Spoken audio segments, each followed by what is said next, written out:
dreams for the Red Queen under crown of stone. 8 voracious beasts born from 8 restless nights. 4 nails piercing the flesh of the sinner. 1 prayer for the summoned, called by this song. 'Tis perhaps the countdown to oblivion for the once proud city of London. 'Tis perchance her inhabitants' last dance alone to face death and pestilence. Confronted by the eerie and unknown, mortals became desperate for answers. A flock's flight makes for an omen, the falling of a star a dire presage. Turning to priests for interpretation when there was no reason to be found. When religion failed, men turned to science. I saw them build such vain cities, crafting machines made for endless war. New questions flourished as old answers withered. What is darkness but lurking sun? What is wall but enslaved stone? What is glass but tortured sand? What is song but a call to arms? What is hate but jilted love? What is life but death pending?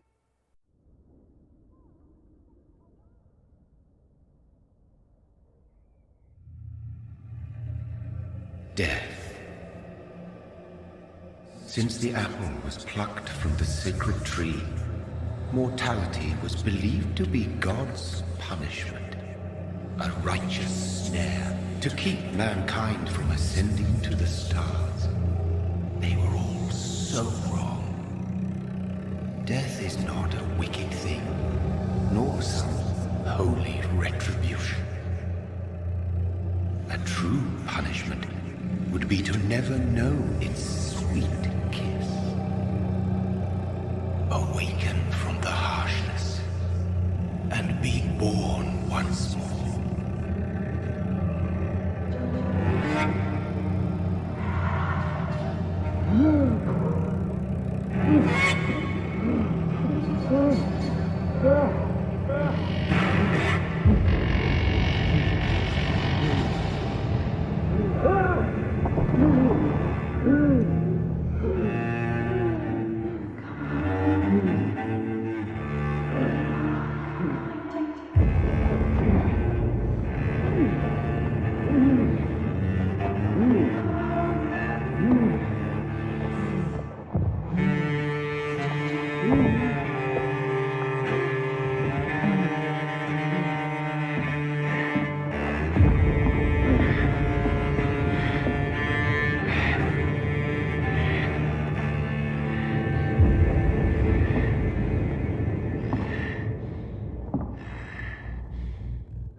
Mary!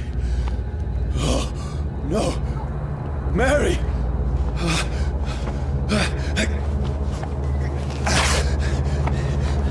Hold on! Please, hold on! Oh, God.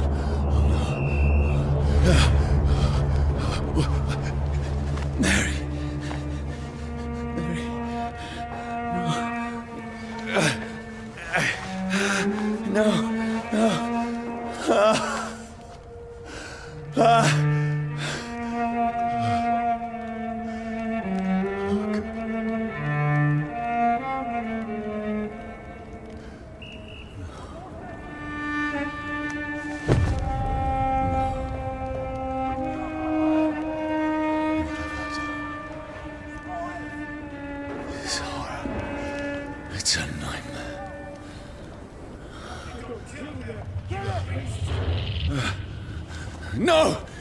Please, a moment, let me explain!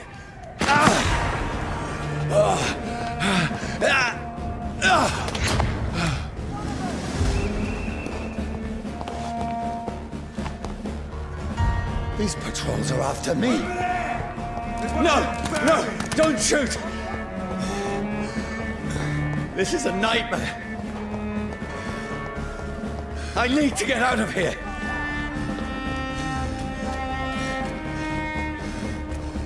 This can't be happening.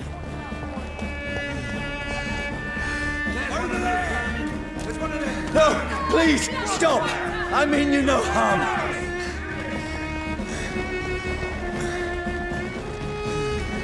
What's going on? Oh, Mary. What have I done? What's all this about? Shit, where'd it go? Now, I can defend myself.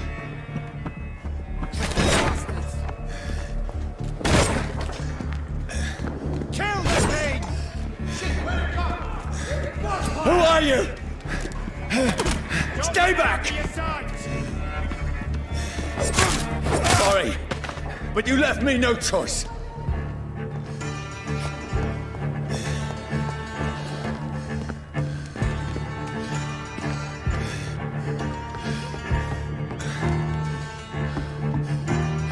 Who are you? Stupid beast! Murder! That's what you do with leeches. Sorry.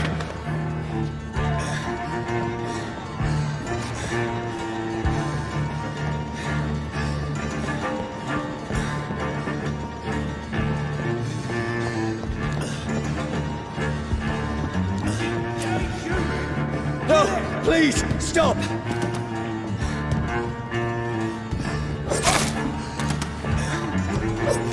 Who are you? No! What do you want?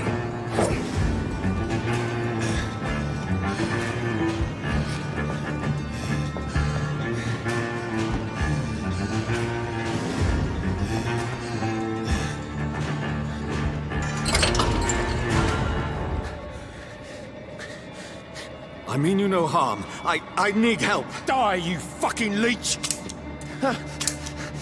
Please, listen to me. I can't make any sense of this. Shut up, beast! Who are you? What is this all about? What in God's name? That'll do the rest of the job. Just leave me.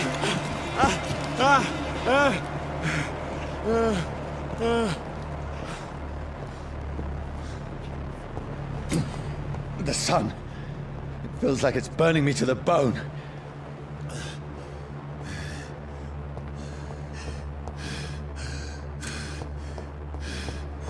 I need to find somewhere to hide.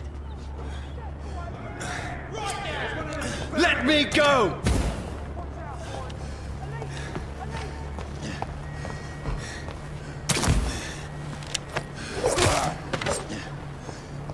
I need to find shelter. Is anybody there? What is this place?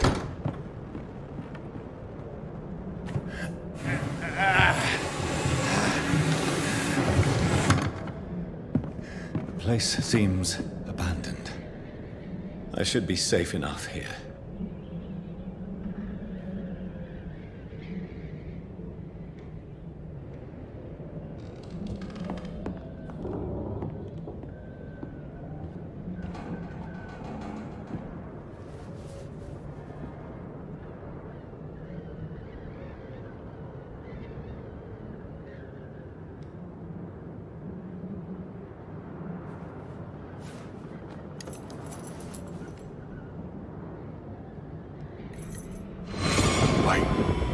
This one's dressed up fancy.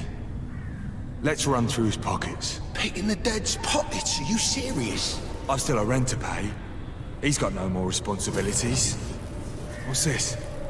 Gold watch. Beautiful it is. We fancy it and share the takings. I suppose we are undertakers. Now, give him an Eve.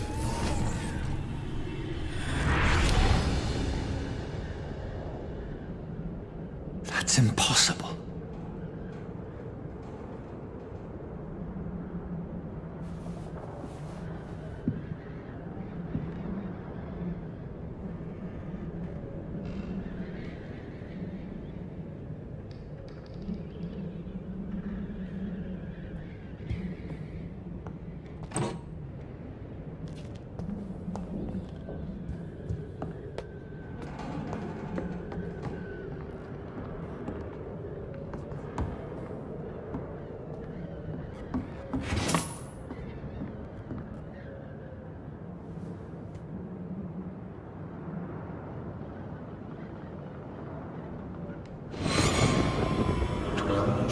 For the Red Queen that sleeps under crown of stone, that she might linger longer, her eyes as white as gold. Who goes there? The prayer summoned by warrior song. A child born from darkness must take scent of his path. Who's there? Are you referring to me?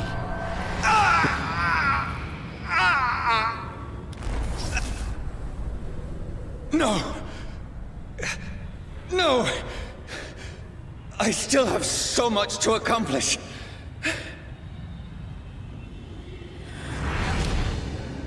I still have so much left that needs doing.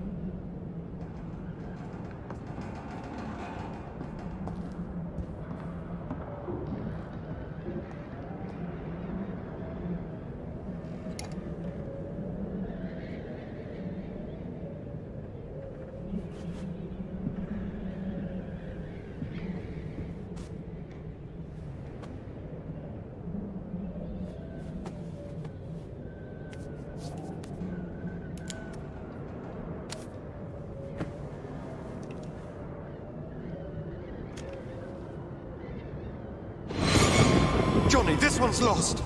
We need to leave. And now! No! There's time. I can save him. That's the enemy coming! The orders are to evacuate the hospital! Done. He'll live. And now what? We fight. Killing is a hell of a lot easier than healing.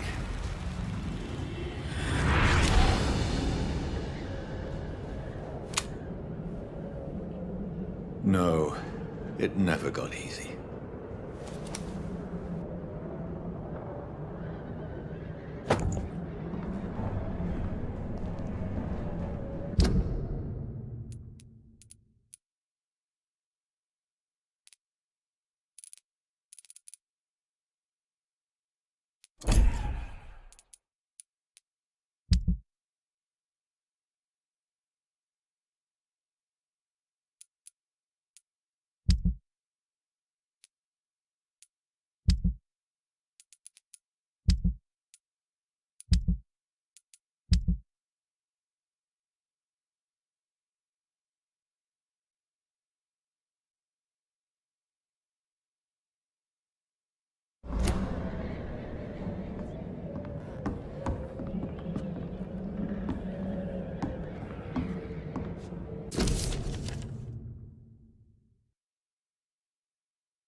This makes no sense.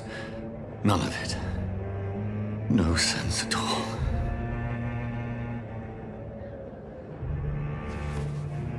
It's a nightmare. That's it.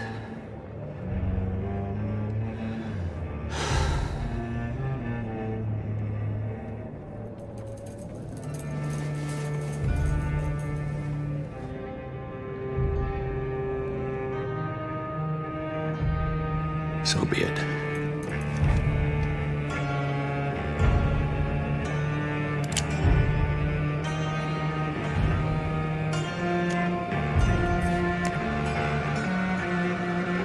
Rational thinking only.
This is absolute madness.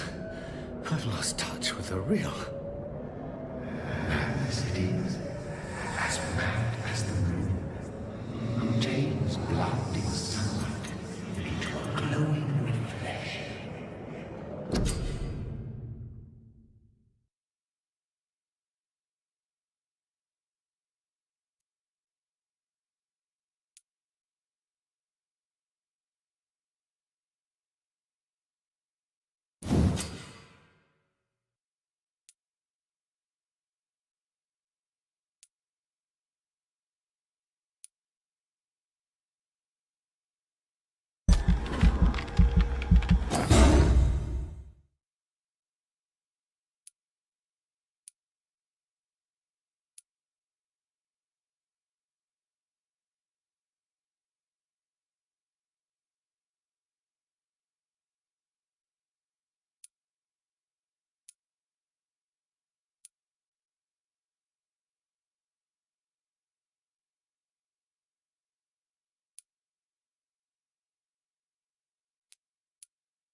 Voice in my head. If I'm not mad, then it must belong to the one who made me what I am. I must find him to understand what I have become.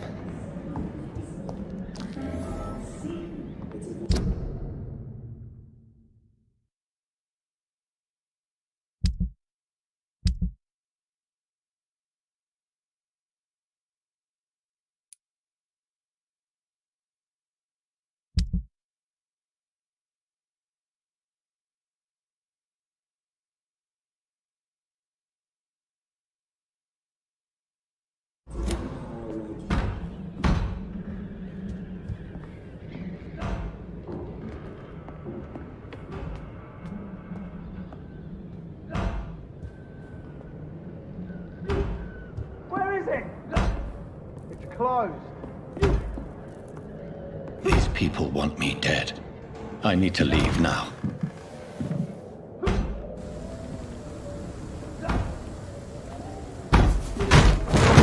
Here's the leech. Here!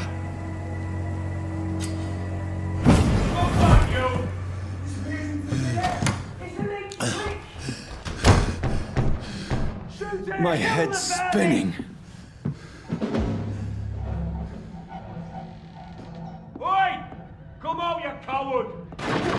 It's locked, all right. Clever fucking beasts.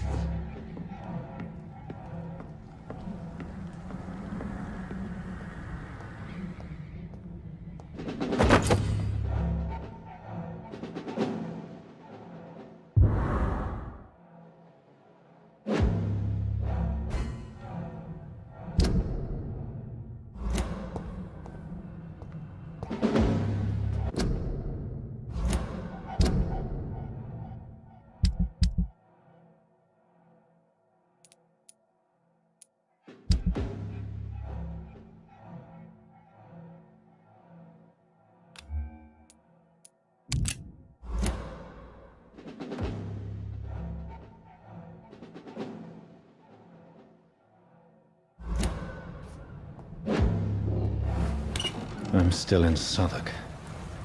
I must reach the West Over End. there! There's one of them. Back out. Die, vermin!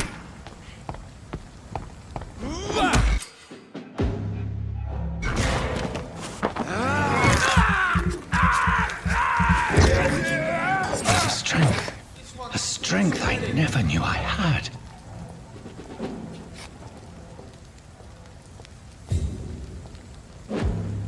Look lively! This shouldn't be possible. Every sinew, every fiber of my being is afire.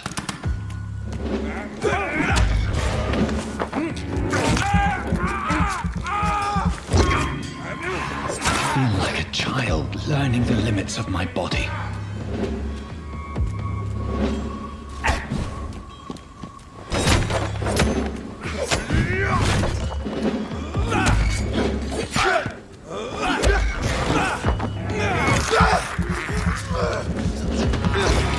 My strength, my reflexes. I'm not human anymore.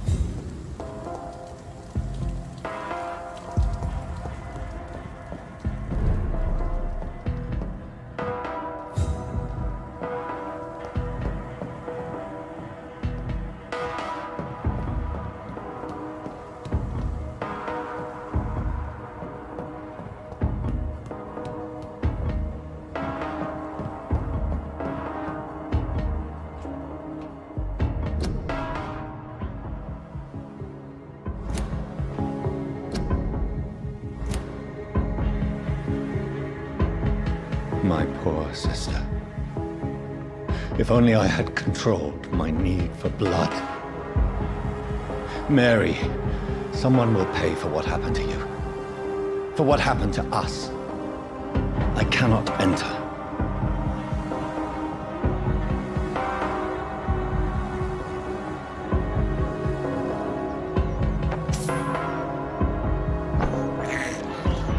I have this thirst for blood.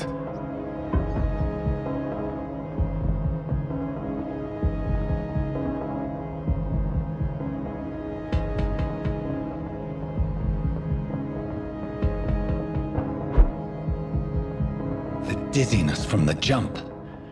I can control it.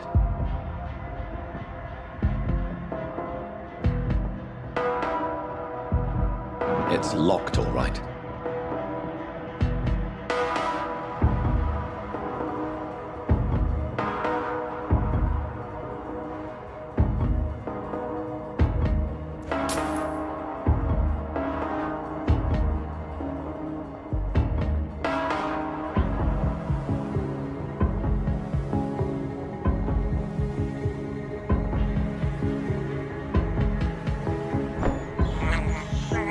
This is despicable.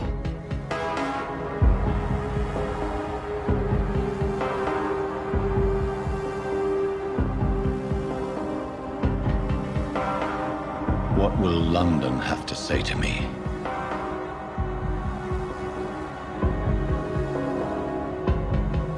I've so many questions unanswered.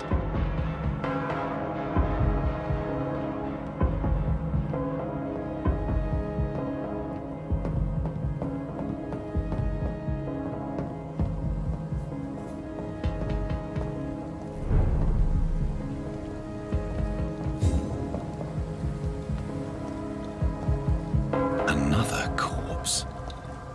Have the very streets of London become a mausoleum?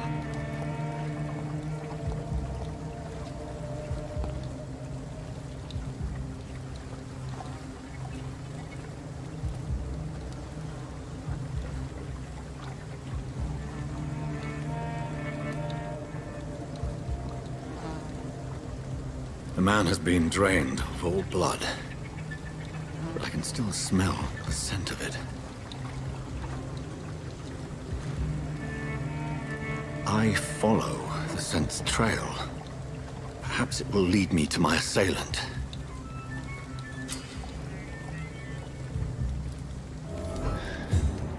Fresh blood. smell is so strong.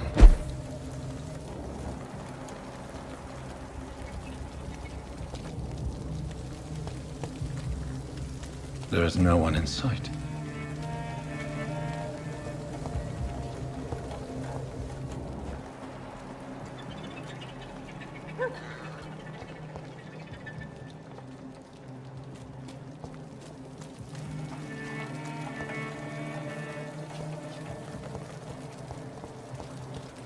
Where has everyone gone?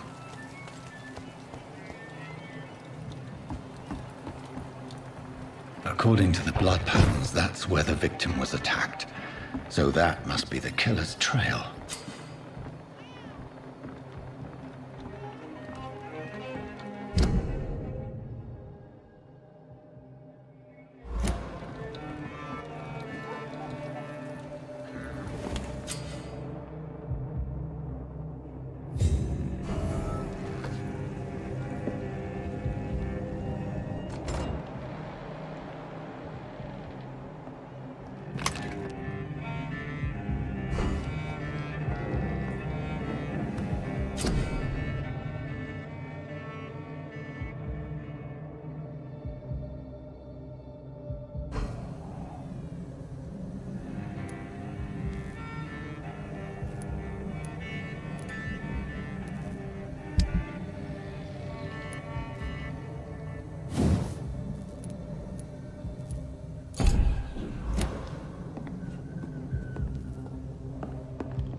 At last, a little life. Welcome, sir, to the Turquoise Turtle. Good evening, sir. I wondered if I could ask for your help. Wow, you look like you need a drink. Yes. I apologize for my outfit. It's been a long night. Been there, seen that. Don't worry, things can only get worse.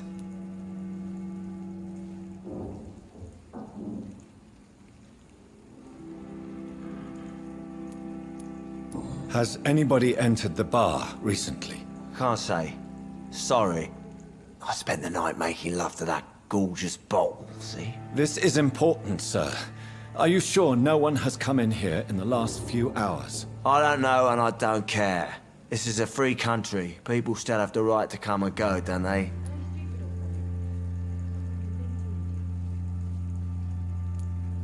What's going on around here? It's like everybody is hiding. You must be new here. Have you not heard about the murders? Everybody fears the return of the sewer dog. Who is this sewer dog? It's the local bogeyman. Convenient answer for every crime that happened for decades. You murdered someone, blame the sewer dog, eh? You make it sound like it's a fairy tale. People will always believe in monsters. It's easier than accepting their own darkness. We can all be monsters.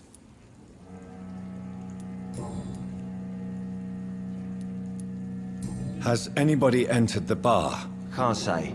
Sorry.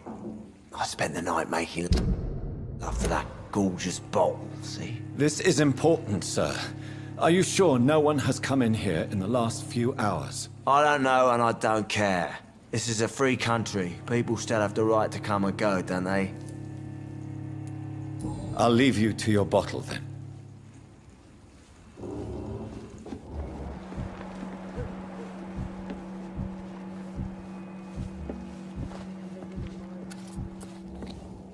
Oh, God, sir. You look like Jonah's whale just spat you out of hell. Can I get you a drink? No, thank you. I'm not thirsty. Well, grab a chair and get some rest. This is going to be another long night. Why is it going to be a long night? You must be new around here. Don't you know about the murders? Tell me more about these murders. Every morning for the last few weeks, bodies have been found. And those poor sods didn't die of flu. Do the police have any leads on a suspect? Even before the outbreak, coppers never came round here. We're on our own. People die in these parts all the time, and no one cares.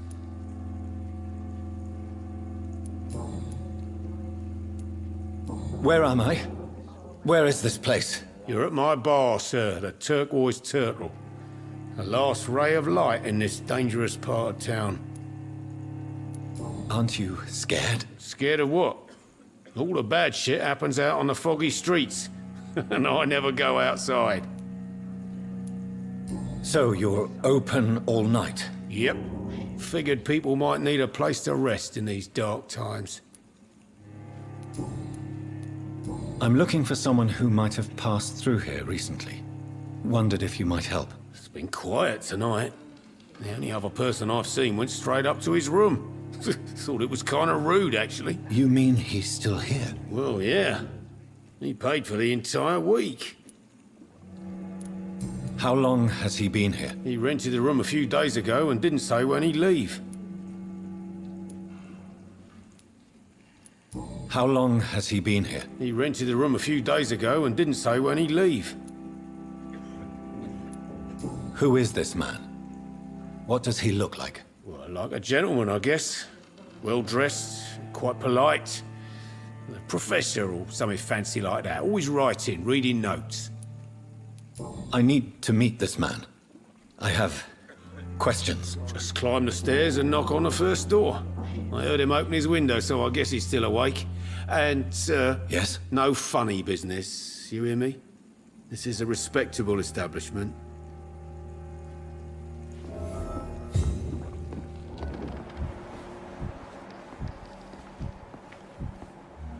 I hope I live long enough to see them wet food boys get what's coming to them.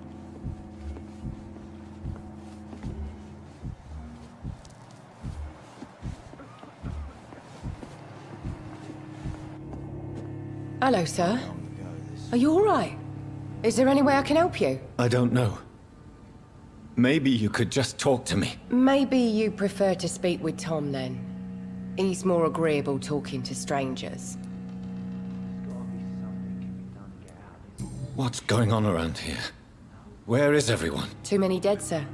First the epidemic, and now all these terrible murders. The murders. What can you say about them? Bodies found in the streets every morning. Drained of blood. It's just horrible. Some say the sewer dog is back. The sewer dog. What's that? No one knows. People have always disappeared around these parts. The ancients say it's the sewer dog coming out to feed. But now he's killing in the streets. What have you heard about the epidemic? There's a Spanish flu. Yeah. Killed so many last summer. Thought we'd seen the last of it. Dozens dying every week. Are the authorities doing anything? Nothing. There are so many quarantine zones in London now. It's gotten really hard to travel across town.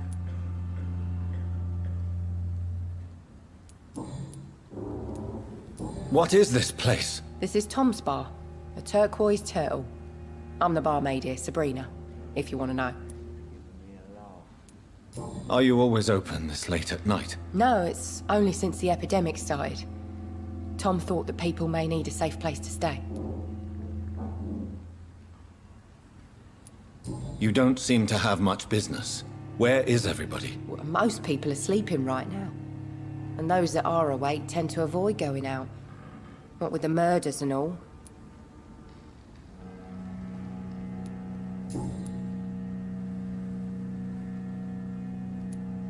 I just want to talk. I didn't mean to scare you. I'm not afraid, sir. It's just I've other customers to take care of. I only see one customer. Oh. Well, yeah, of course. I mean, I best check on them.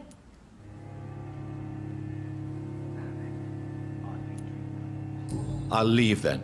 Thank you.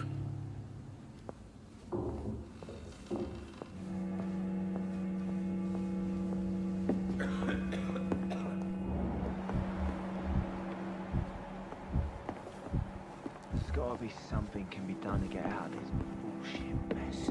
I think I'm losing my mind. I should just run as far away from this place as I This is no place for you.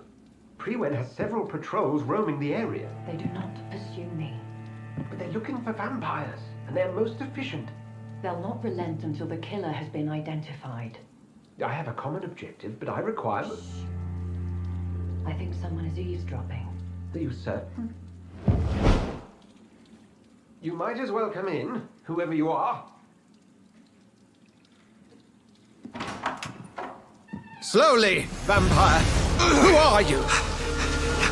I mean you no harm. Saith the vampire. Present yourself!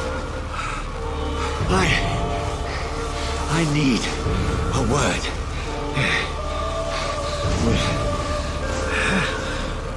Anyone.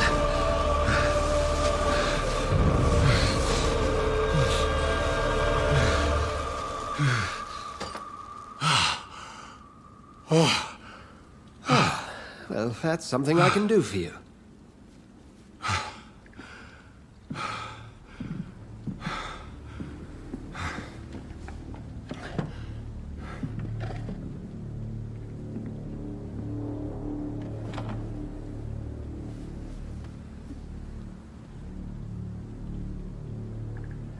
And who might you be?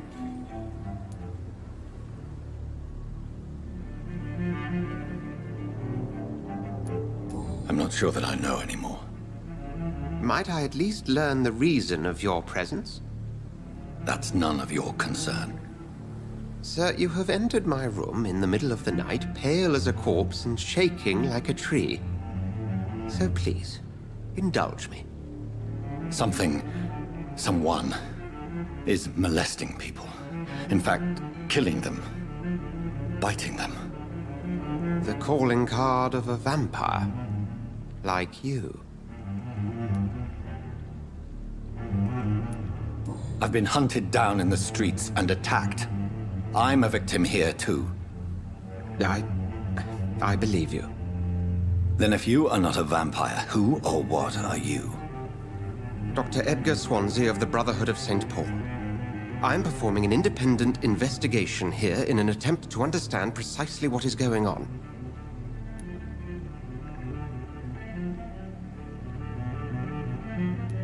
What have you uncovered concerning the murders? It started a few nights ago. Rumors of violent murders. The docs have always been, shall we say, somewhat unsavory. But this is different. How different? A vampire is at work here. Famished. Reckless. It must be brought to ground, and quickly.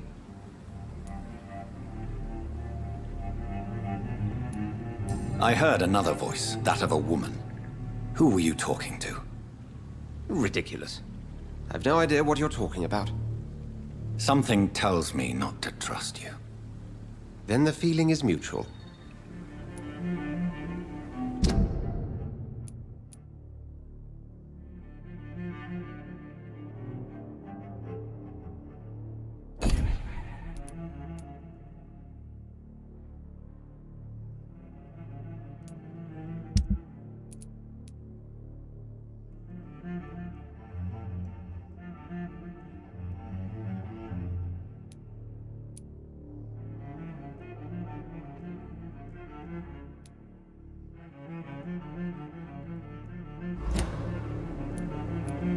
And what exactly is this Brotherhood? Sir, if the name is not familiar to you, then we shall discuss it another time. Then help me find the culprit. I may. If you'll first tell me why you opened this door. I followed a trail. The scent of blood from a recent victim. It led me here. You thought I was your aggressor. That explains a great deal.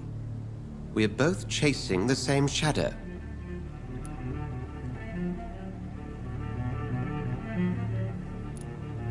Perhaps. This is all new to me. I'm not even certain what I'm looking for. You should let me handle this affair. You've no idea what you're up against. No. I will find the monster. He is mine. How will you do any better than I? But then let me ask you this. What are your intentions if you find the killer?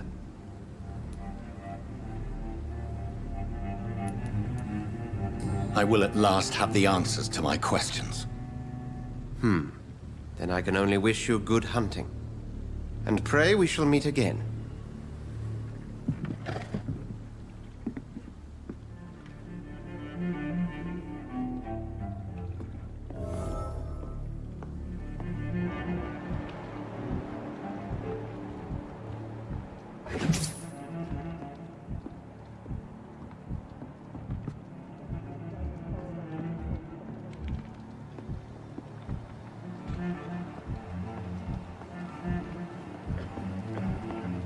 If Swansea is not my attacker, it means somebody else came here tonight. Gotta be something can be Someone done to get must out of know this something. bullshit mess.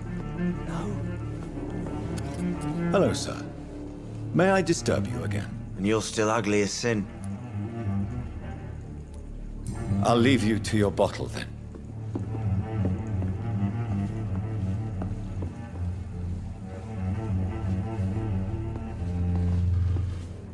Welcome back. Did you find what you were after? I can't say I have. Are you sure no one else came into your bar before I arrived? Hey, I told you, you were the only other stranger I've had.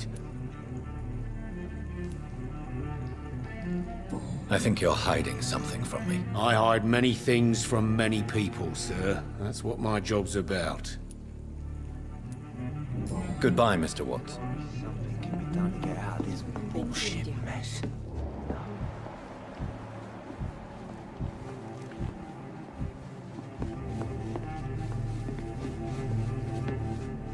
Evening, sir. Can I help you? I have a few questions for you. Well, if you must. I spoke to Dr. Swansea. He's not the man I'm looking for. Now, I want the truth. The truth? What do you mean? I suspect that someone else was here tonight, and I don't think Tom wants to tell me about it. I'm just the barmaid here, okay? If Tom says you're the only visitor we had, then you're the only visitor we had. I can feel your fear, madam. Please, tell me what's going on. It's Will. William Bishop. He came in here earlier tonight and he... Well, I thought he was going to clock someone. What happened tonight? He was dead drunk, as usual. But my God, his eyes, his face. He must have caught something awful. He shouted and cried. It was terrible.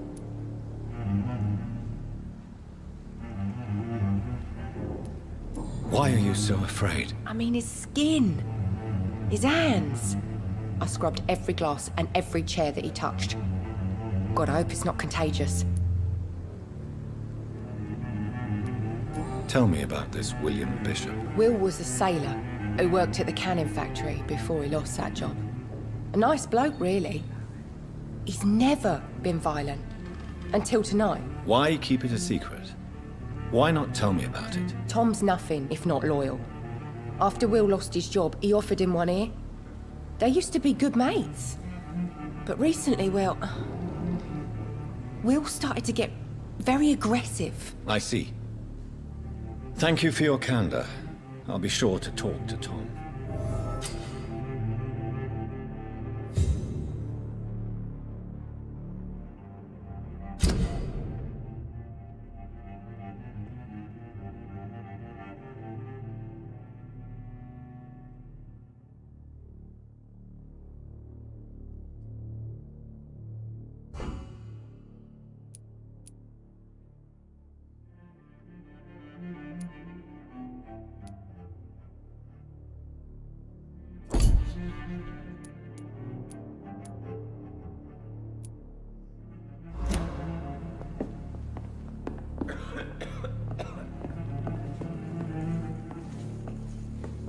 Not I long hope I ago, live long this...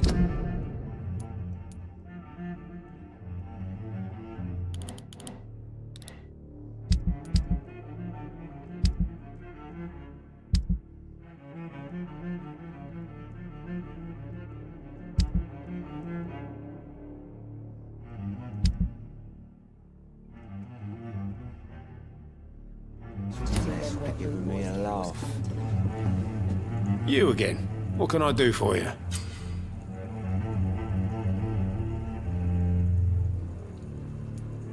Tom, talk to me about the visit from your old friend, William. Yes, Will came by tonight, but he's not my friend anymore. Why lie to me if he is not your friend? I didn't lie. I said you were my only unannounced customer, and that's the truth. Who is he? William. Just an old sailor who loves his gin too much. He worked for years at the canning factory before it closed. Is he dangerous? Yeah. Like many drunks, he's all bark and no bite. He can barely stand up most of the time. How was he tonight? Was he different? Sicker than usual, perhaps. He whined and mumbled about how mean people were to him and how he'd like to talk to me outside, and then he left when I refused.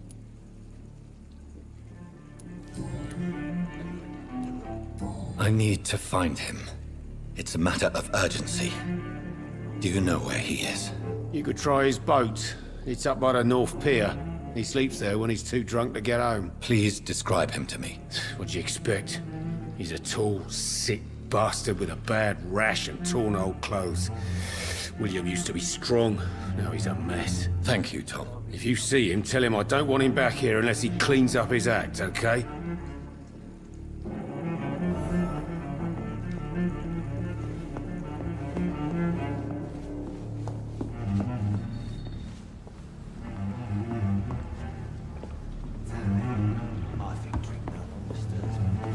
Poor Jack. He didn't deserve this.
I will get to the bottom of this intrigue. What's been done to me, to this city?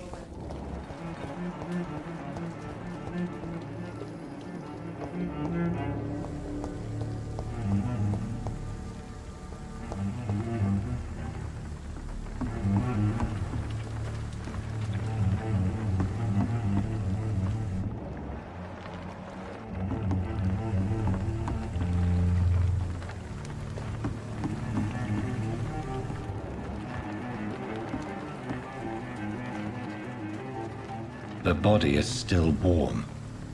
This man has just been drained of blood. This man was armed. He tried to defend himself. This corpse has been dried of its blood, just like the previous victim. What's this? Some sort of note.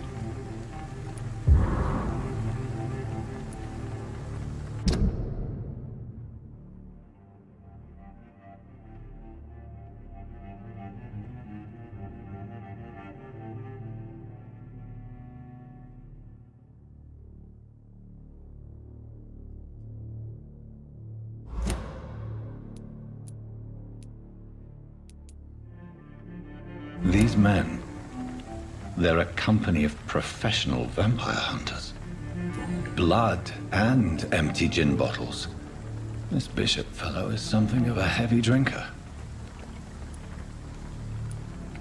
There are blood splats on the other side of the canal. I must reach that barge.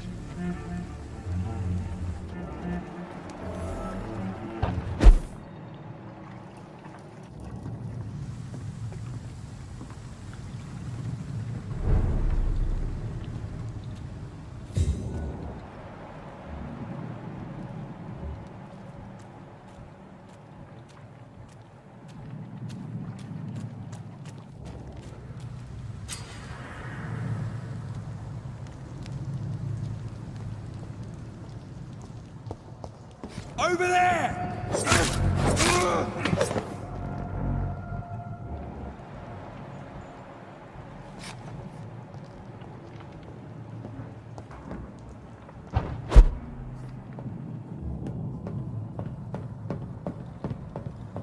I'm cold.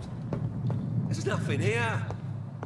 Let's head back to a warm fire. Best turn around if I were you.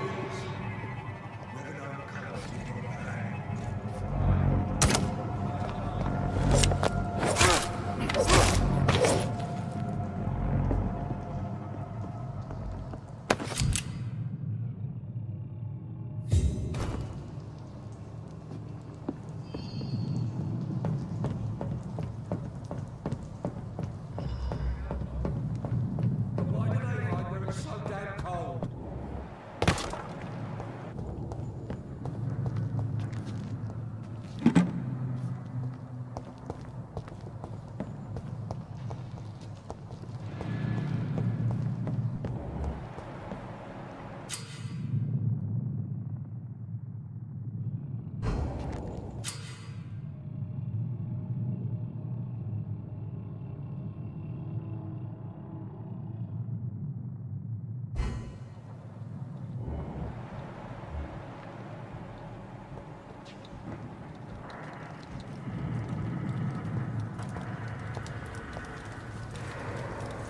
Steady, boys! We got one of them! I'll kill it!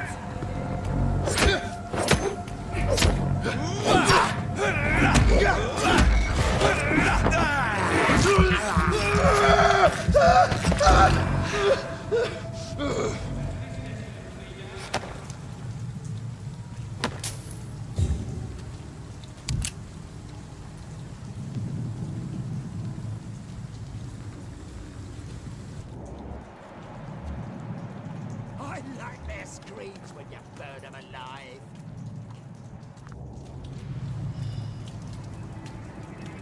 Get them weapons ready! Leech spike!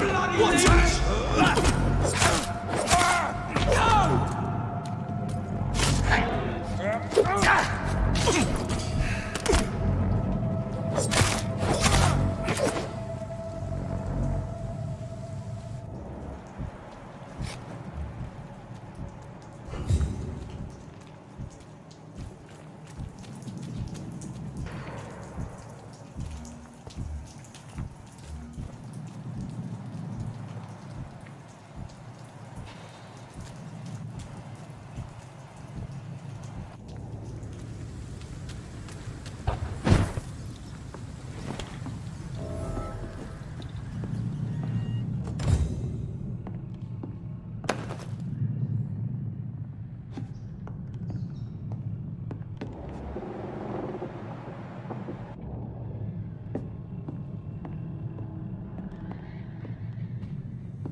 I have this thirst for blood.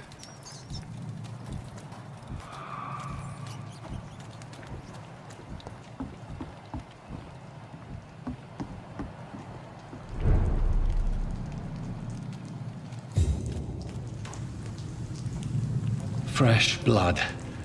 The whole building reeks of it. The scent is so strong it makes me dizzy.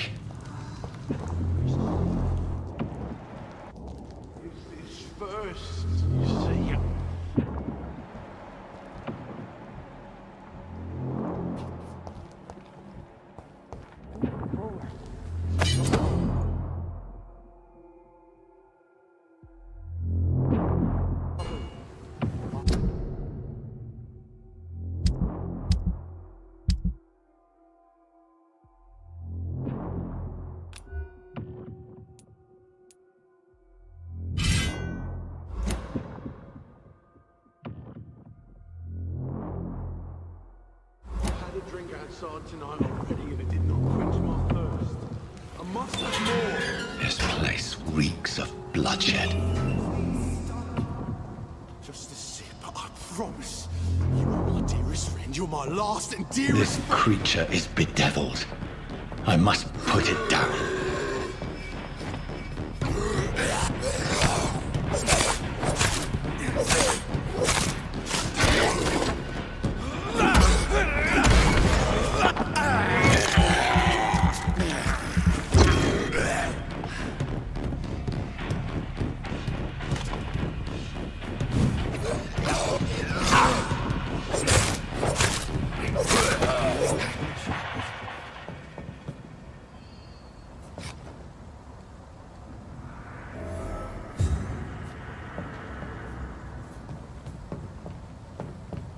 William, please, stop.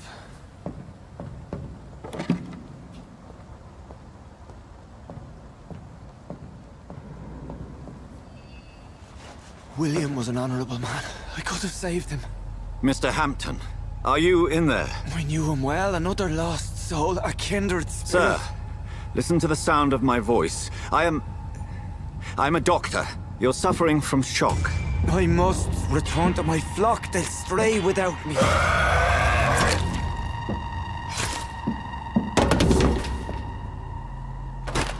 Remember, certain skulls are every bit as resistant as we are. Who are you? What do you mean by Skal? You truly are a newborn. I should have realized. Wait. You are the woman from the bar. Are you like me? Can you help me? I believe, sir, I already have.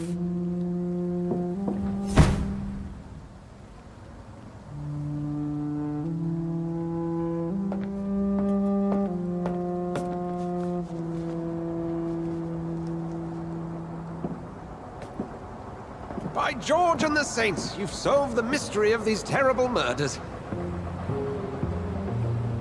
Patience, good fellows, I've come to offer help. Just give me a moment to secure my boat. We can leave this awful place. William was not the evil man they claimed. He was just taken by the thirst. He needed this drink. This man requires medical attention. We'll see he gets to the nearest hospital. No, please, I must tend to my fold. My flock needs me. There, sir. Go with the good Dr. Swansea. He's resourceful, and I'm sure he'll take good care of you. You'd best come as well. The sun is soon to rise, and you'll need a place to rest. I just need a moment. If I can learn something about what has happened to William, I'll be a step closer to understanding what happened to me.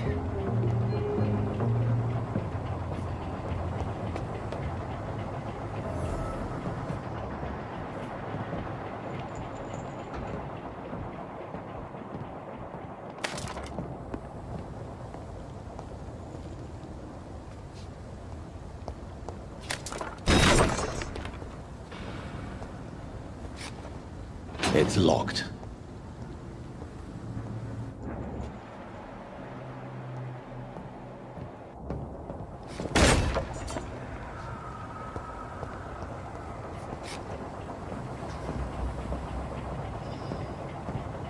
This poor creature can't be my maker.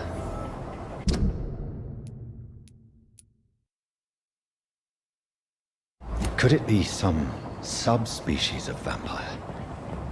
I must find a place to analyze the blood.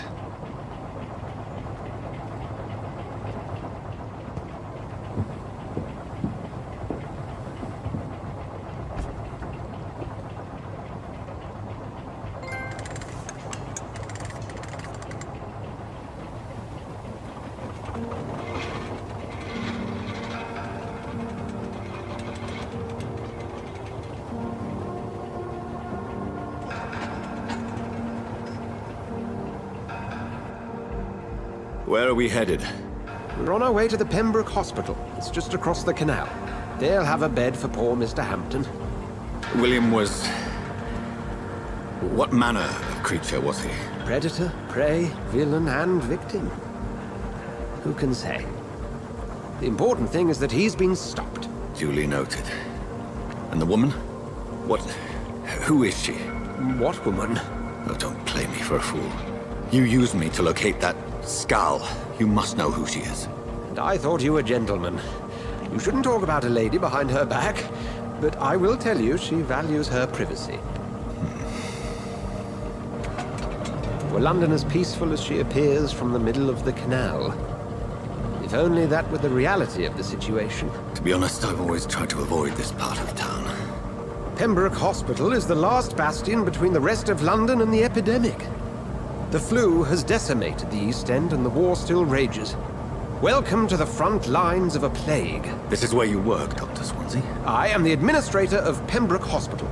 I thought you were here in service of your mysterious order, the Brotherhood of... Of St. Paul's Stone, yes. But first and foremost, I'm a man of science. A physician, like yourself, Dr. Reed. How do you know who I am? No need for modesty. You are Dr. Jonathan Reed, a surgeon of some caliber and renown, if I'm not mistaken. You are correct, sir. I knew it! I had my suspicions. But when you took the blood sample from the corpse of poor William, I was certain. Dr. Reed. Marvelous. Have we met? I attended 3 of your seminars before the war. I have the utmost admiration for your research. And what a turn of fate. England's most esteemed blood specialist returns to London a vampire. That word, again, from a so-called man of science. I understand. Traditionally, the role of science is to refute myth, but when myth walks among us, the Brotherhood of St. Paul has dedicated its purpose to their study. There's so much for you to learn. Of that, you are right. Well, then let me be blunt. Join my staff at Pembroke Hospital. As a physician. I suspect you'll not find a better post of employment to contemplate your predicament. This is sudden. I was returning home to see my sickly mother. But alas, that was before contracting this... affliction. Dr. Reed, take a moment to consider. The post would be for the night shift, providing a good explanation for your absence during daylight hours. You'll be adequately reimbursed, and have a place to hide. I even had the forethought to bring some clean clothes. So, what do you say? It seems I have little choice, but yours is a generous offer, so I thank you. Brilliant! Oh, Jonathan, this is one for the book, and the beginning of a beautiful friendship.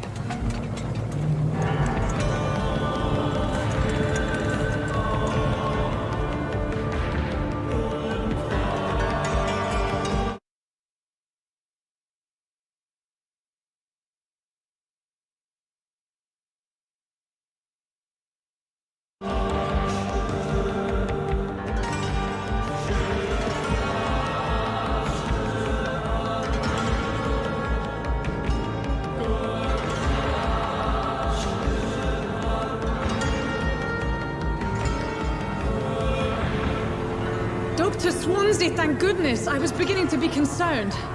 Worry no more, Nurse Crane, for I bring good news.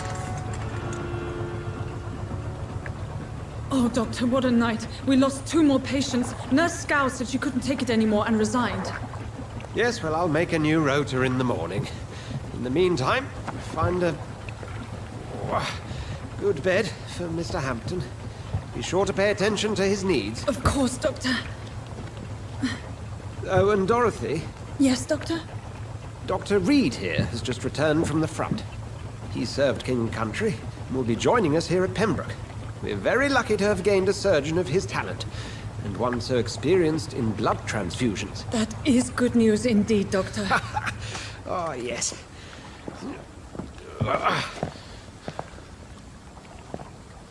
Here at Pembroke, it's not what we have, but what we haven't. It's only thanks to Nurse Crane and the staff that our ship doesn't sink. If you have any questions, just ask her. Duly noted. Thank you. Your assistance is required, Dr. Swansea, immediately. Welcome aboard, Jonathan. We'll catch up after my rounds. Coming, Nurse Crane. I'm coming.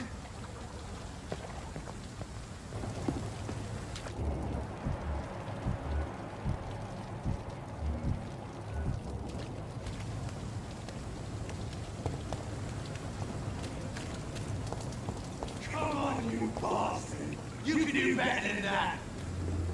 Nah, it's my turn!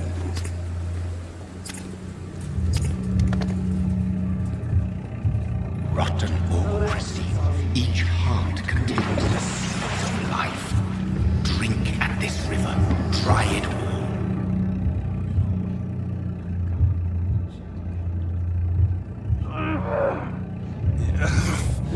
Oh, come on, you bastard!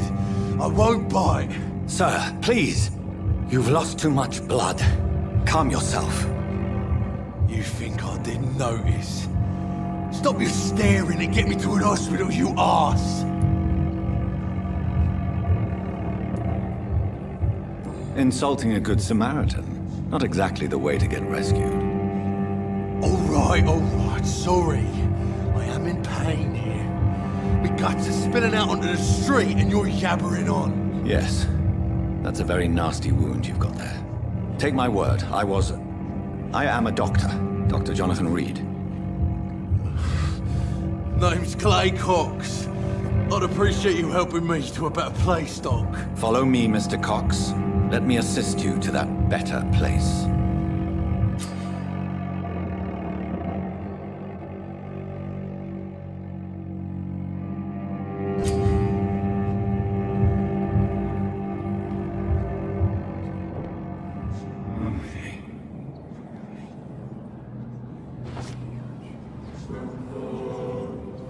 Bring this fading light into the shadows. Dance with him the dance of life and death.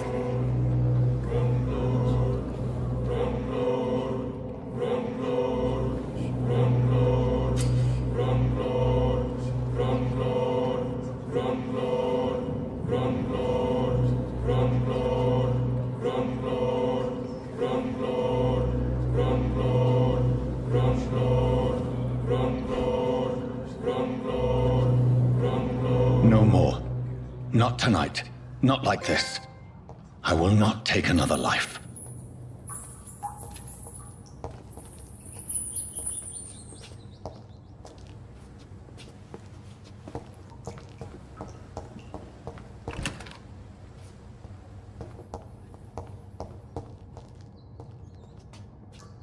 Did I black out?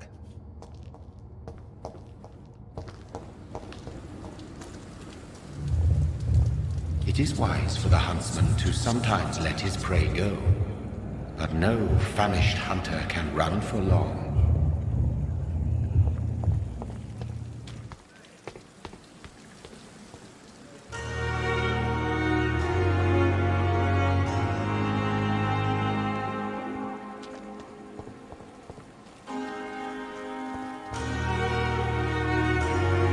Doctor, where have you been? I've little time to play hide-and-seek with new staff members, no matter how illustrious they may be. I found a wounded man by the docks. He answers to the name of Clay Cox. He requires urgent medical attention. Already making the rounds? That's the Pembroke spirit. I'll ask our porter, Milton, to bring him back immediately. Thank you, nurse. What can I do for you? Dr. Swansea insisted we provide you a quiet office. You'll find it on the second floor with your name on the door. Thank you. Nurse Crane, isn't it? Yes, Dorothy Crane. Welcome to Pembroke Hospital, Dr. Reed. Your office has been prepared. I would like to ask a few questions first.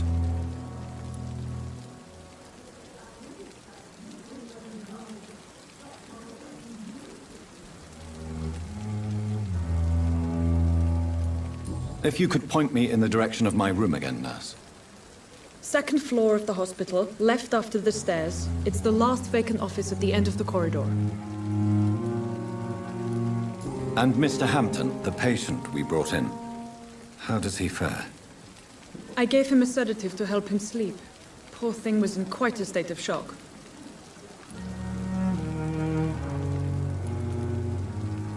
Thank you, Nurse Crane.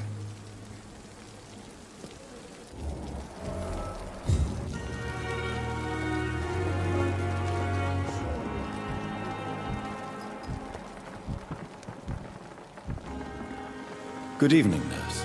I'm Dr. Jonathan Reed, the new surgeon here at the Pembroke. Dr. Swansea has already told us about you, sir. I'm Nurse Gwyneth Brannigan.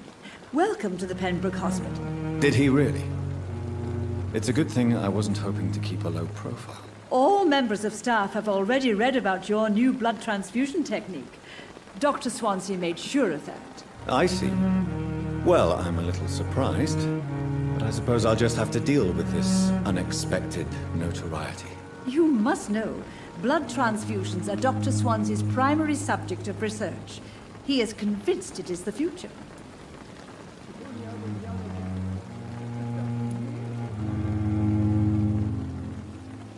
Do you require medical assistance, nurse? Thank you for your concern, but I'm fine.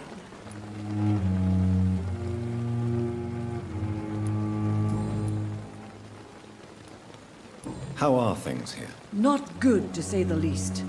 We're struggling against an invisible enemy, more lethal than any bullet from a gun. It's hard, Doctor.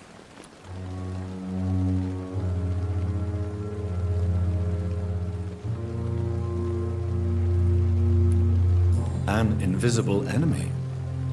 Quite a poetic term for a disease, especially from a nurse. Sorry, Doctor. These last few weeks have been exhausting. We could all do with a good night's sleep. Do you think this hospital can survive the epidemic? We are all volunteers here, and we're trying to hold fast, but how do we beat an invisible killer? Some nurses have already resigned. I'm not familiar with all the staff yet. Perhaps you could help me. Brilliant professionals, most of them. Dr. Swansea has a gift for recruiting talent. Most of them. Is there a problem I should know about, nurse? It would be inappropriate for me to speak ill of a colleague. Nurse Brannigan, if you do know something, please tell me. Anything you say will be held in confidence. No. I may disagree with some conduct, but in the end, everybody is doing their best. Is there anyone that stands out? Well, I have never met someone as dedicated as Dr. Tippins. He should be a standard for us all here. If only he were younger. Why should his age be a problem? I guess it's fair to say he's always pushing himself to the limits. He just doesn't know when to stop and get some rest.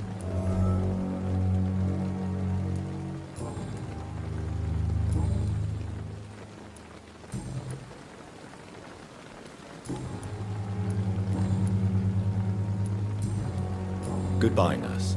Call me if you need assistance.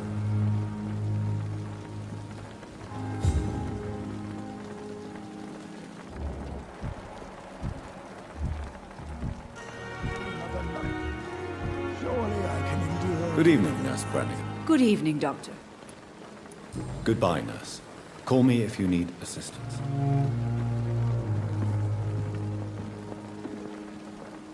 Good evening, sir. So it is true. The famous Dr. Reed has joined us. I can't think of any better news during these terrible times. Do we know each other?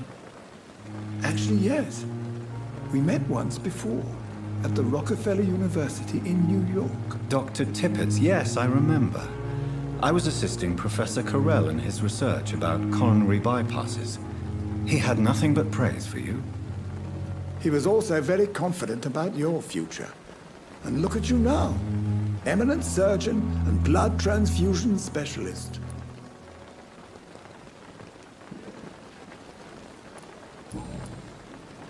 What is the Pembroke Hospital situation?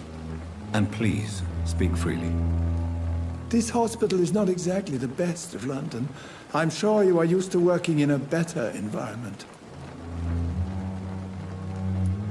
It's more than enough. In any case, the personnel of a hospital are much more important to me than the building. Don't be misled by appearances, Dr. Reed. This hospital does not lack talented people. It just lacks hope. What can you tell me about the staff in the hospital? Some are really good, and others are not so good. But during this troubled period, there is no time for slander. I prefer to focus on the positive character traits. Tell me more about cherished people, then. Nurse Brannigan is a pearl. She is the most helpful and dedicated nurse I've ever worked with. A clever and cheerful woman. You really seem to admire her skills. I'll go even further. If she was a man, she would be a damn fine practitioner. Any opinion about the management?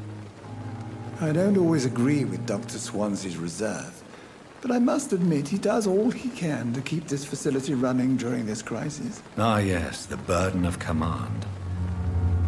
I was fed up with this concept while serving as a medical officer.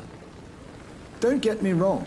Swansea's a good administrator. I just wish he would get out of his office now and again.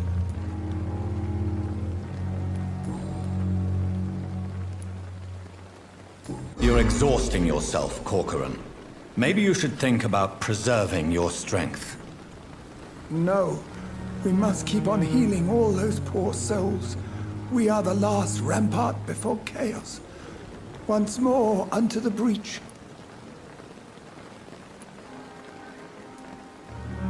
You've nothing to prove, Dr. Tippett, to anybody. And we all praise your experience. Please, have some rest. I am perfectly fine, and I am not too old for this job.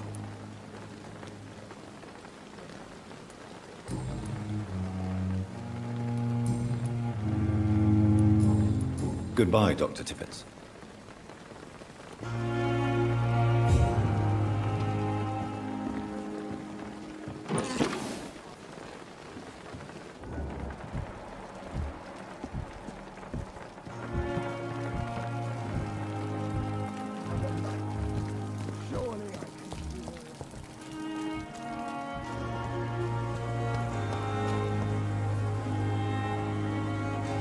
Good evening, nurse. Good evening, Doctor. I don't think we've been introduced yet. My name is Pippa Hawkins. And I'm Dr. Jonathan Reed. Dr. Swansea has recently offered me a position in this hospital. Well, it's a euphemism that your help will be appreciated, Doctor. How long have you been a nurse? Well, long enough to see that the epidemic is winning. And no matter how qualified you are, don't tell me you'll change that.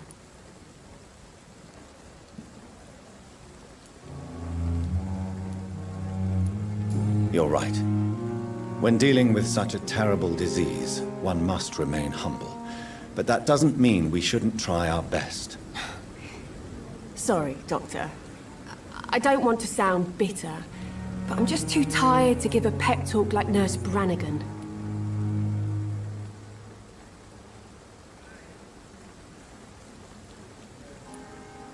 How would you describe the situation at the Pembroke Hospital? It's serious.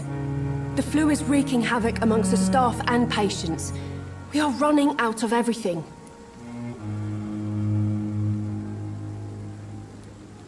Nurse Hawkins, the Spanish flu won't last forever.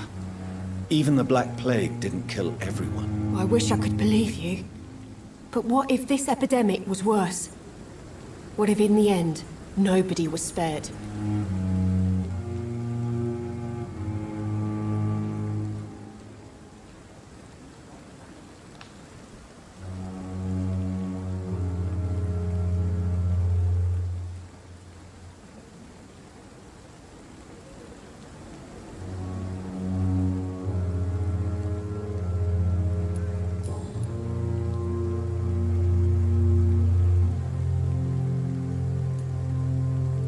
How would you describe the situation at the Pembroke Hospital? It's serious. The flu is wreaking havoc amongst the staff and patients. We are running out of everything.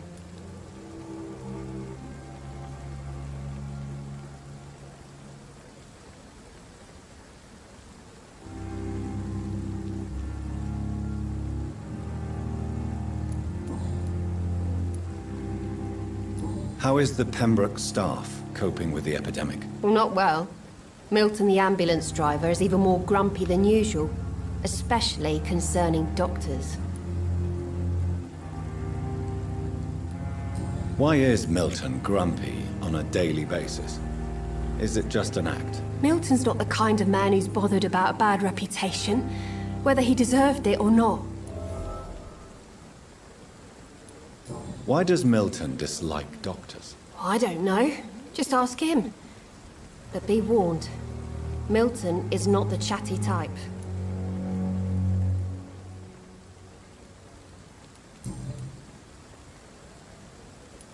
How would you describe the situation at the Pembroke Hospital? It's serious.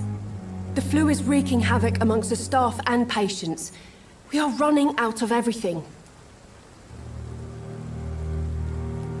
You must get a hold of yourself, nurse. Sorry, I'm exhausted. No one has any idea when this epidemic will be over.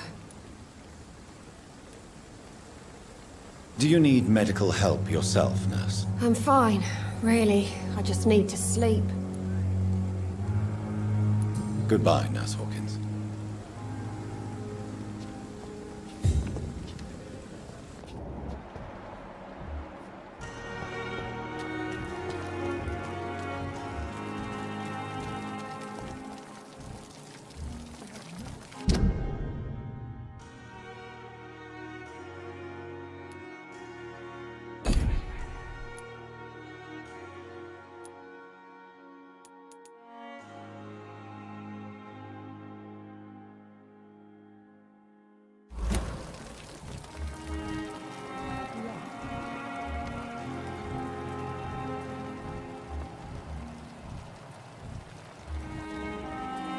Good evening, sir. I'm Dr. Jonathan Reed. I'm new here. I've already heard about you, Dr. Reed. I'm Milton Hooks, the ambulance driver for this shithole of a hospital. That's quite a blunt introduction, Mr. Hooks. You can call me Milton. I like to speak my mind, Dr. Reed. Perk of the job. Don't judge me, and I won't judge you. I'm not sure I understand what you're talking about. Well, I'm no doctor, but I'm pretty sure a gun can't be used as a surgical instrument. You have a keen eye. I learned to shoot during the war, and have carried one ever since. Old habits die hard. No need to explain, Dr. Reed. And if you ever need a better gun, remember, I may have something for you. How is the situation around here? You want to hear the situation is all right? It's fucking awful. We lack everything, and it's getting worse every day. So what do you do exactly in this hospital? Apart from smuggling guns, I mean. I've been an ambulance driver since... too long, I guess. I bring sick people here night and day. It's a dirty job, but I get it done. Most of the time. It sounds like things have been a bit rough recently. What's happened? Yesterday I got attacked by the patient I was bringing here. I escaped through the hospital's garden, but I lost my wallet when I was running. You left an infected patient outside the hospital? That's incredibly dangerous. Go there yourself if you want, but be careful, Doctor. I'd rather not bring your dead body back.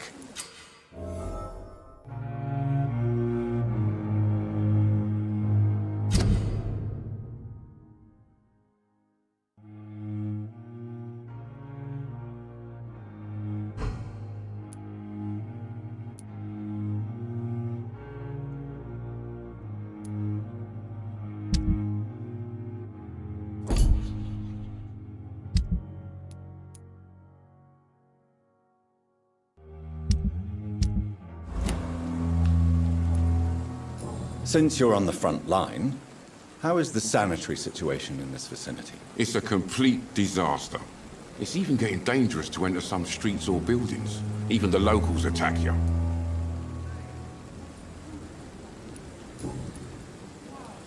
Are you really smuggling weapons through the hospital? And why not? I've already been attacked by patients, you know. And by gang members willing to steal my money. But you're not defending yourself. You're selling guns to civilians. You keep people alive your own way, Doctor. I offer them another way to protect their health. Why do you have such a mediocre reputation among your colleagues, Milton? Fuck them. Nobody knows the horrors I've seen since working here. This city was sick long before the epidemic, Dr. Reed. I know it's a difficult task, but correct me if I'm wrong. Is this not the job you are paid to do? I've seen babies left to die while their brothers were properly fed. Underage girls and boys sold to all manner of perverts. I'm sorry, I don't know what to say. Yeah, exactly. We lack words. So excuse me if I don't look on the bright side of life.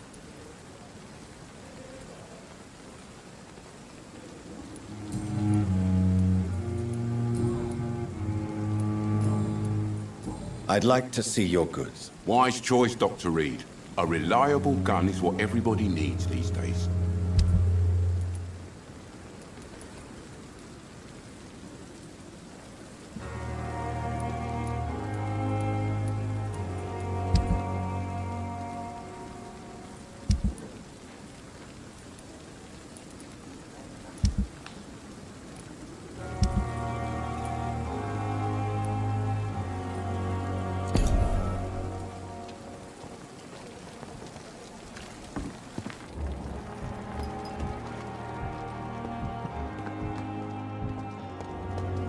Dr. Swansea is right. This place seems perfect to conduct my research.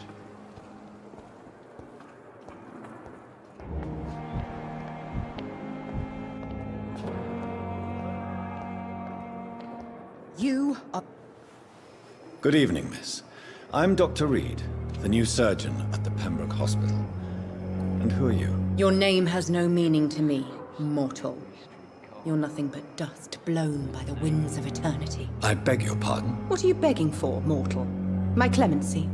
Well, tonight maybe I'm inclined to mercy. You'll never forget the night you met Thelma Howcroft. You keep calling me mortal. Why is that? And if I'm mortal, what are you? Well, Dr. Reed, if you must know, I'm a vampire.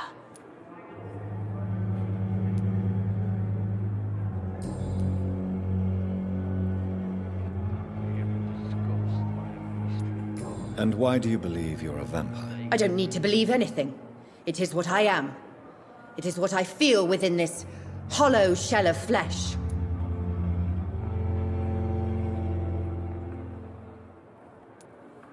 Please, describe to me how you feel. What is it like to be a vampire? I can hear my body crumble from the inside as my flesh cracks and fades. I sense the last pulse of postulant blood within my drying veins. I need new blood.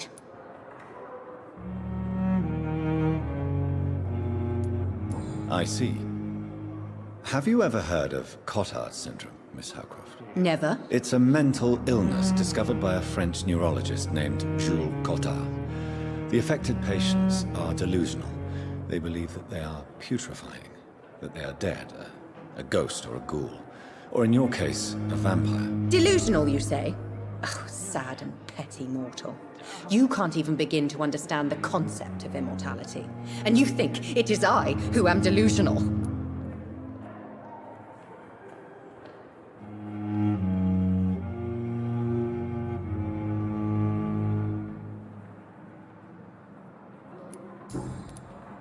I'm assuming you must be a patient here.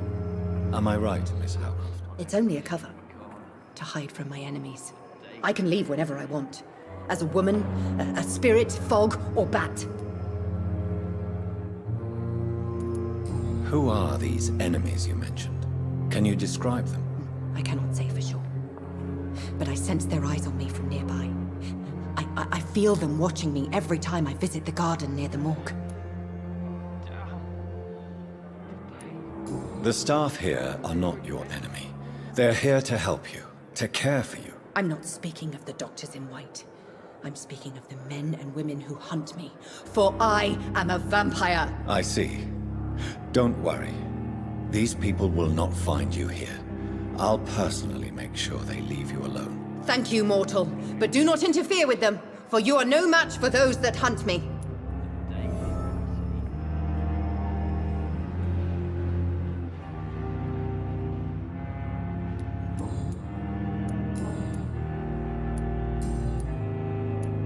Who are you really, Miss Howcroft? I mean, apart from being a vampire. Is that not enough for you, puny mortal? What do you require? Proof of my powers? I'm curious to know who you were before becoming a vampire. Oh, such a long time ago, I don't remember. Centuries of unholy life can have strange effects on one's minds, you see?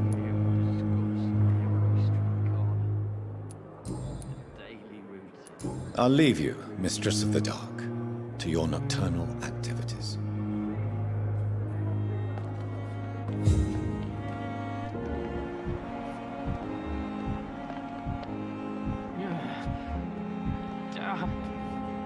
Good evening, sir. Can I help you? Unless you're here to fix my face. No. I don't think you can help me. I'm Dr. Reed. I've recently taken the position of head surgeon here. War injuries, am I right? You guessed right, Doctor. German shell took my pretty little mug right off. But they still call me Thomas Elwood. How is your stay with us, Mr. Elwood? Oh, it's bliss.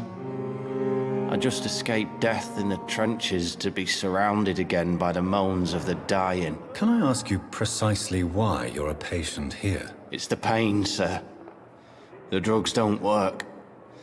It just hurts under the scars, if you get my drift. Who is treating you?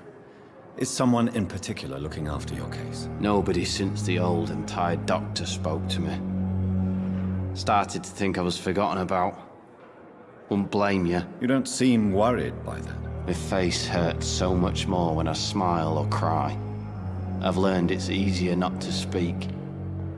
But be assured I'm smiling inside. Can I do anything for your pain? Nurses gave me a bunch of pills. No effect. Told you. It's like the flames are under my skin, burning away.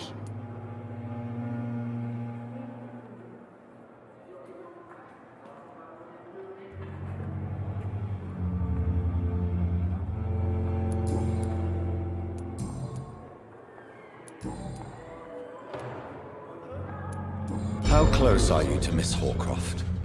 Are you aware that she thinks she is a vampire? To wait for her next nibble is the best reason to stay here. Every time she approaches my bed, she treats me like something tasty. A normal person. Aren't you afraid? She may hurt you if the game goes too far. She's quite harmless, I can assure you. Her head's broken inside is all. While I'm busted on the outside. But she's still beautiful. Living proof that there's hope for me.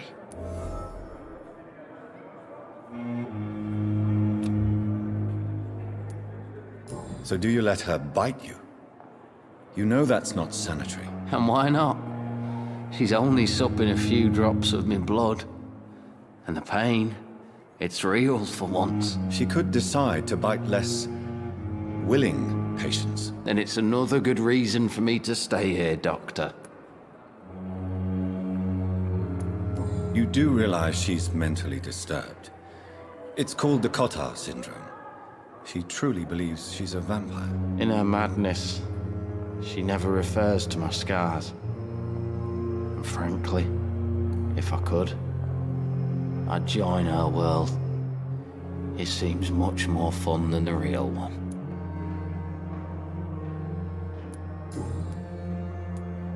Where were you stationed, sir? Did you serve for long?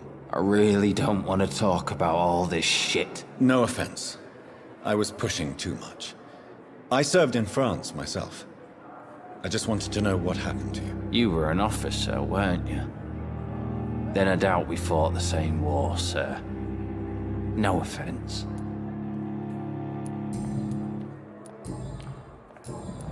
Goodbye for now, Mr. Elwood. You disgusting disgust on every street corner. Daily routine.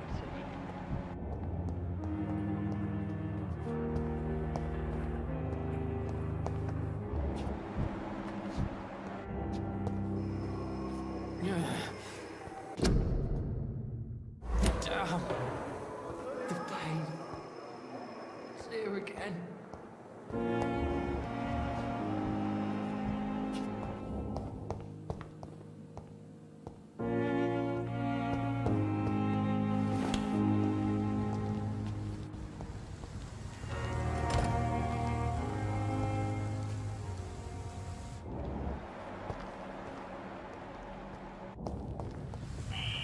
Scowl voices in the garden. I should investigate.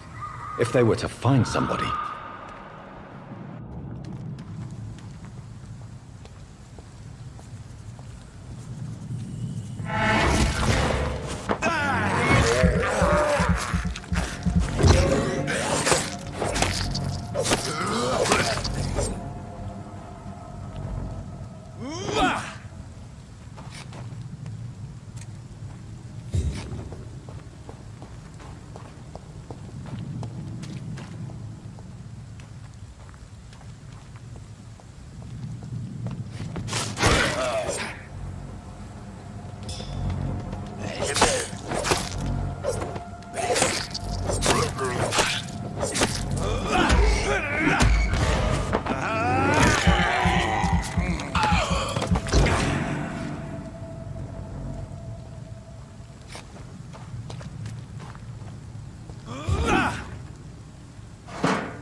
So, Mr. Hooks and Nurse Hawkins are an item.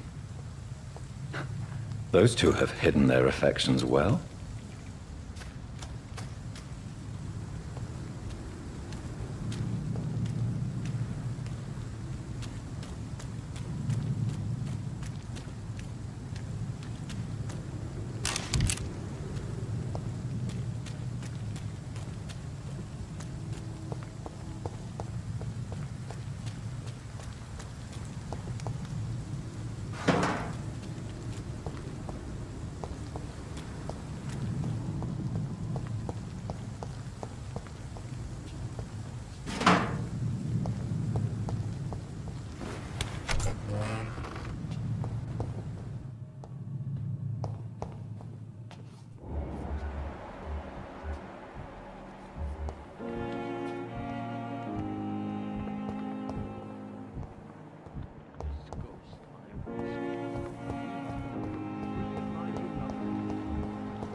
Good evening, Milton. Good evening, Doctor. Still trying to save lives? I have some good news, Milton. What? The epidemic's over? I retrieved your wallet, with all the money and a certain picture. Well, yeah, Pippa Hawkins is my girl. So what? Is it the difference of skin colour that bothers you? Not at all, Milton. Good. Please, take this money anyway, to remind you to keep your mouth shut. Not everybody is as broad-minded as you, Dr. Reed.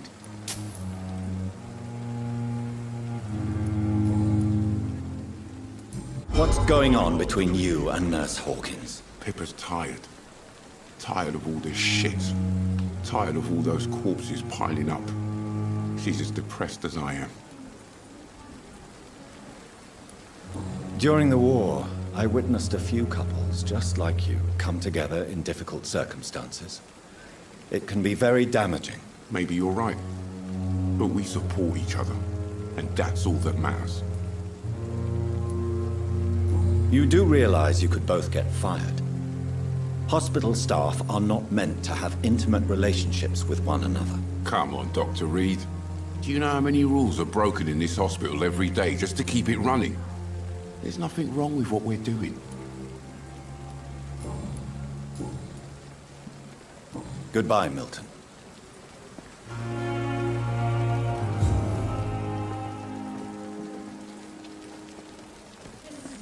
Perhaps I should have considered the offer from that.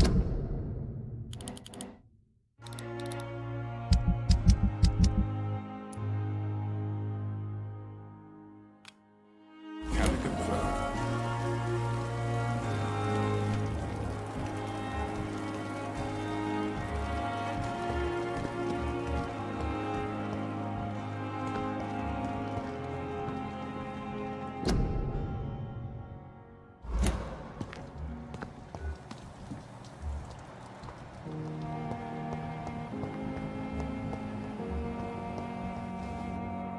Good evening, Nurse Hawkins. Good evening, Dr. Reed.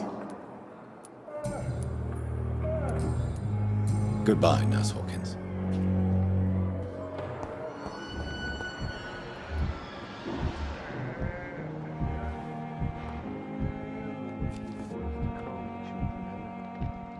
As for me, what a blundering idiot. Good evening, Doctor. I believe we're going to be working together. Dr. Reed. Dr. Swansea informed us of your arrival, but I could not dare to believe we'd have such good fortune. Such an honor, sir. Thank you. And you are? I am Thoreau Strickland, Dr. Thoreau Strickland. I'm a great admirer of your work, Dr. Reed. What can you tell me about the Pembroke? Well, it has always been an honor to work with Dr. Swansea. But with your arrival, I can't think of a better opportunity to learn about blood transfusion. You seem quite optimistic. It's a rare and precious attitude in these difficult times. I'm convinced that this epidemic is a test of endurance and dedication for us men of science. Questions remain about our capacity to resolve the situation. True, true. Last summer, during the first wave of the epidemic, I used to joke with Milton about the extra work. We're not smiling now. Do you need help with anything in particular? Well, yes, maybe. I'm waiting for a batch of products I ordered for my personal research, yet my supplier seems to have vanished. Do you want me to play the errand boy for you? Oh no, Dr. Reed. But if you went personally to his shop, what with your reputation and all, he wouldn't dare to refuse the products I need. I see. Well, give me the address, for I may pass by if I have time.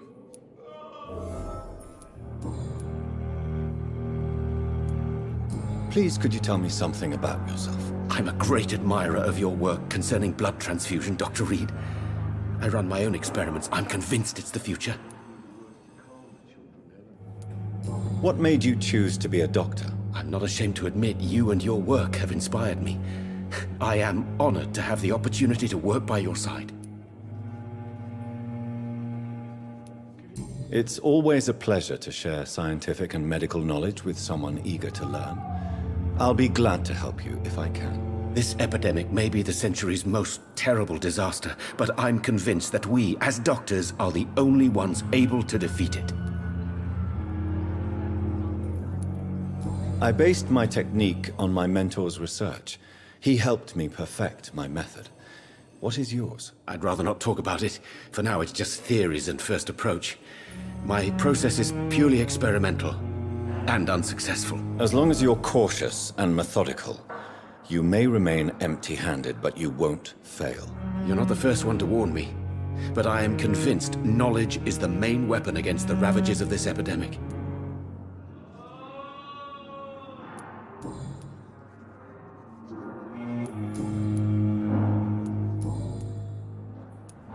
Tell me more about your willingness to experiment with new medical techniques. Harvey Fiddick is a patient suffering from a severe injury that could cripple him if not treated correctly. I'm convinced your blood transfusion technique could help him. What is it you really want? To save him, or to prove your point? Fair question. I want nothing but to save my patient, Dr. Reed. Especially since I know Mr. Fiddick's story. This personal involvement could also appear to be a lack of impartiality. You must know that a good surgeon must remain neutral. I agree. But that does not excuse Dr. Aykroyd's behavior.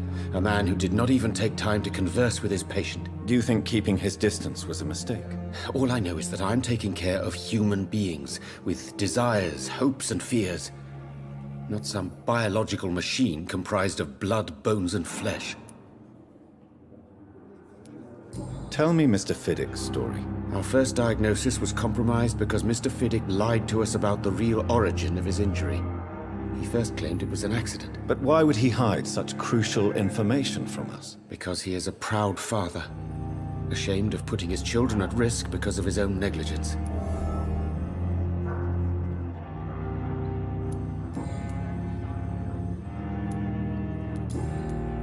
Goodbye, Dr. Strickland.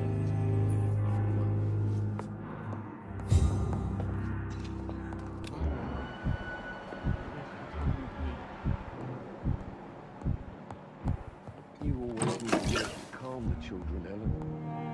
As for me, what a blubbering idiot.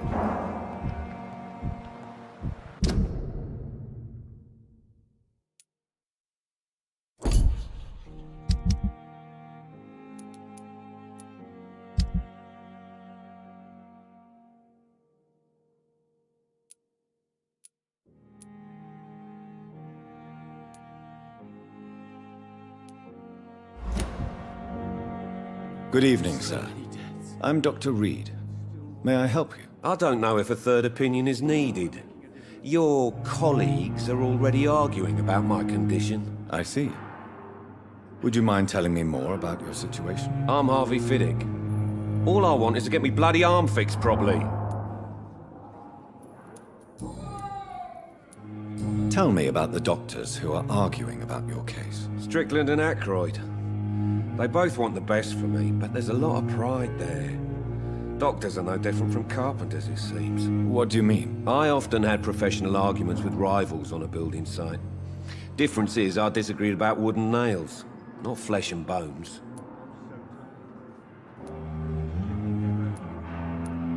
Tell me about yourself, Mr. Fiddick. I'm just a regular guy waiting to get his arm fixed, so I can return to work and to my family. I was more curious about what you were doing before being hospitalized. I'm a carpenter, and a good one too.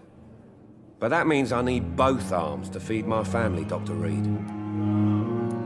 Are you satisfied with your treatment here? Well, it's clear that I've chosen a bad time to be injured. Forgive my bluntness, but you seem overwhelmed by cases of the flu. I won't lie to you about it. I'm afraid we are. Are you sure you don't want to operate yourself, Dr. Reed? I have the feeling you're very capable, and your colleagues seem to think so too. In other circumstances, you would be right. But for now, I don't think I can take on the responsibility. My apologies.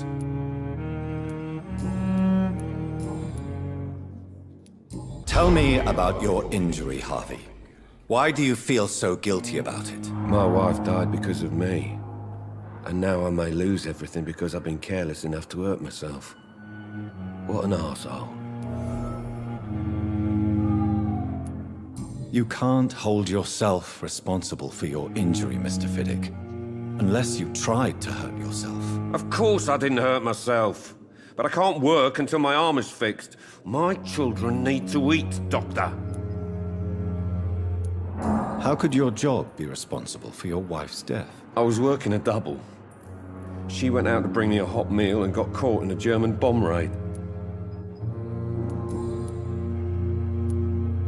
Tell me more about the death of your wife, Harvey. 1915. I was in the army, building workshops for the Royal Flying Corps. Helen was happy I wasn't sent to the front. What happened? The Germans sent Zeppelins to bomb the construction site, but they missed their target. My wife was bringing my dinner when the bombs fell. How are your children after losing their mother? They were smaller then. The only good thing about this is my Helen didn't bring them with her that night. I'm sorry for your loss. So many died during the bombings. I served in France and witnessed the carnage there. I would like to say that she didn't suffer. Truth is, I have no idea. I just know that I'm all that me kids have. Poor little bleeders.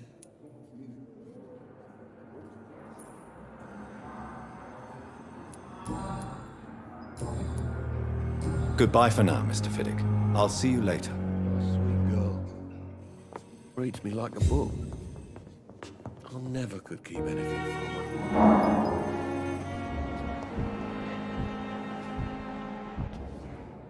Good evening, sir. I'm Dr. Reed. I believe we're going to be colleagues. Reed? Yes, I've been informed about your arrival. I'm Waverly Ackroyd. Welcome aboard, I suppose. Does my arrival inconvenience you in some way, Dr. Ackroyd? Let us just say that I don't particularly share Dr. Swansea's enthusiasm for hiring you. What we need here are reliable professionals, not overrated dabblers. Tell me, Waverly, what do you think of Dr. Strickland's enthusiasm for his experimental research? Strickland is playing with his patients' lives for pride and glory. Now that, sir, is unethical. Are you thinking about something in particular? Harvey Fiddick needs delicate surgery. I believe we should stick to the usual procedure, but my young colleague obviously disagrees. Why do you wish to lead this surgery? I strongly believe that Mr. Fiddick should not be butchered to test an unproven procedure.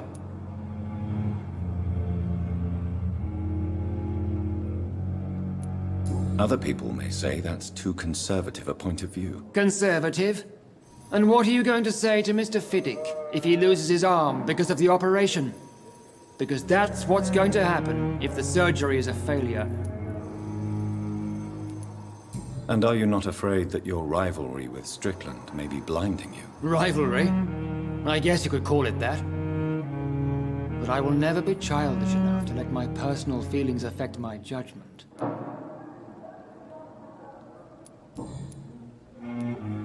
Since your tenure in this hospital is longer than mine, perhaps you can tell me more about this place. Let's just say I'm tired of the carelessness around me.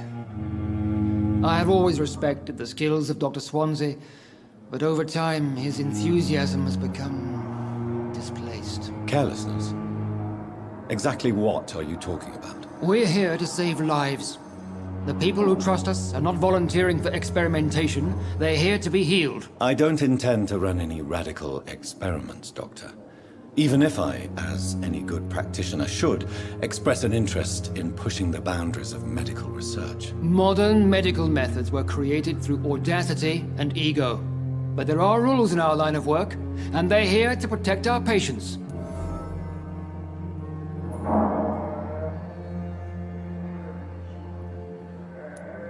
If you have a problem with me, Dr. Ackroyd, please feel free to tell me. Dr. Swansea has imposed your presence on this hospital without asking anyone's advice. The benefit of his position. But I don't agree with it. I know we've never met before, but I believe this hospital could use all the help it can get. You will agree with that, I'm sure. Oh, but I have heard about you, Dr. Reed. Of course you can't say the same about me, since I have not wasted my time courting the press.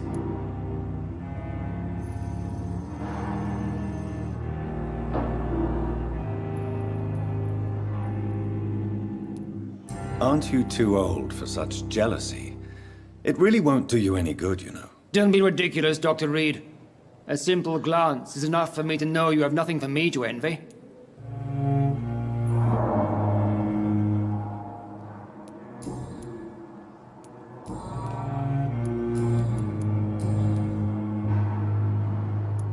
It seems you have bad memories of your military service. I refuse to see this industrial slaughter as scientific progress.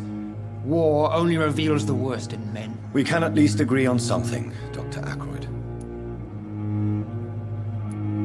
I don't know what you've heard about me, but I have already proved my value as a practitioner. I don't question your skills, Dr. Reed, but your motive. Is it money, fame, or are you truly dedicated? And what exactly is that supposed to mean? I served in the war just like you. But unlike you, I did not use the wounded to play the modern sorcerer. Be careful what you insinuate, Dr. Ackroyd. I only want you to admit you used those men to improve your theories.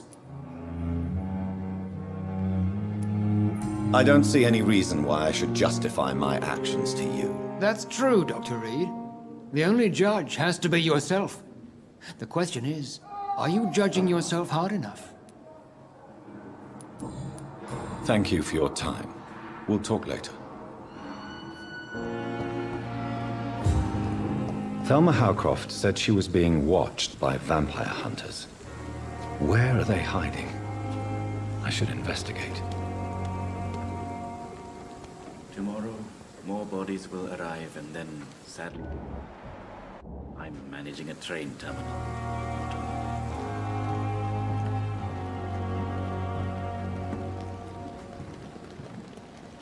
Good evening. I'm Dr. Reed. Always a pleasure to meet a colleague, sir. Especially when he was supposedly dead. A colleague? Are you a doctor too? Not anymore, sir. I used to be Dr. Rakesh Chadana. Now, I'm just Mr. Chadana, pawnbroker and humble guardian of this morgue. What do you mean, you used to be a doctor? Was your license revoked? No, sir. It is just that I like to be precise. I run a little pawn shop while taking care of the dead. But I used to be a real doctor.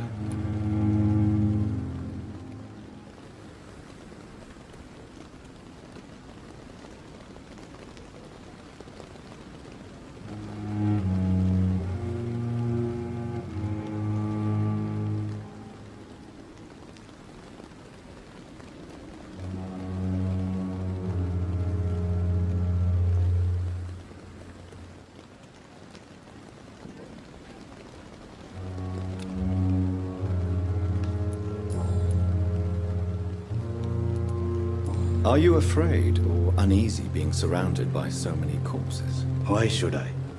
These bodies are empty vessels. Flesh left to decay. Poof. No soul anymore. All gone. How did you get this job? After I left the army, I worked as an undertaker down by the docks. A dangerous place with many an unpleasant business there. Milton Hooks helped me get a job here. An interesting point of view. And quite an exotic one, too. Most people fear, or at least have a respect, for dead flesh. Sir, as a medic during the war, I learned to face my death and the death of others. It's the pain we have to tame, not death itself.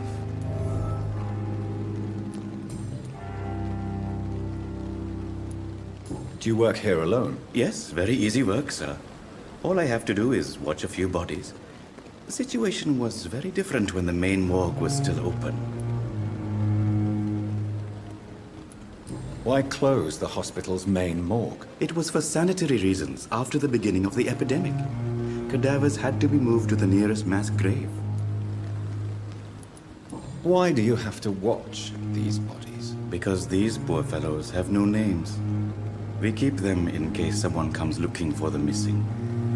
Sadly, very rarely happens. Have we met before? I don't think so, sir. Why? When we first talked, you said you were glad to meet me since I was reported dead. Funny story, sir. Your sister came here a few nights ago. You were missing, and she was looking for your body. She must be very relieved now.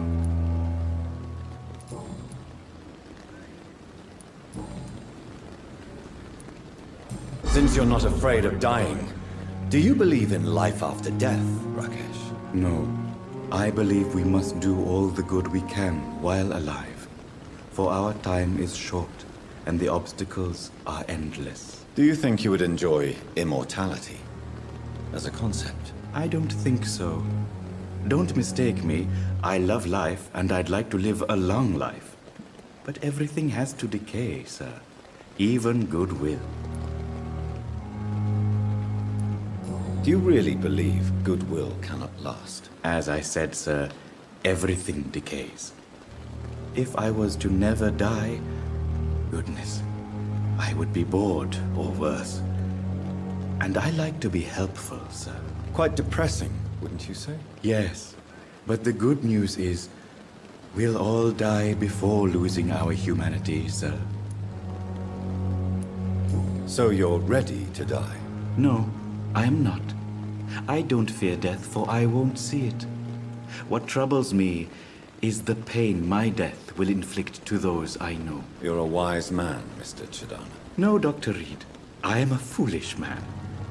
But I like to think otherwise. A pawnbroker? I expect you get all types of people here. Yes, sir. All kind of people. For I sell all kind of goods.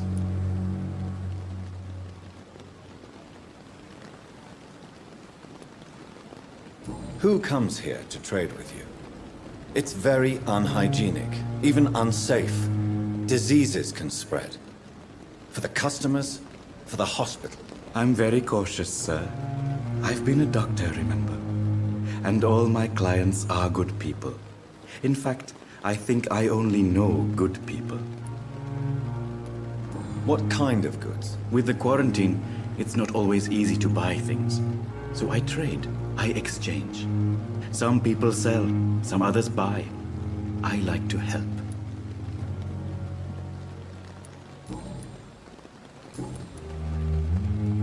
Goodbye, Mr. Chidana. It never ceases to amaze me how you, the dead,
I'm sorry you ended up on my plain and cold medical bench, sir.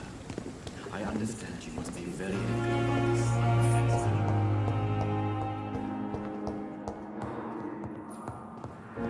So many deaths. And still welcome. How can we be sure?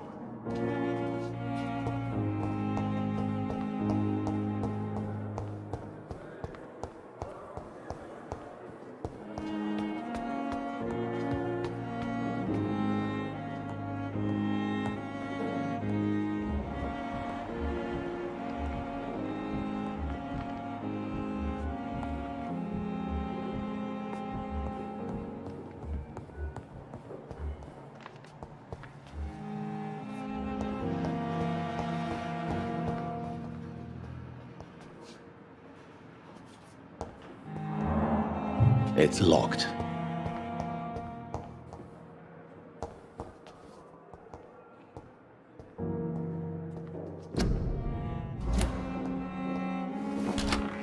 This must be the place. It's definitely away from prying eyes. Relegated to the shadows. A kingdom of my own. At least I won't be sleeping in a coffin.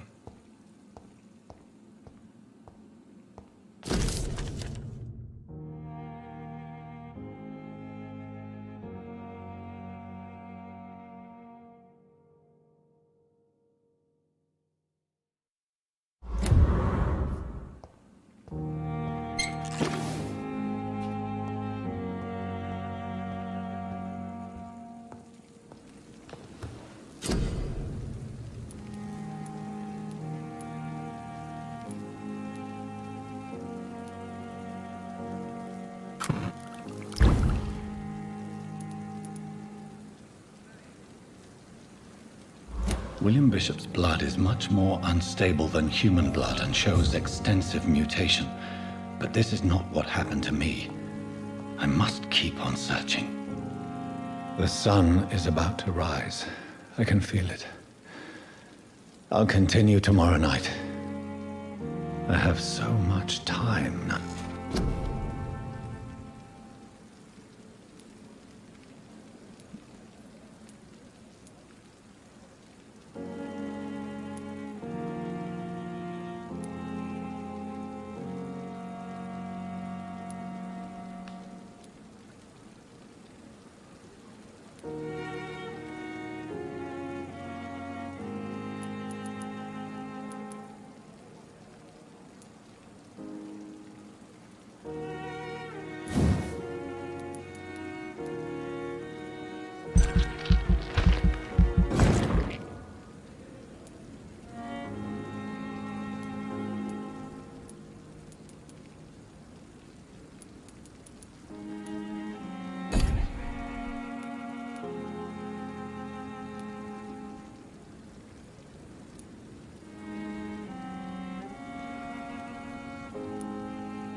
If I'm to stay here until my research is complete, I'd better learn to hide my true nature from the mortals. But what about my thirst for blood?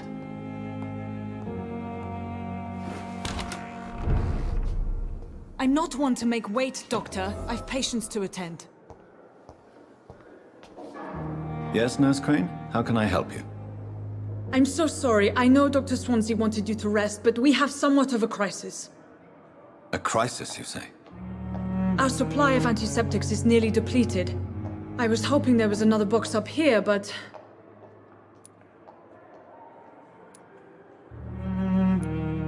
Sorry, there's nothing here.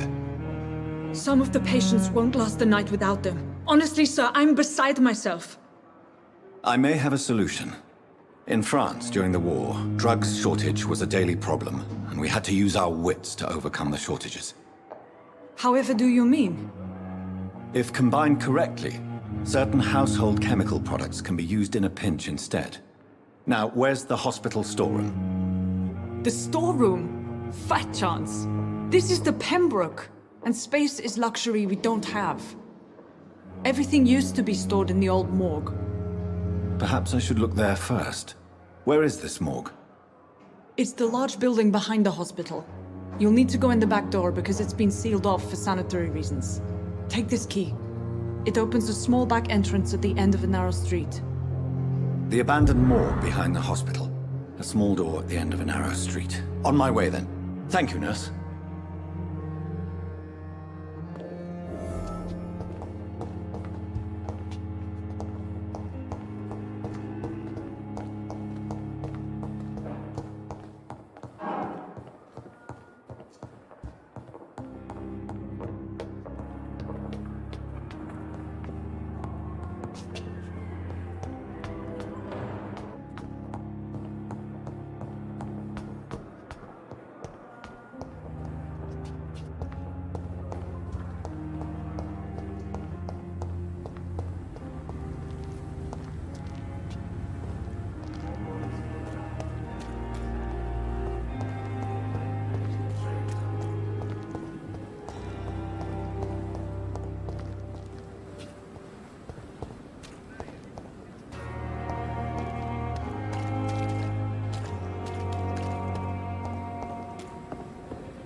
I understand you must be very angry about this unfair situation. I managed to arrange to have you buried in the same mass grave as your wife.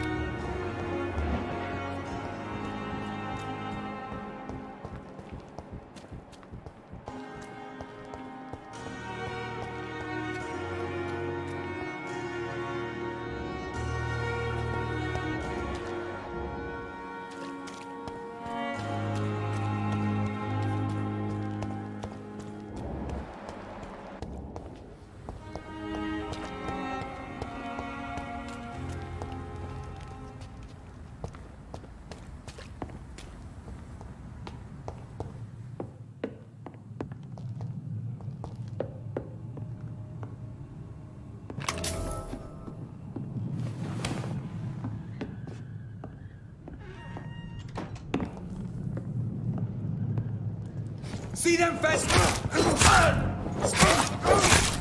Die, vermin!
Crush the next boys!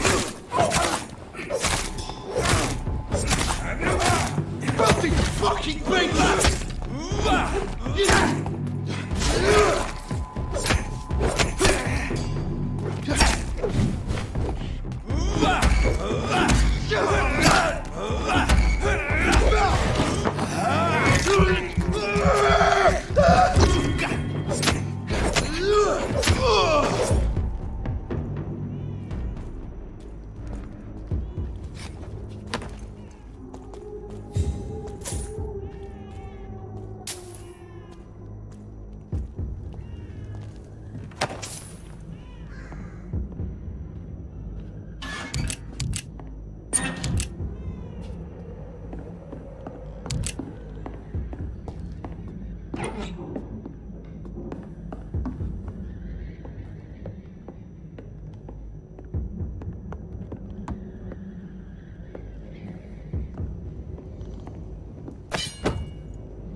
Die, vermin!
Reads me like a book. I never could keep anything from her.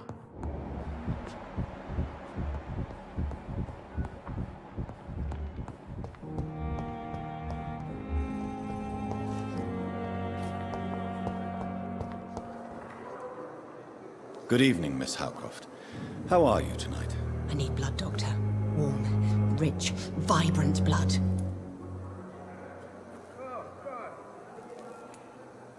I have made inquiries about the men who were tracking you, Miss Howcroft. I did not expect a mortal to have this sort of courage. Speak, Doctor.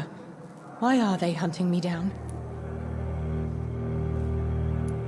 It was a misunderstanding.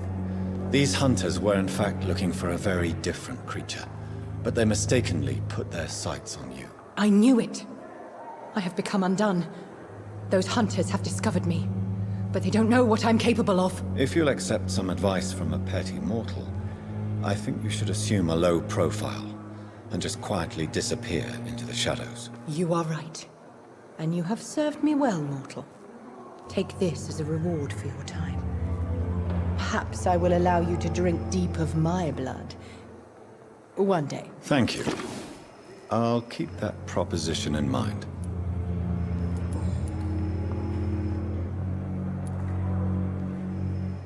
Tell me, Thelma, what do you really know about vampires? I saw one and he saw me. I watched him hunt and kill. I saw his terrible wounds heal as his victim died. And then I knew I was saved. You mean you actually saw a vampire? Here in London? Yes. And it has been the answer to my pain. I must drink and kill to regenerate my decaying body. I am a vampire too.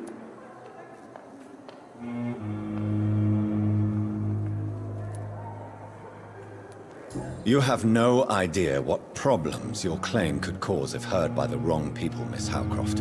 You must stop this nonsense now. Why fear the truth? Strange things live in the dark, Dr. Reed. Strange and ancient beings that were here before this island even had a name. Tell me, Thelma, why do you feel so attached to Mr. Elwood? Why him? I'm not sure, Doctor. I think we have a bond of some sort. We've both suffered so much. He's the only mortal I find interesting. Do you plan to make him a vampire too? Of course not. How could I inflict my curse on anybody else? I'm not that cruel, Doctor. Would you say you and Mr. Elwood are romantically involved? No. No, Thomas is a delicate soul. Even though he disguises it. But I am not the woman he needs. No, for I am a vampire, Doctor.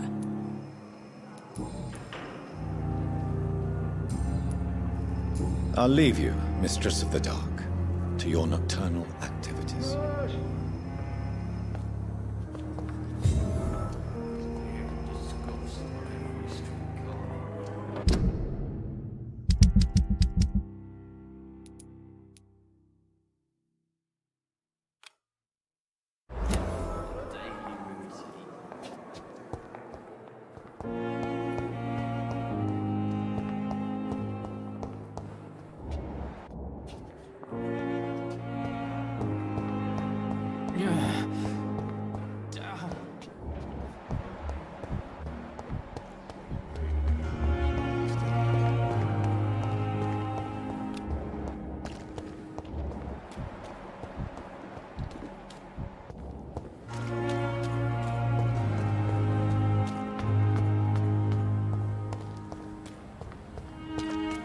It's locked, all right.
Opium is one of the main ingredients of Strickland's medication.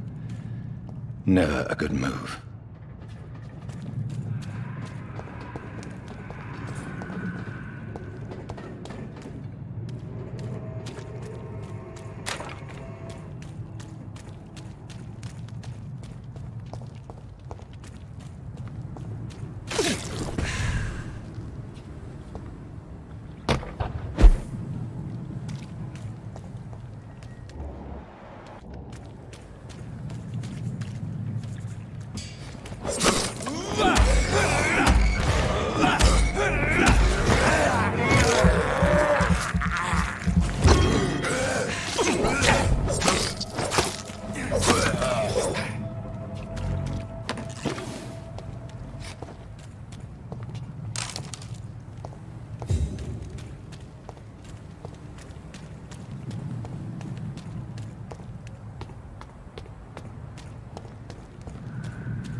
Dr. Reed, you know.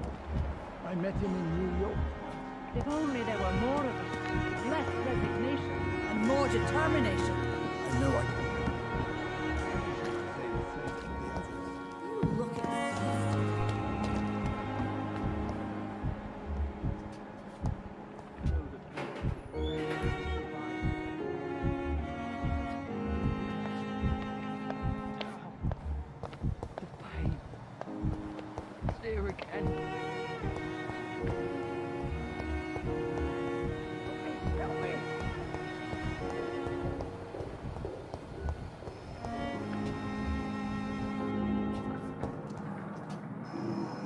Good evening, Dr. Strickland. And good evening to you, Dr. Reed.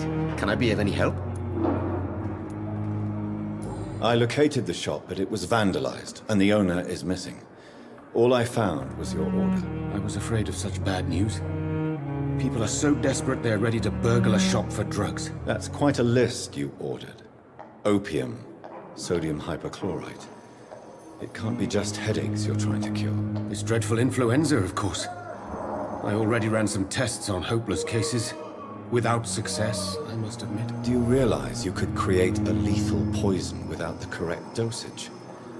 Then there are the legal ramifications. Is this not true of any medical substance, Dr. Reed? However, if you would agree to improve it, I'd be glad to accept your help. As long as you promise to be scrupulous with your experiments, I may try to gather these substances, and even help improve upon the mixture. That's all I'm asking for, Dr. Reed. That's all I'm asking.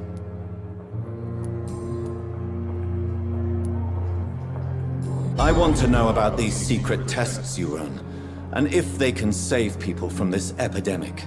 Speak to me now, Thoreau. I know I may sound presumptuous, but I'm just following your steps, Dr. Reed. I'm casting away the shadows of ignorance by daring to face them. Self-confidence is essential in our line of work, my young colleague. But only if tempered with the correct amount of cynicism. But you never doubt yourself, Dr. Reed. I've read all your articles and books. You performed the most daring research during the war.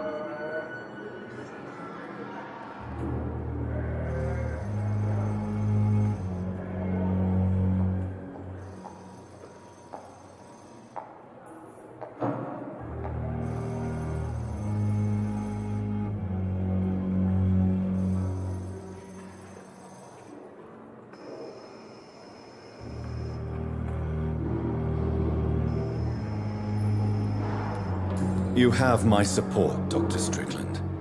I know exactly what it feels like to battle an unknown disease with only your mind and force of will to help you. Thank you, Dr. Reed. You don't know what that means to me. Goodbye, Dr. Strickland. I can't let Strickland put his patients at risk with opium. Perhaps an adjusted formula will deliver more of a placebo effect.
Behavior is similar to the infected William Bishop.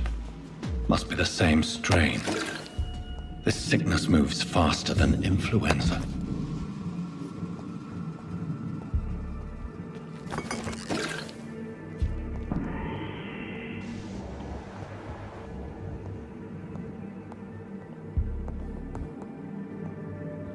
This key will surely grant me access to the basement.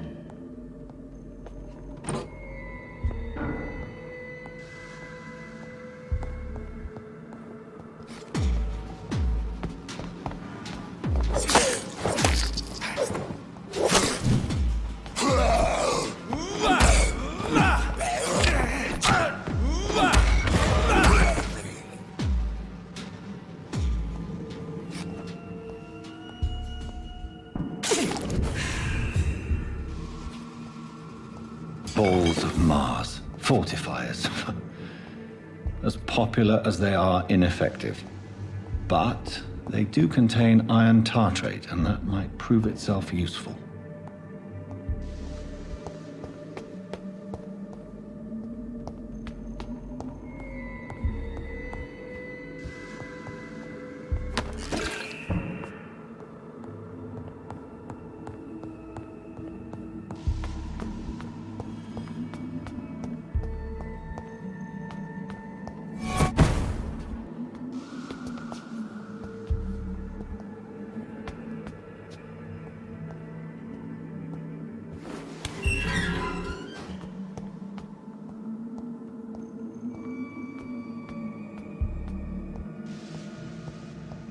These scowls feed from corpses and the husks of animals.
It's locked, all right.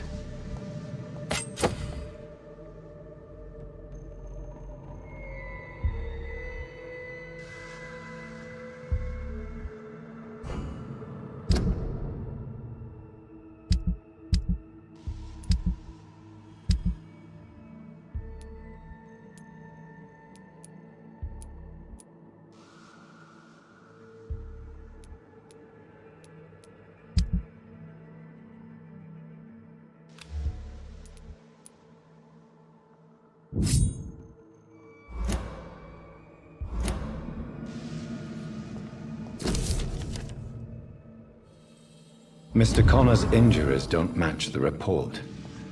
I'd better look into this.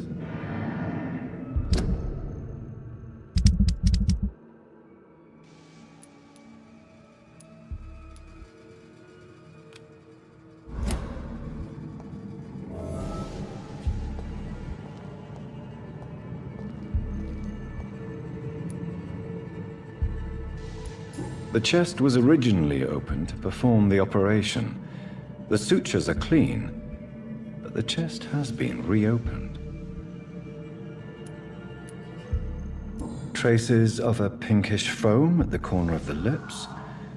Some sort of drug overdose, perhaps? Multiple abrasions and scarring on the arms and legs. Old and distinctive injuries of a sailor or a fisherman. A puncture over the left lung, possibly a chest tube insertion. Not the cleanest work, but I think it was successful. Signs of internal bleeding. So, Dr. Tippett's anesthetics were incorrectly dosed, causing the patient's death. And then, he tried to operate on him again. Tippett has made an egregious error. It's time we talked.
Scowls can be so ferocious.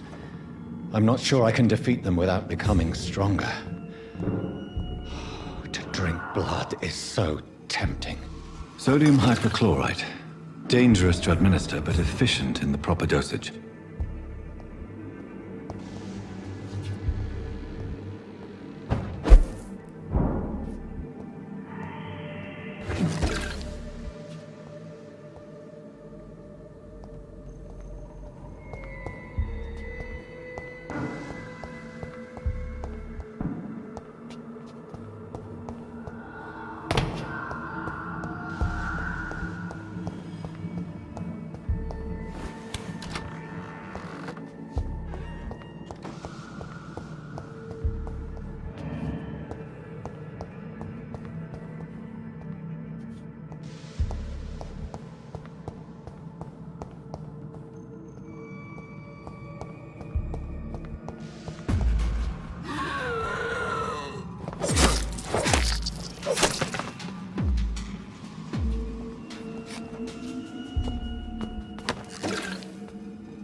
It's locked.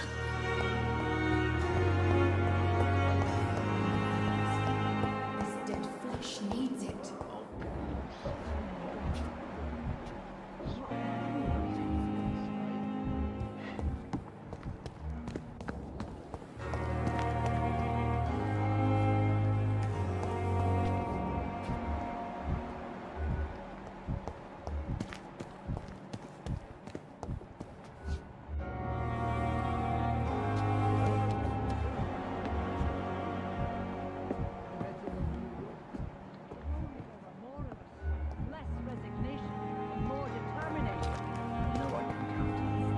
I wish I could say.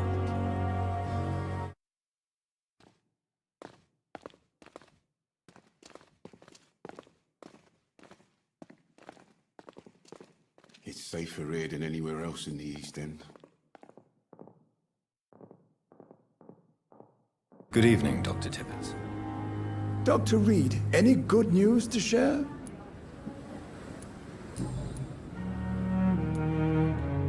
Corcoran, I want you to tell me about Mr. Connor. How did he die? What happened? He was my patient. He died because of my mistake. That's the blunt truth. What was the nature of the mistake? It was a twofold error. My diagnosis was wrong, and the administered dosage was too strong. Who was this patient? I don't know. Some sick man from the docks, maybe a fisherman. I had no time to talk with him. No one claimed a body. Why not stop practicing? Are you mad? I killed that man, I admit it, and it won't happen again. I have saved so many lives since then.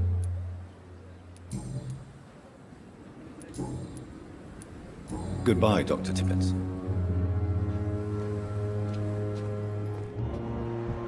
Perhaps I should have considered the offer from that cabin.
Good evening, Nurse Brannigan. Good evening, Doctor.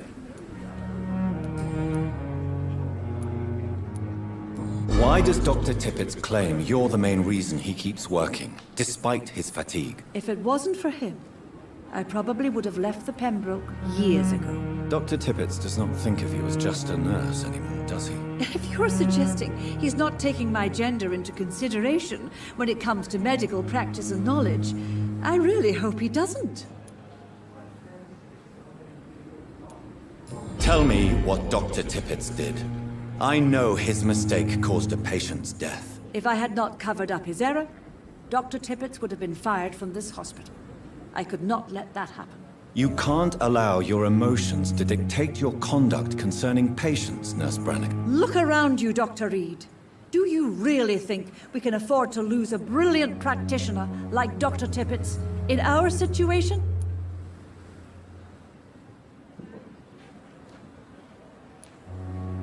I can't say I approve of what you did. But as a field surgeon, I know that some situations require you to bend the rules. I'm not proud of what I've done, but to contain the epidemic must be our priority, so we can't afford to lose Dr. Tippett.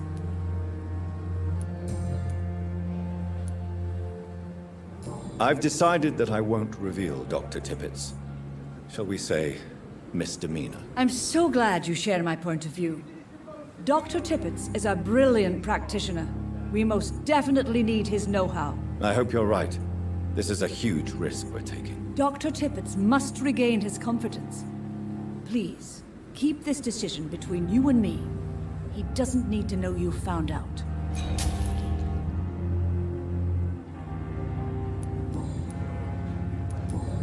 Goodbye, nurse. Call me if you need assistance. Another night with the glorious battalion of Pembroke.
You'll be fine. We'll take care of you.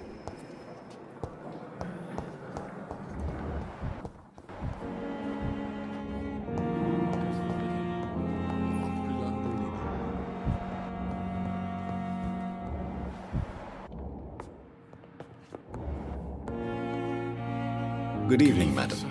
Can I help you? It's my son who needs you, sir. I'm Dr. Jonathan Reed. How can I help your son? I'm Beatrice Goswick, mother of Mortimer Goswick. Could you check on him, please, Dr. Reed? I've heard much of your talents as a physician.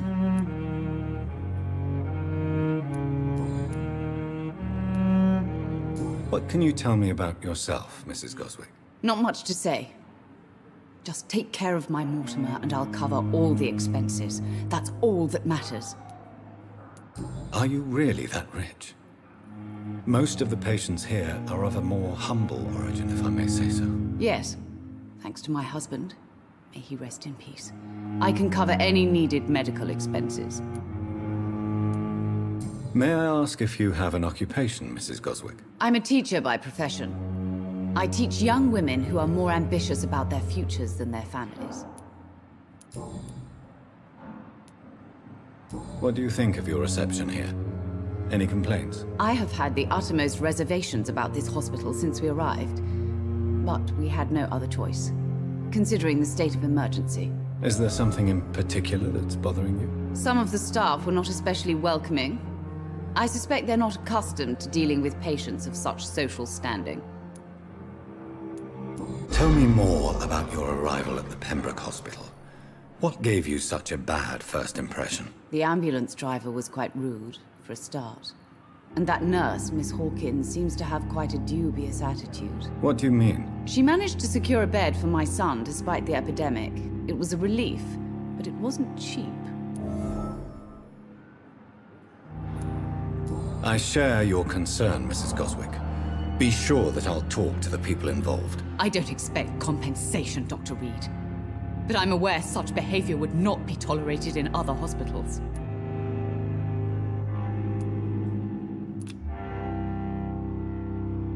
She charged you for a bed? Yes, and I paid without question, considering the urgency of the situation.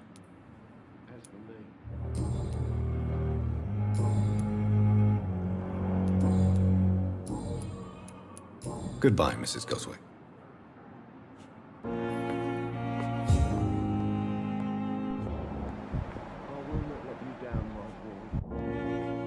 Good evening. I'm Dr. Reed. Can I help at all? No. Really? Why are you here, then? I don't want to talk. My throat hurts too much. I suppose that this pain is the reason you're here. Is someone taking care of you? Yes. And no. Could you at least tell me your name, sir? Mortimer. Mortimer Goswick.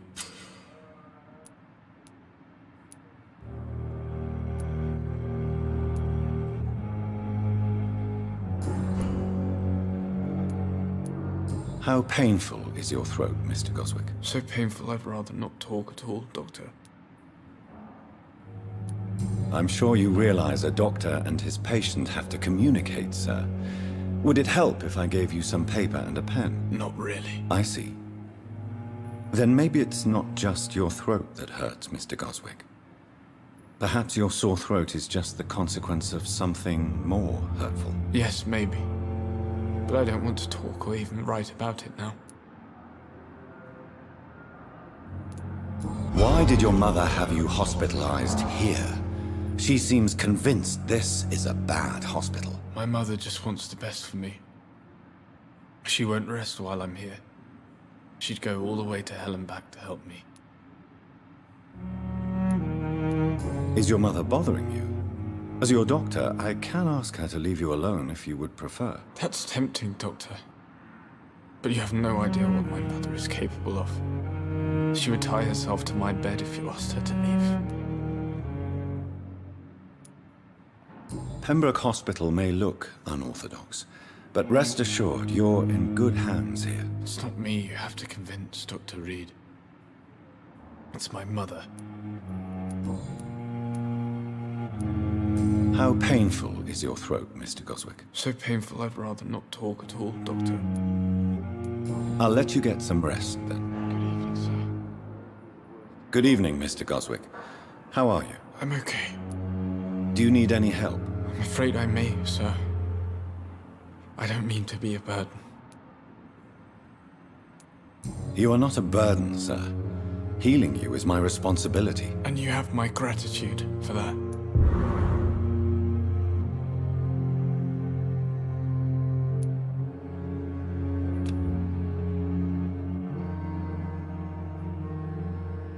I have to go now, sir.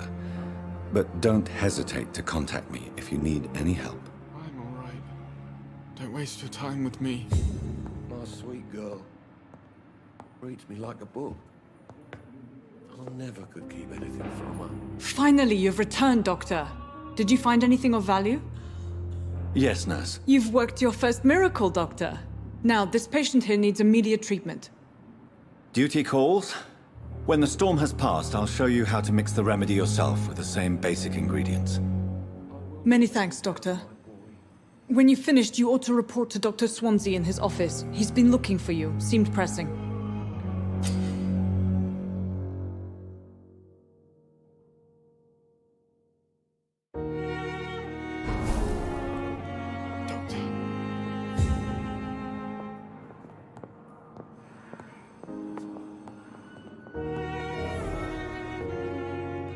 You always need words to calm the children, Helen. As I know, blundering idiot.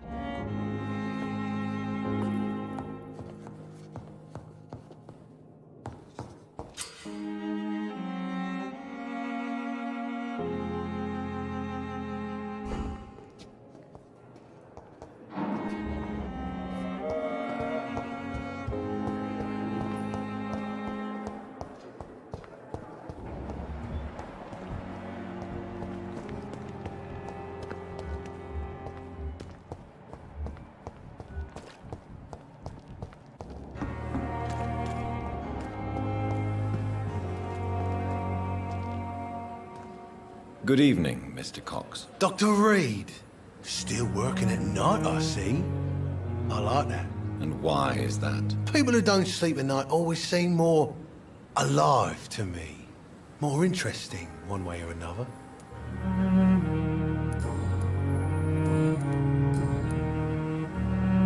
How is your hospitalization going, Mr. Cox? This is a shitty place with shitty staff. But as long as I'm treated all right, I'll be fine. What's wrong with the Pembroke staff? That bastard you sent to bring me here, Milton, I thought he was going to break all my bones before I reached my bed. I see. Any other smart comments? The nurses aren't too ugly. Especially that foxy one, Nurse Crane. Pretty brunette, tough attitude, oh, I like that. What's wrong with the hospital? Come on, Dr. Reed. The place is a dump.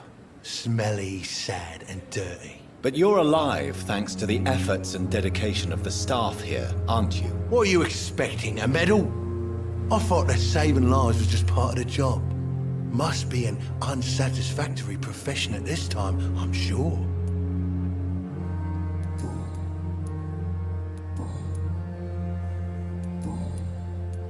Do you ever think about that poor fellow I saw you push in the water? The wound he gave me will make sure I don't forget him. Still fucking hurts. Boss had cut me good. What did he want? Revenge? I recently had to kill his brother. Poor arsehole thought it would be easy to return the favor. Only the strongest survive, then? Survival at all costs. Is that all you think about? I'm the toughest bastard you'll ever meet, Dr. Reed. And I don't give a fuck what you think of me. That man was determined to murder you. You almost died. What a surprise. The first time I met him, he nearly shit himself. Fucking coward. I guess revenge gives you balls.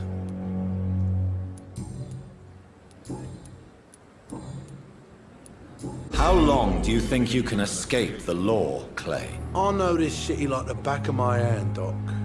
I know its streets, who to pay, who to avoid, and who to bully. I won't get caught. We can't escape the consequences of our actions. The past catches up with us in the end. I ain't afraid of death. I don't hide who I am. I live my life honestly, which is more than I could say for most folks. And who are you, then? I'm the leader of the Wet Boot Boys. One day, I'll leave this shitty place and punch in the face all who thought I would not come back.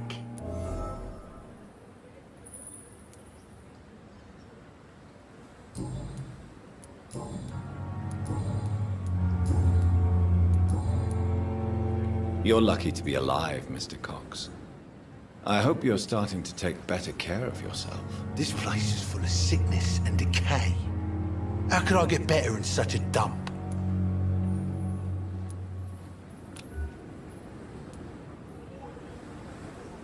Consider yourself lucky that I'm treating all of my patients equally. But don't push your luck. Don't play the innocent with me. I'm sure you have good reasons to act this way. And also weaknesses that can be exploited.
Killed, extorted, stole. Now I die. Fuck it. I'll live the way I wanted.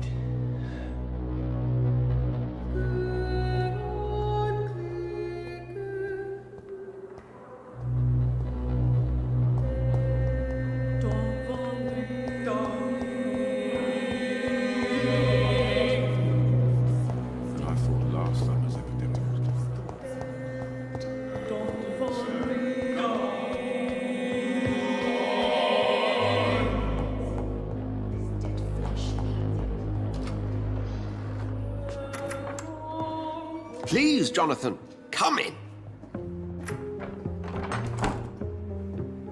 Fascinating, is it not? In the last decade, so many mysteries have been brought to light with our microscopes. The human body, biology's penultimate frontier. The more we explore its boundaries, the less we're able to trace a clear line between life and death. You, my friend, have a foot in both countries. The view must be vertiginous. It's at least as vertiginous as chatting about vampires with you, I would say. This must be all so new to you. This area of town, the hospital, a brand new life. How stimulating it must be. I wish I could share your enthusiasm, Dr. Swansea. But my condition defies scientific categorization. Undead? Unalive? Immortality defies logic. I cannot express my thrill at this serendipitous turn of events. The world's most eminent specialist in blood transfusions, a vampire. One might say a gift from heaven.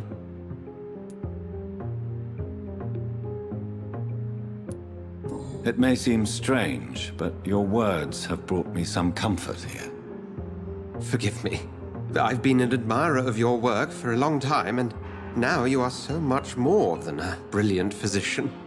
And please, call me Edgar.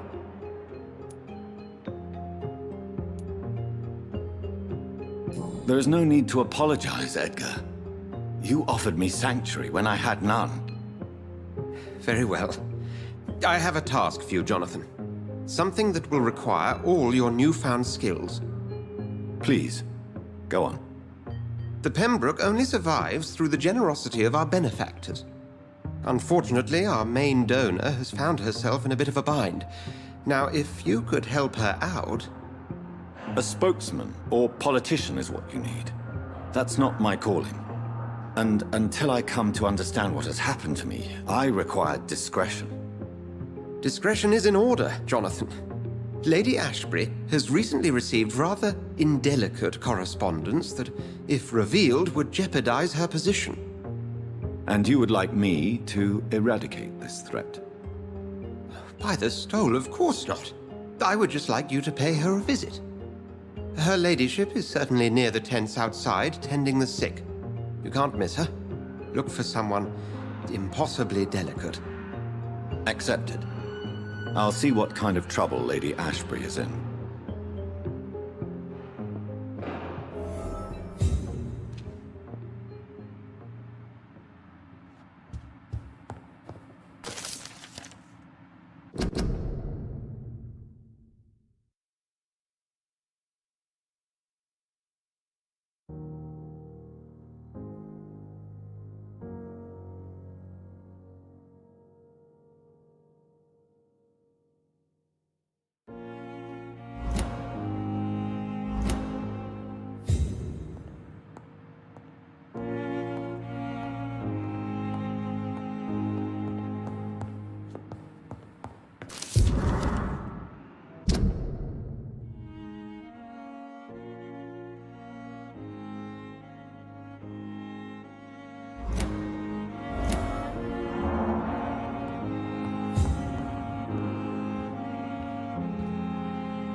I should have considered the offer from that Cadogan fellow.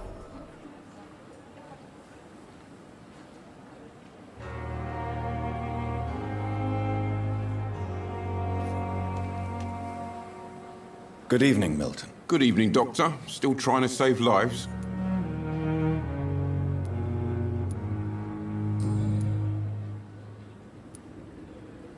Tell me why you're extorting money from some of the patients here. If a patient wants a bed, he'll have to pay me a little fee.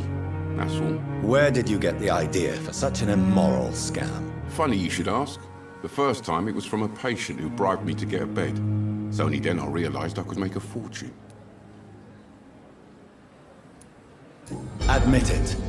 Nurse Hawkins is more than your lover. She's also your partner in crime. Of course she is. How else could I tell which bed is free? I need to know that. Have you no shame? Don't you see this city is crumbling down? Today, people are ready to pay to get a hospital bed. Tomorrow, we may be fighting for food.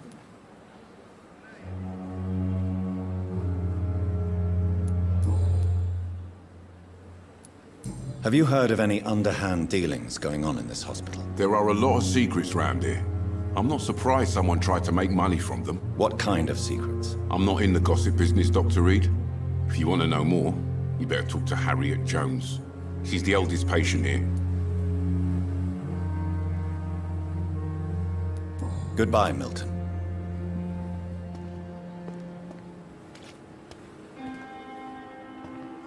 And I thought last summer's epidemic was different.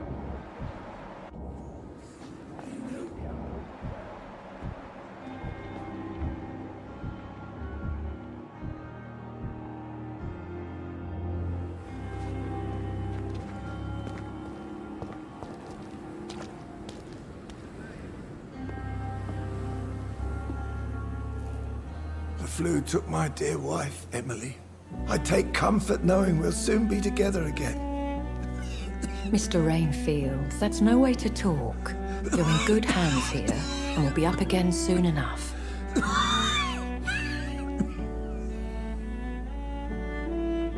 Now do me a kindness and get some sleep. I'll be back round later. Your words are kind, the blessings of an angel. You're the sweet, sweet Lady of Mercy.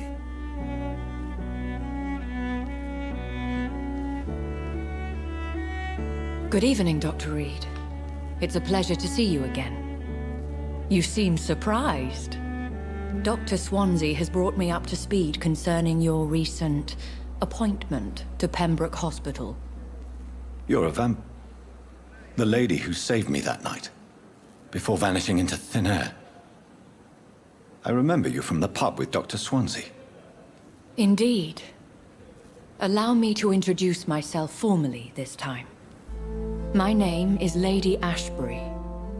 I remember you well, in spite of the brevity of our encounter.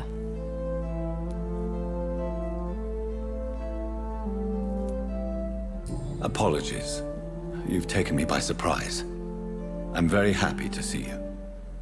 The pleasure is mine, Doctor. I hope you're more disposed to answer my questions now. You must have countless questions, but our rather urgent matter first. Swansea has explained. My cover, if you prefer, has been compromised.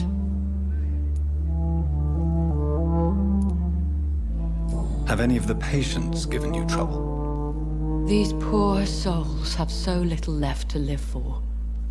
I do my best to ease their pain. The world would be a better place if it were cared for by women like you. You make me blush. I am simply a necessary evil. Pardon my boldness, Your Ladyship, but I have questions concerning this condition we share. As a newborn, your hunger for answers is rivaled only by your thirst for blood. But the questions need wait. I'm a scientist. My trade is in the deciphering of mysteries, and I need information to feed my mind. I will gladly answer every question you have, but first, prove yourself capable of resolving my predicament without eating the culprit. Dr. Swansea has commissioned me to be your agent in this matter. You could start by explaining what's amiss. These past insufferable weeks, I've been the victim of extortion. I've made a first payment, but the blackmailer grows greedy. I must refuse his most recent demands. What are your expectations? Please be precise. As the newly appointed surgeon of this hospital, you are in an excellent position to ask innocent questions and deftly learn the identity of my blackmailer. Who would be so foolish as to threaten you? A kindred spirit. Even if it were the case, and I highly doubt it, a vampire would have asked for something more valuable than money. My suspicions lean toward a patient or their family. If we're dealing with an ordinary criminal, surely you've the means to deal with it yourself, if I may. As immortal tradition doth dictate, all fangs and hypnotic eyes ablaze, the blood would run like a river. That's what I hope to avoid. Violence has a tendency to spiral out of control. Please continue. Every detail is essential. I'm your man. My embarrassment in this matter is eclipsed only by my shame at having put the hospital at risk. The threat from our anonymous scoundrel is clear. A list of dates. My visits coinciding with the dates of suspicious patient deaths due to massive blood loss. Is it true? Now aren't you the blunt one?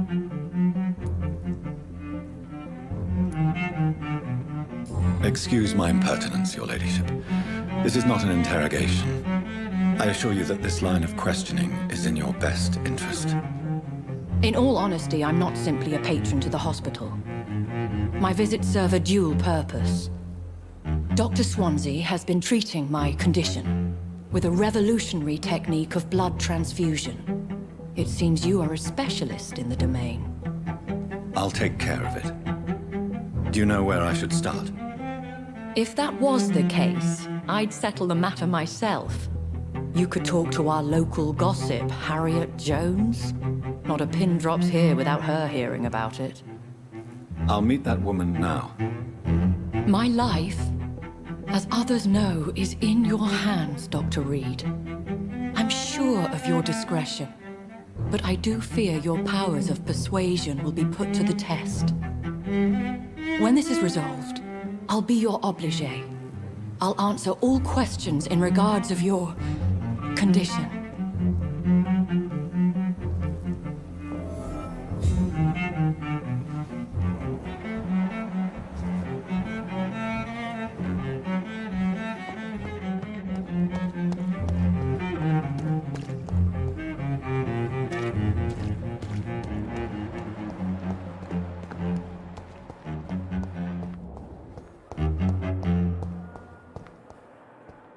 You are going to reveal all your secrets to me.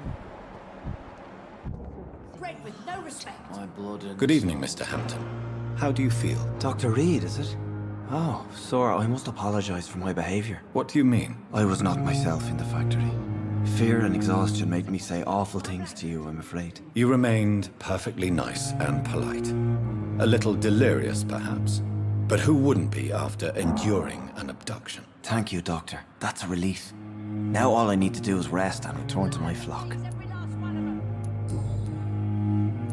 How did you end up in William Bishop's den? I had received alarming news about his recent behavior. I went to his place and he refused to let me go. You dared to enter this awful place alone. You're a hero, Mr. Hampton. Or a fool. I'm just a man trying to help his friends, Dr. Reed. William Bishop was a conflicted soul, searching for light. Why did he abduct you? William was an alcoholic. His addiction suddenly changed to blood. I don't know why. Just like a patient I met here. This Miss Hawcroft.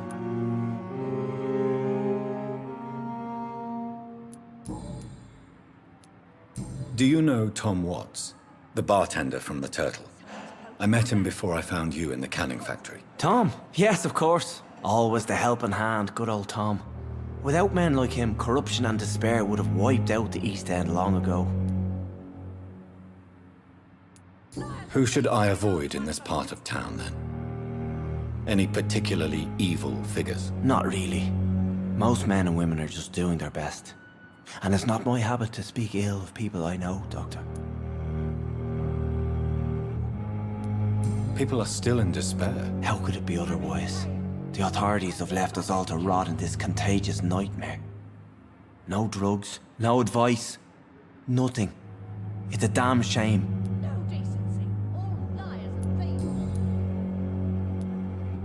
What is the general situation in the East End docks? The situation has always been tough, with a lot of tensions between the gangs and the dockers' trade union. The wet boot boys are very nervous since they lost their leader. Has the gang been threatening you? Ah, no. I've had this nickname for so long. You know, the sad saint of the East End. No one dares to bug a saint. Not even criminals.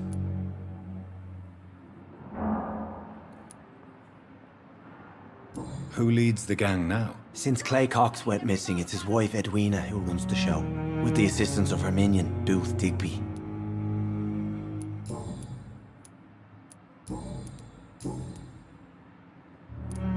What do you do for a living, Mr. Hampton? I can't help but notice the cross around your neck. I manage a night asylum for the poor and homeless of the docks, and I try to guide the lost and hesitant on the right path to our Lord.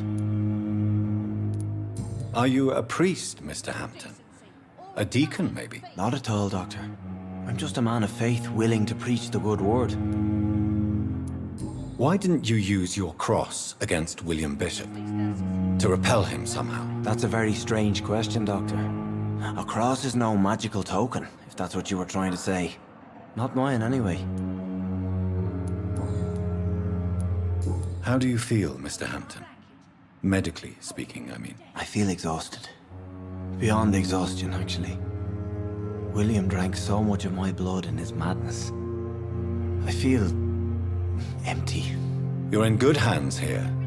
Dr. Swansea is well versed in blood transfusion, and I'm sure he'll take the best care of you. Thank you, sir. I believe all I need is rest, and then I can go back to the people who need me. Have you made friends since you arrived? Not really, but I recognize Miss Harriet Jones. I knew her when she lived by the docks. That poor woman had such a miserable life. You never came to see her here at Pembroke? Receiving visits when sick can be an important part of the healing process, you know. We're not just bodies. You're preaching to the converted now, Doctor. To be truly honest, I thought she was dead. She left the docks many months ago. Goodbye, Mr. Hampton. We'll talk again later.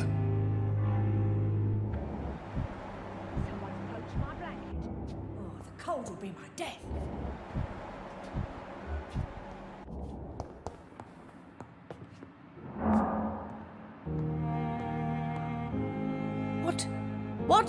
What is this?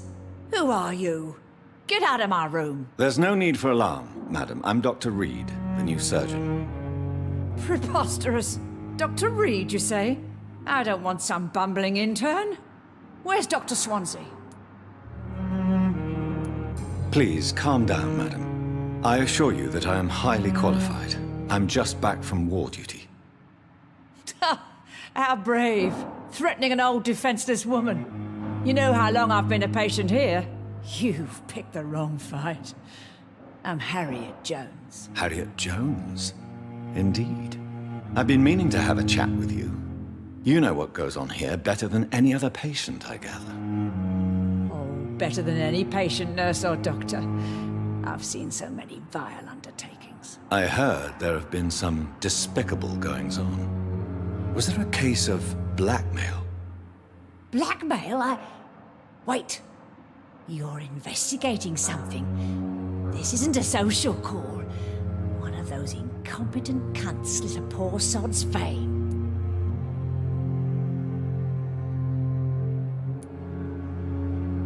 I assure you, madam, this is not an investigation into a possible medical error. Debauchery, then? Nurses Crane, Hawkins, Brannigans, whores, all of them. They can't keep their legs shut. I've seen them scratching slutty sores. Really? Well, if you have irrefutable proof, I'll not have the staff behaving in such a manner here. This is your business, Doctor, not mine. But I swear one of the nurses is cavorting with some man on hospital hours. Thank you for your time, Miss Jones. You've given me something to go on. See you on the next round.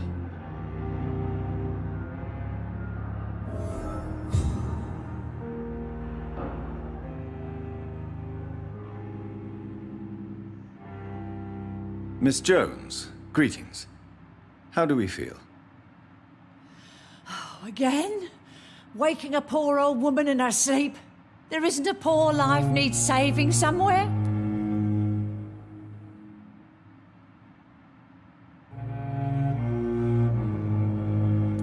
Now, I need to ask you a few simple questions. Well, if you really must.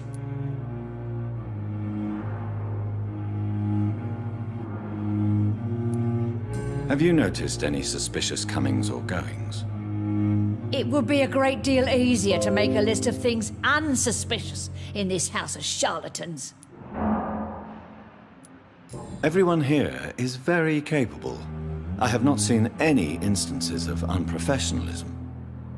Thieves and murderers, the lot. People have gone missing here, you know. Poof, without a trace. Come now, Miss Jones. Surely it's not that bad. Oh, have you no eyes? This hospital accepts all manner of souls, regardless of origin. The proper sick cannot heal. We're kept sickened by the refugees. If you could just tell me why you were admitted. It's terrible, Doctor. What with a pain in my chest, coughing up blood, and I get awfully tired. Wouldn't be so bad if I hadn't lost my house and all. I see. No one comes to visit, you know. Not even my own flesh and blood. I'll come and visit you shortly. Good night, Miss Jones.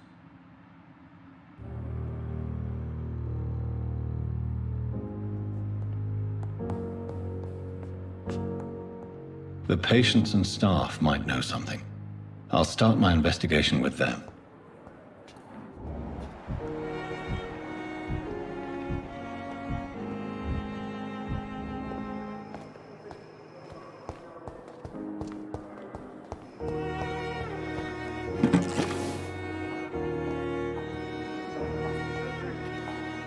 Good evening, Nurse Hawkins. Good evening, Dr. Reed.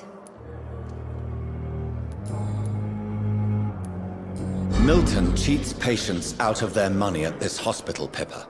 Are you his accomplice? Yes, I am. Is this your definition of being useful? By abusing the sick and poor? No. It is my definition of getting out of this useless life once and for all. Whose idea was it? What difference does it make? We did it together, and I'm guilty as charged. Answer my question. It was my idea first, even though Milton would say it was his, to protect me. Why do you do it? Why not? Most of the sick who paid for a bed are already dead, or will be soon. Don't you see the futility of all this?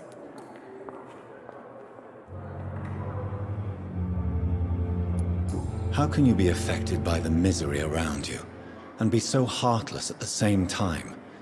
Which is the real you, Nurse Hawkins? I could ask you the same question, Dr. Reed. Are you more real when you lie to a dying patient, or when you grant him useless medication?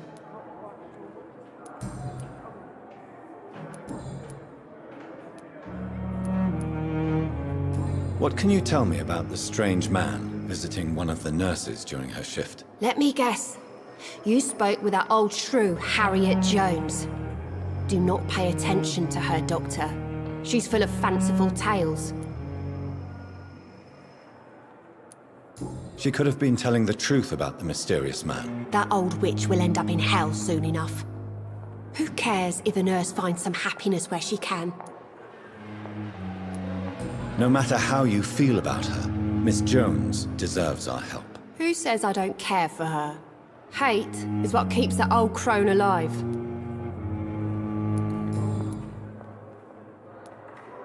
What can you tell me about the strange man visiting one of the nurses during her shift? Let me guess.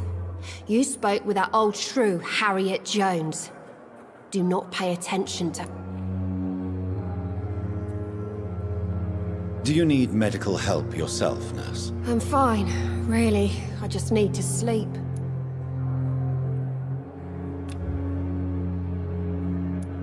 Goodbye, Nurse Hawkins.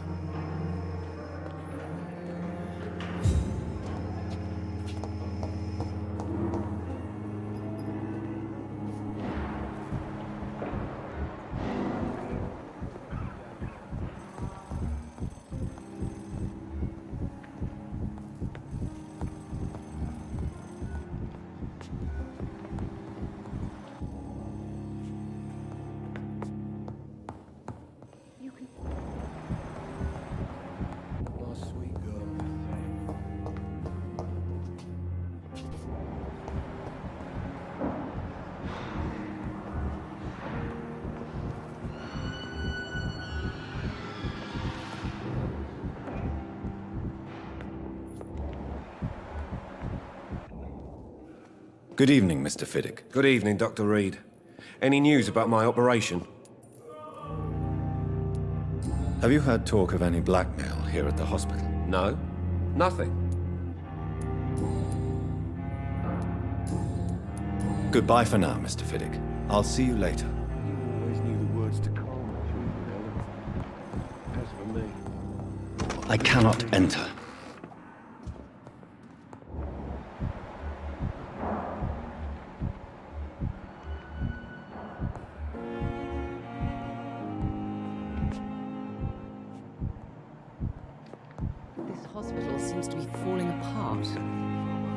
Good evening, Doctor. How is my son doing? Have Have you heard rumors of blackmail going on in this hospital? Dr. Reed, are you trying to take advantage of me? Of course not, Mrs. Goswick. I'm just curious. Well, go be curious somewhere else, please. Goodbye, Mrs. Goswick.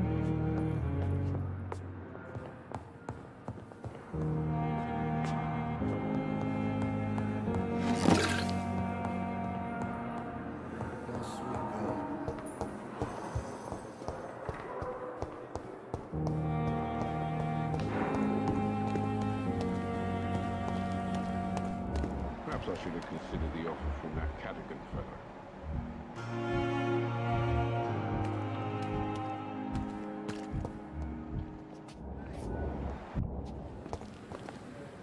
Good evening, Nurse Brannigan. Good evening, Doctor. Do you know if any of the hospital staff have criminal backgrounds? The people who work here all come from very different backgrounds, Doctor. Just like the patients.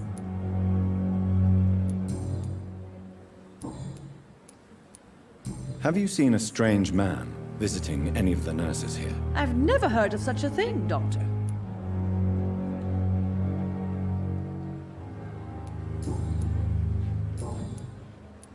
Goodbye, nurse.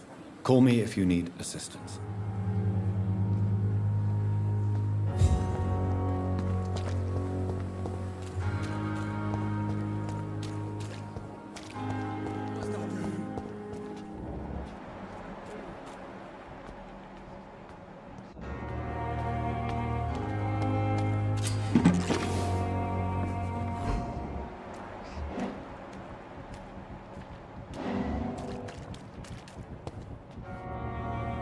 You're sure you don't come back with me? Nah, I have to see someone at the hospital. Be careful. You look so bad they may keep you as a patient. Fuck 'em. I don't like hospitals or doctors. Well then, when you go back to Whitechapel, you may find this useful.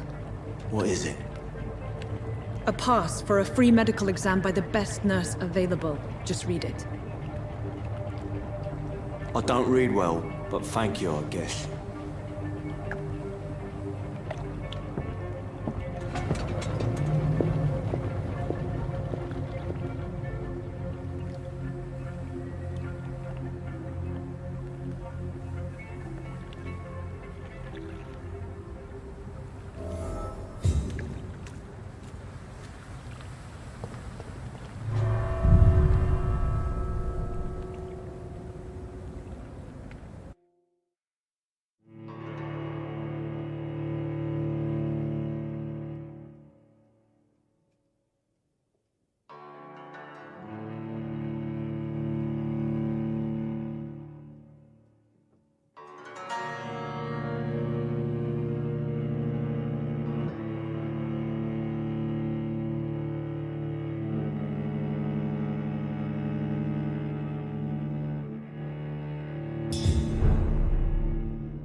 He's locked the door behind him.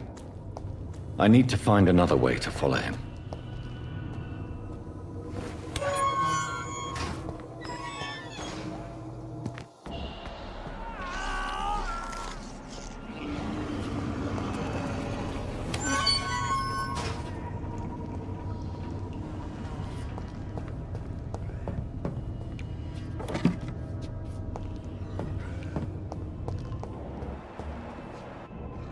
This man has been savagely attacked and dragged to the floor.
What sort of creature is this?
Not a lot to check, but I should anyway.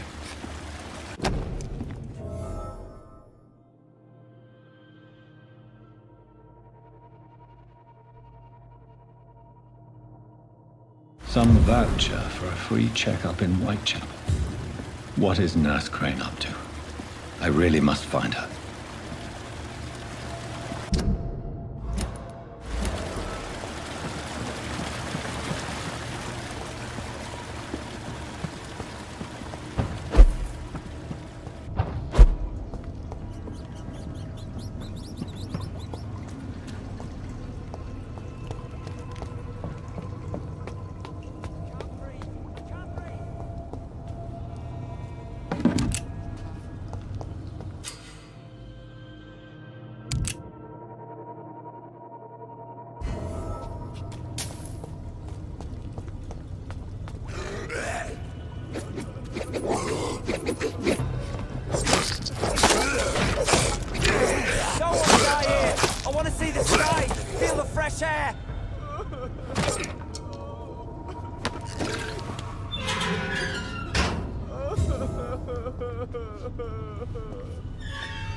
Are you injured, sir? Help me get out of here. I need to get out. I'm Dr. Reed, and I'd be glad to help you, but you must calm down first.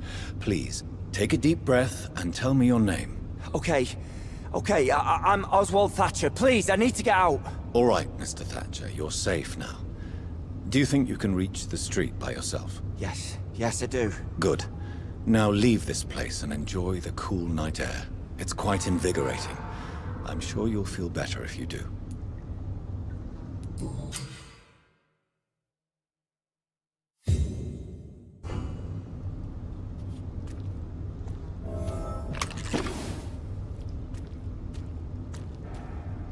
Are you sure you're all right, sir?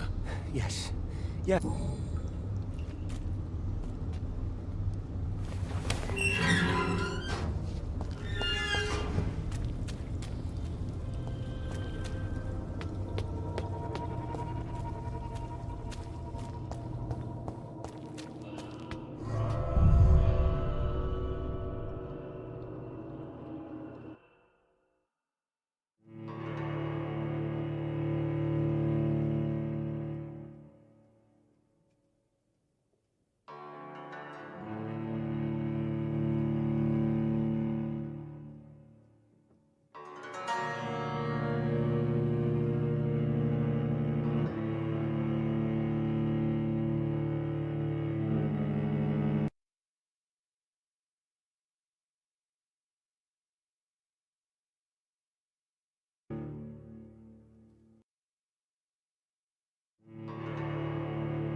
Get them weapons ready!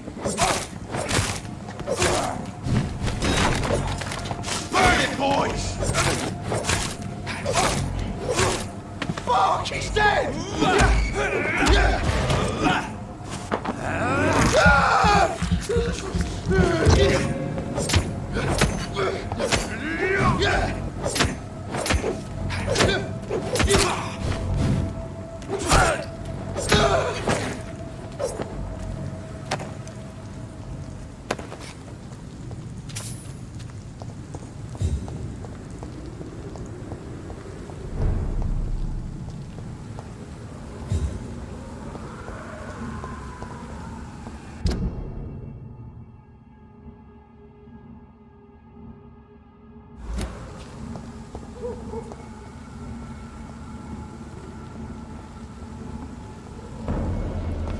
See that fancy clothes?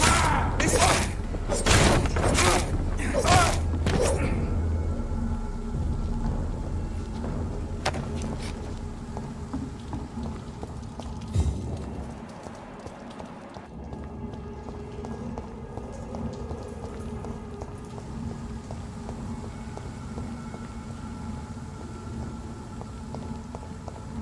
Oh my!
It's locked, all right.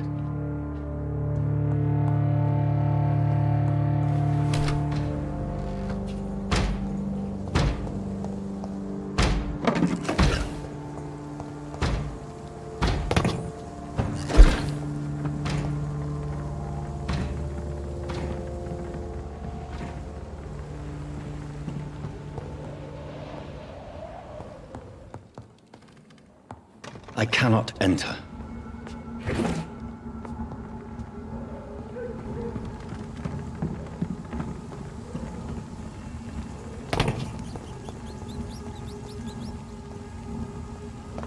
You! Get back in the tree!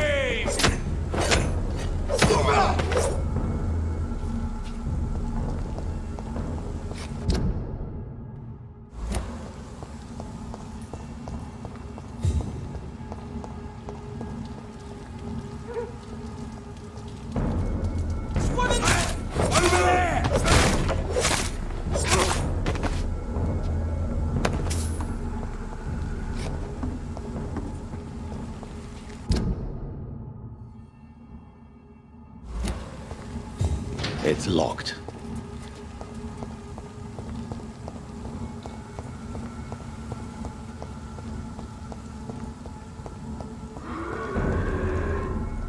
Better go. Trust the leech, boy!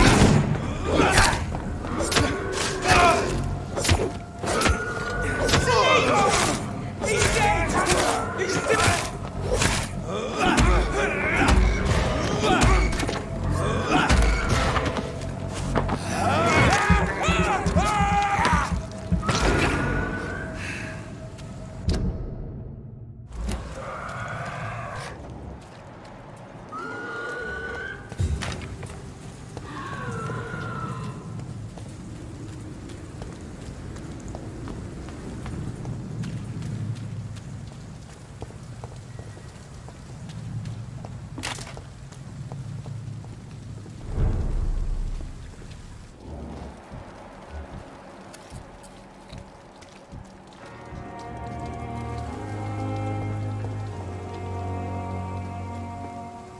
Good evening, sir.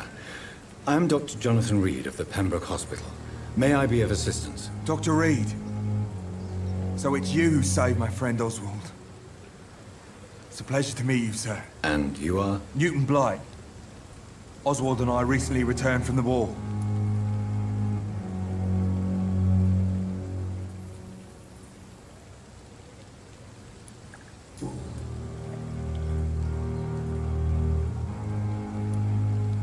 Why do you stay here now that Mr. Thatcher's back? It's complicated. Since the war, Oswald's been really nervous with the idea of entering any hospital. And me, I've got my own issues. Can you speak about them? Rats, sir. Even seeing one, they turn me. Just want to run.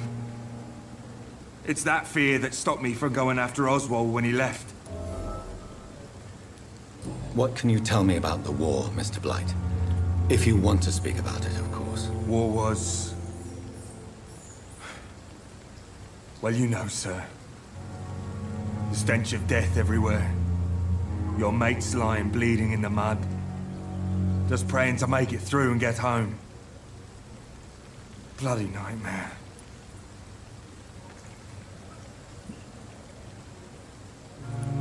Did you know Oswald Thatcher before the war? No. We met in the battlefield. I think we're in the same boat to France. We've stuck together ever since.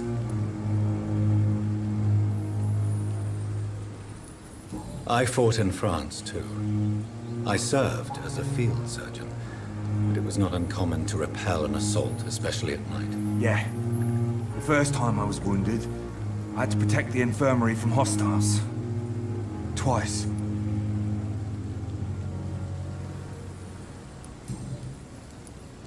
You are always welcome at the Pembroke Hospital. As a former officer, I'll be honored to welcome a fellow veteran. I'm not giving up on bringing Oswald back to the hospital. I just need to convince him that he needs some help. Perhaps he needs to reach that decision by himself. Could you speak to him? He doesn't usually listen to doctors, but perhaps because you've been through it, you can talk him round.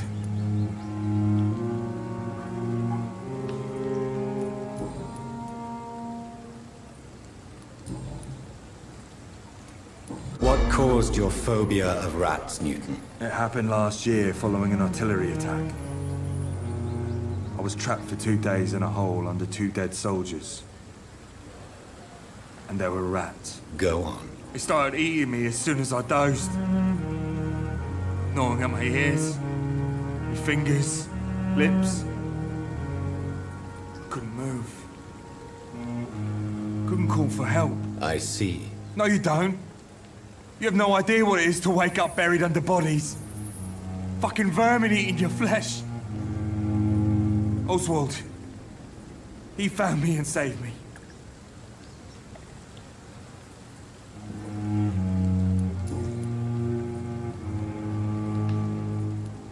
Goodbye, Mr. Blight. Take care of yourself.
Boys, we've got one! He's dead!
Fuck, it's fast! Get taken!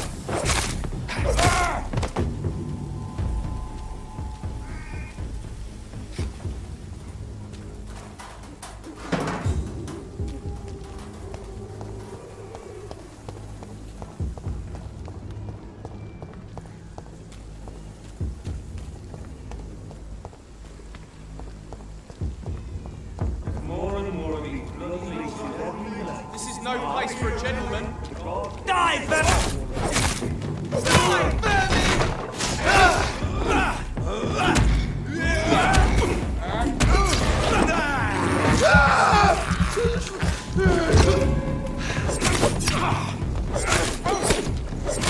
Die,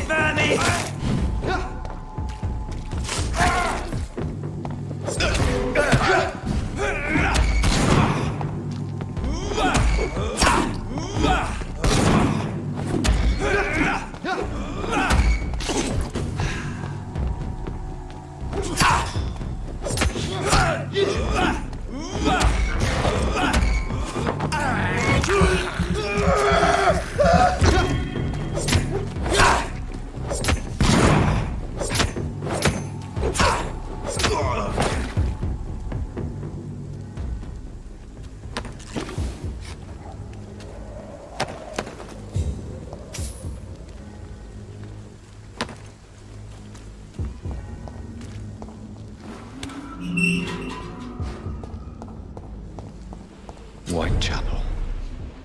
This neighborhood is linked somehow to the kind Lady Ashbury's blackmail. First, let's find this Petrescu fellow.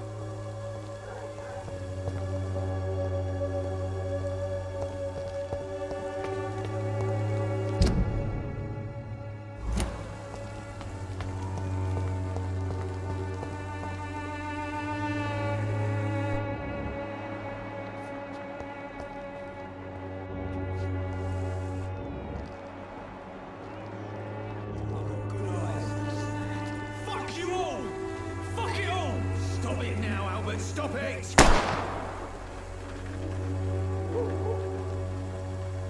Me? I'll not die in some piss-stinking alley reeking worse than a week-old lavvy.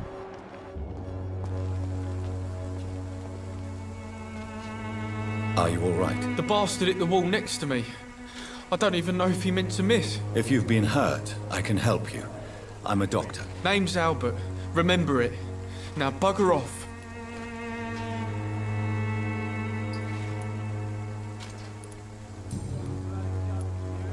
What happened? Did you really steal that man's medication? Hey, I didn't do anything. It ain't me.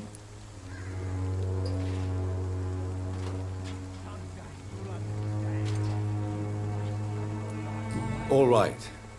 Perhaps the poor drunk just confused you with someone else. Sod off, mister. You ain't got no clue what's going on here. Bastard was a soldier in the war, so now he's got the right to shoot me. It's true. I'm not familiar with this part of town. Perhaps you could help me. I said sod off. Go find yourself another guide.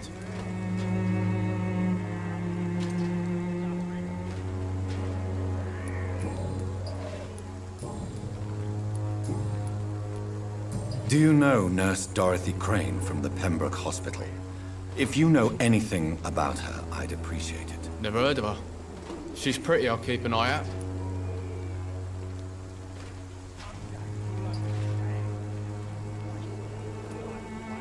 I found the recruiter you were expecting. He's dead, but he carried a note. The Wet Boot Boys have accepted your application. I knew it! I told you I was tough enough. I'll be free soon. This note was found on a dead man, Albert. If that doesn't change your mind, then you must be ready to face the risks. You're all fancy words, none of which concern me. Go worry about someone else. I'm fine and I have a future here.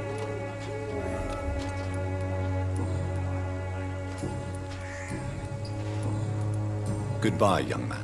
I won't end up another drunk arsehole littering the streets. Not me. Bloody joke to you, innit?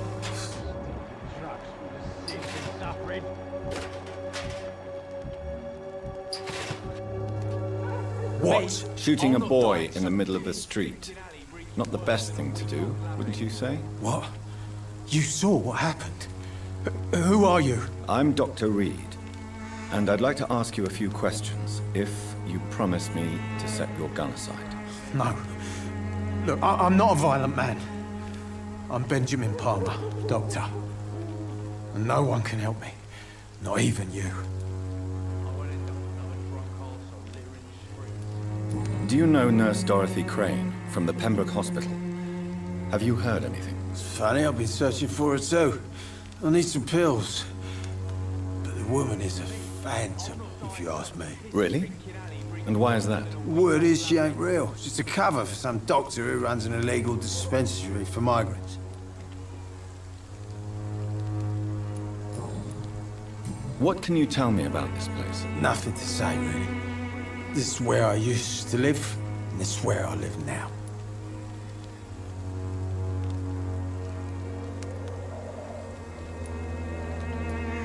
You don't have anywhere to go? No family that would welcome you? Not since the death of my wife, Albert's mother. She was sick, you see. Long before the flu and all this shit. You mean you used to have a better life? Yeah, I had a wife, a home, and a job. I even used to have a name. And now I'm just Ben. Ben the Tramp. Perhaps you could focus for a moment and tell me your troubles. I'm sick, broke, and my son just stole my pills. Everything's coming up roses. A gun, alcohol, and a bad temper make a terrible cocktail, sir. Goodbye for now.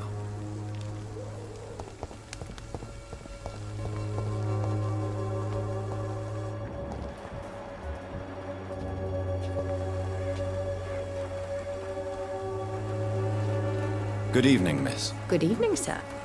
Are you interested in a miraculous cure for this unknown and deadly epidemic? Actually, I am. Then you have come to the right place.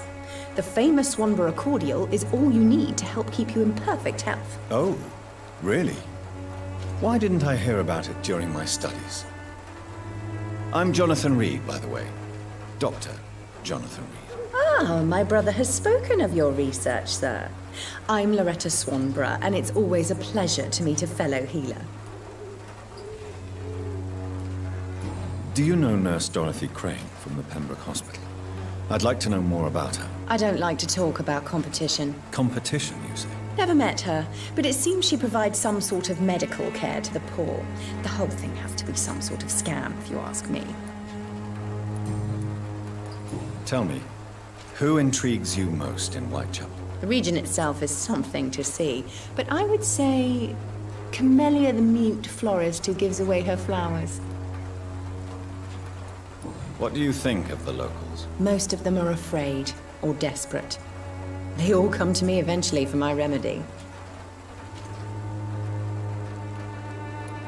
Is there anyone I should avoid? Cadogan Bates, without a doubt. The bloody bastard remorselessly exploits poor migrants as soon as they get here.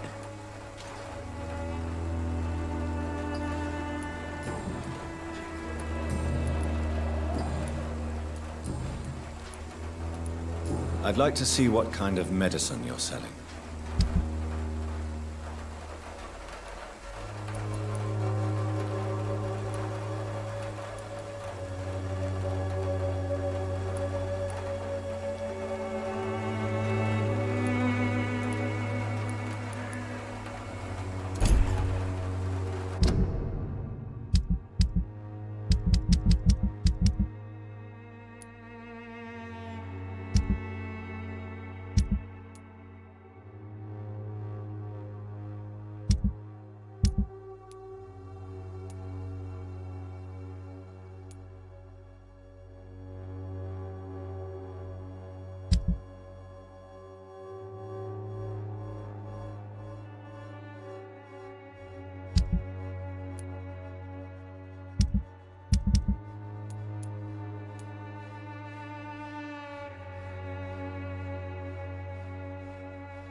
Good evening, my dear colleague.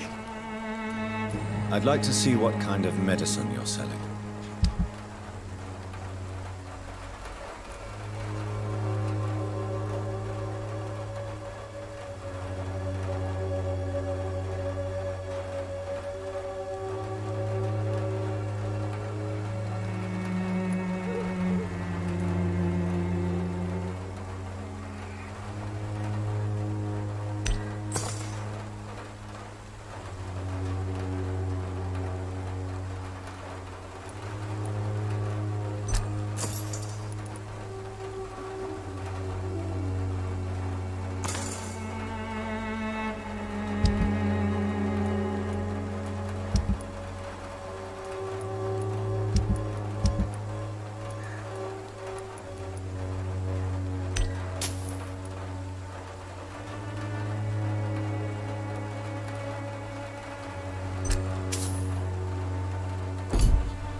do you want?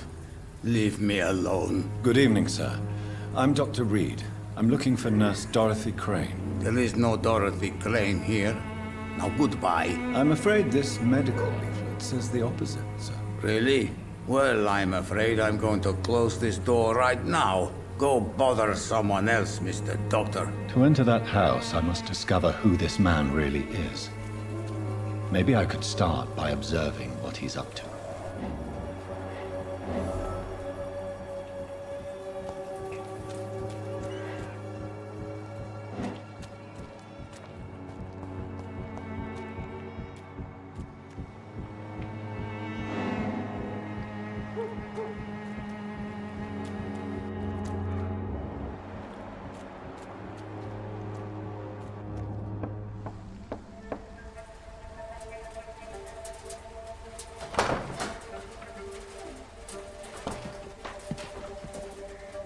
A strange man was at the door with a pass for our medical facility. I refused him entry.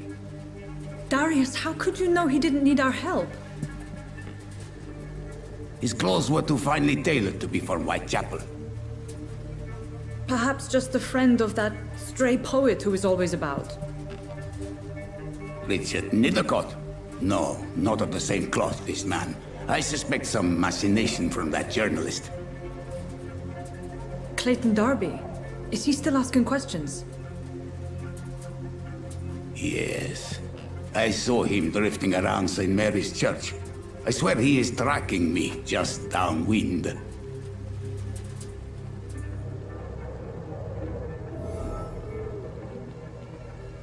I must talk to that journalist or the poet. They must know about Darius. Nearby the church they just mentioned.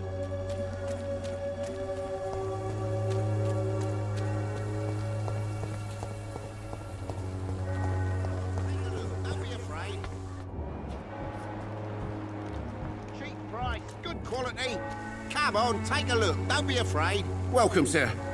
Please, take a browse of my wares. I am Dr. Reed. I would like to ask you a few questions, if you don't mind. Doctor? Interesting. I'm Barrett Lewis. Usually I don't have time to waste with talk, but at this hour of the night I can hardly refuse. Have you heard of a nurse called Dorothy Crane? Nurse Crane? So the bitch really is a nurse, then? Always thought she was just some crafty foreigner, that one.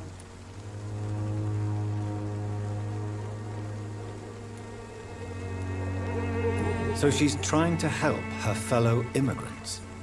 Why would that make her a villain? Dorothy Crane ain't even a real name.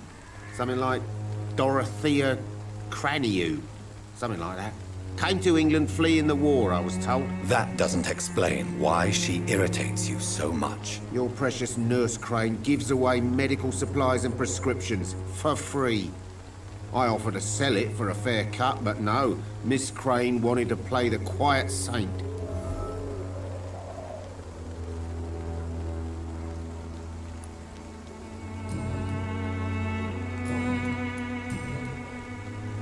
How is business around here? Business?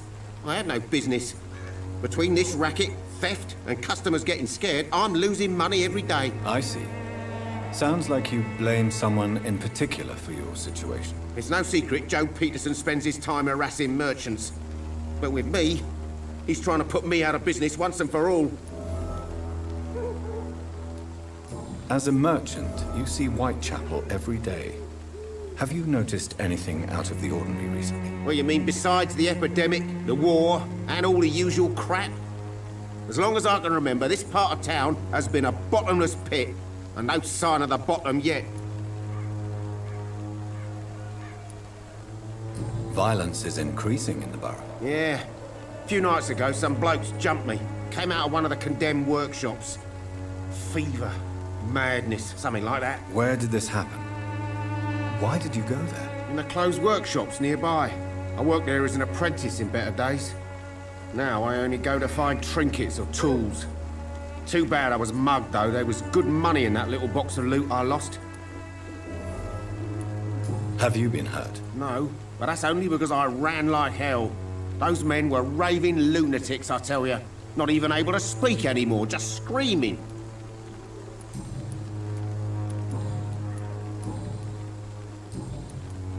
Right then. Show me what you have.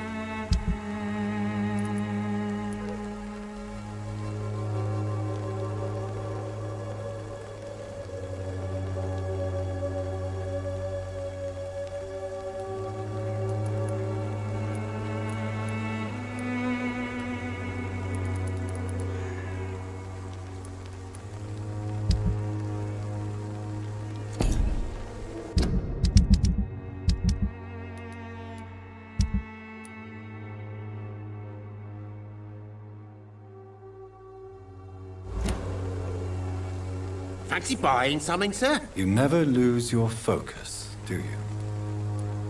Right then. Show me what you have.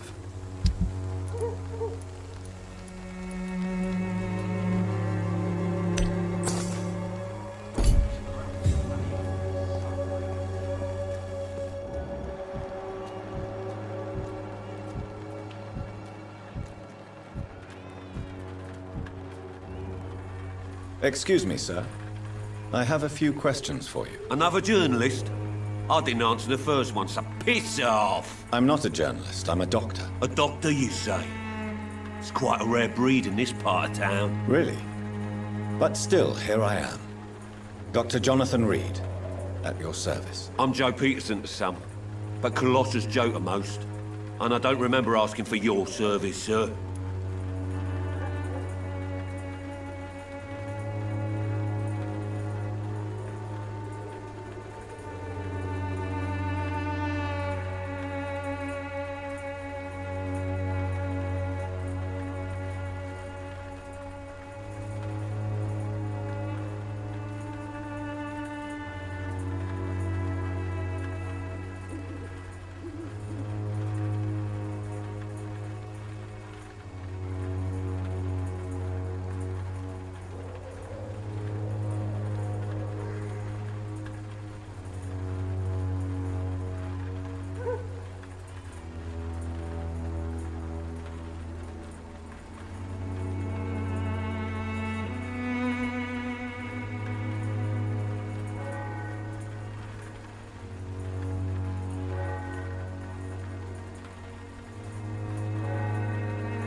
Have you heard of a nurse named Dorothy Crane?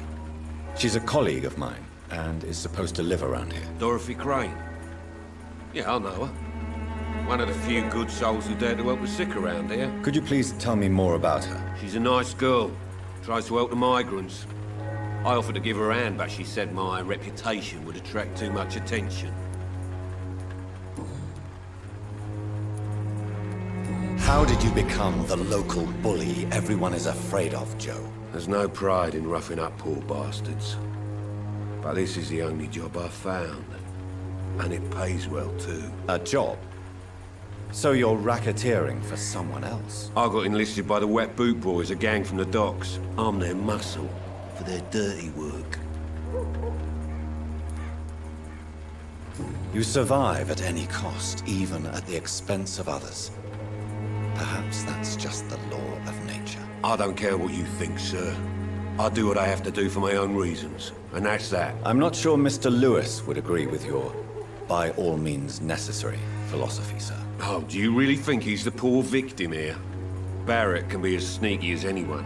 Long ago, I even called the bastard my best friend.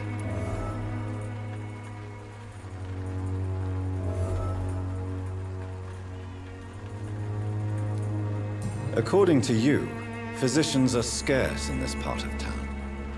Why is that? Not familiar with this neighborhood, are you?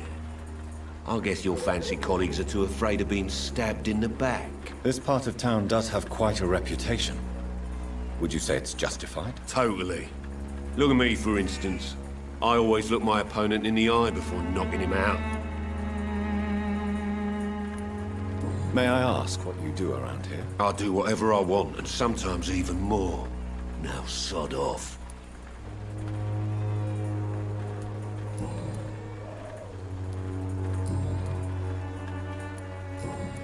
Goodbye, Mr. Peterson.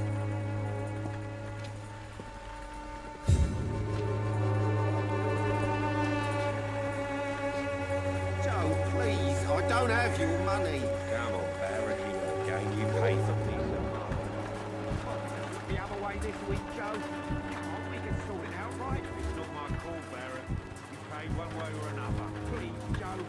How long have we known each other? We even used to be neighbours for Christ's sake.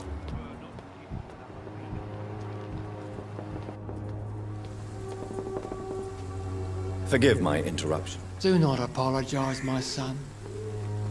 Father Tobias Whitaker is always happy to teach mortals about the incoming Armageddon. I am Dr. Jonathan Reed, and I just have a few questions. A scientist?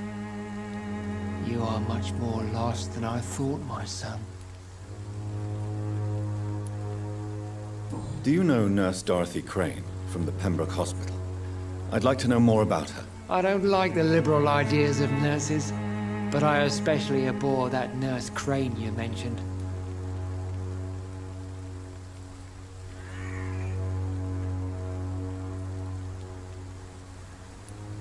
So you're not exactly a fan of Florence Nightingale's work. But nurses are essential for modern healthcare. Nuns should be the only women allowed to take care of male patients. It's obvious only they have the necessary moral fiber.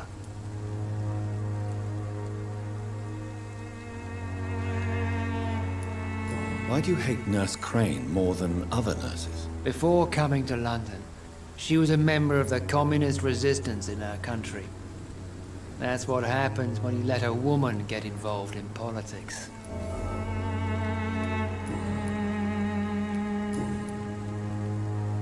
What do you mean when you say that I am more lost than you thought? All scientists are entangled in a world of causes and consequences, and most of them can't see the plain truth. Quite a judgmental opinion, if you ask me. But what do I know? Blinded by science as I am. But you are seeking answers, aren't you? Answers about the Armageddon about to strike the city. Answers about the hidden truth. Well, I suppose I can spare a few minutes listening to your so-called truth. As a doctor, you must be aware of the decimating epidemic. But let me tell you that this so-called Spanish flu is just the beginning of the end. What do you mean? The beast is finally revealing itself, corrupting the flesh and the heart of men. With my own eyes I have seen them, those minions from the abyss. Really? And what would be your answer to this biblical threat? We must fight the disease before this legion outnumbers us. But not with scalpels and microscopes. No. What is left then? Cleansing fire. Tell me, Tobias, what exactly is your plan concerning the cleansing of this city? God will recognize his own. More than once this city has risen from the ashes, hardened and purified by the flames. Purification by fire has proved useful, but where do you stop? Burn the clothes? The buildings? The corpses? Worse? Your lack of faith is predictable. But my task is to convince rational minds like yours to see the light. This is God's will. You're mad and dangerous. You're nothing but a soulless butcher. A small-time Torquemada. The Savonarola of Whitechapel. My son, if you think salvation is a free gift, go listen to the lies of that pompous fool, Joseph. Joseph, a fool? Vicar Larrabee of St. Mary's Church. While he continues preaching his fraudulent redemption, more and more people die in the streets. What do you mean when you say that I am more lost than you thought? All scientists are entangled in a world of causes and consequences, and most of them can't see the plain truth. Quite a judgmental opinion, if you ask me. But what do I know? Blinded by science as I am. But you are seeking answers, aren't you? Answers about the Armageddon about to strike the city. Answers about the hidden truth. I am. But the answers I seek are based on facts, not superstition.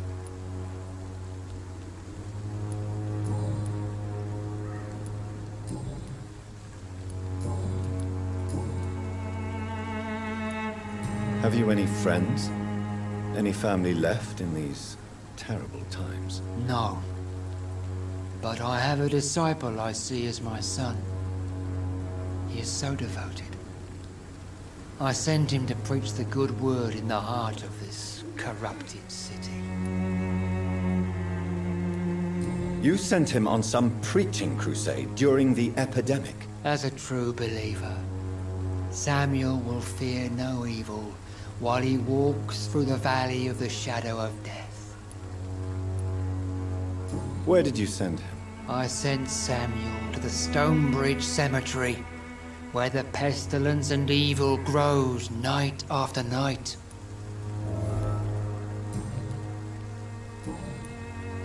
I have heard enough for tonight. Goodbye.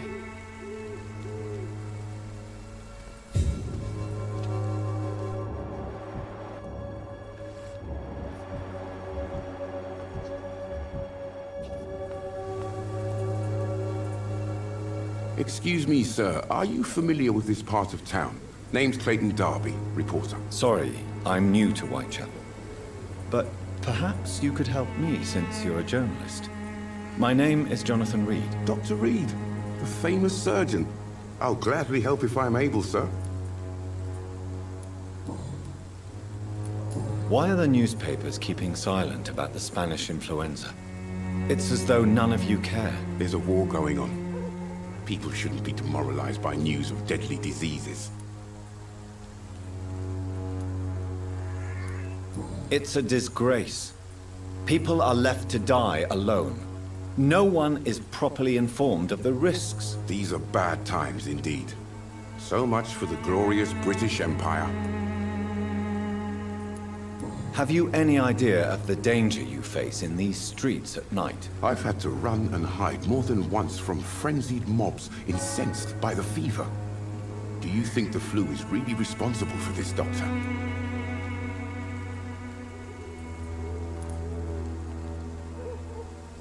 That science is unable to explain the facts doesn't mean there is no rational explanation.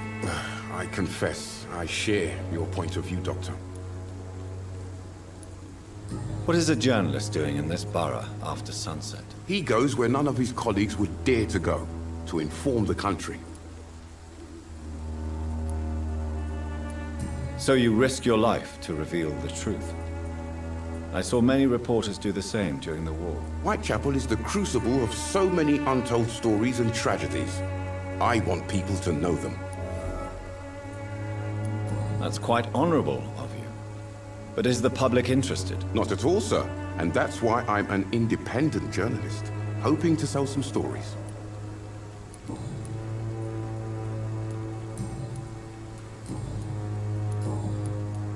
I heard you're investigating an underground medical dispensary in Whitechapel. What do you know about it? Not much, I'm afraid. They are wary of strangers, and I'm not really an acquaintance of theirs. Why do you care? I'm afraid one of the nurses from the Pembroke Hospital may be involved with unsavory activities. Ah, could it be Dorothy Crane? Without a doubt, you are a damn fine journalist, Mr. Darby. What do you know of her accomplice, a man named Darius? I don't know much about the man. He's very cautious. Never goes out. Doesn't seem to have any friends or family. He has no relatives at all? No. Except for that strange man, a poet named Richard Nithercott, who sometimes comes by. Darius would never let him in. Where can I find this Mr. Nithercott? He spends most of his time lurking around Whitechapel, talking to himself or declaring verses. These days, you can usually find him behind the church. He never goes out? No. A few days ago, he unexpectedly did.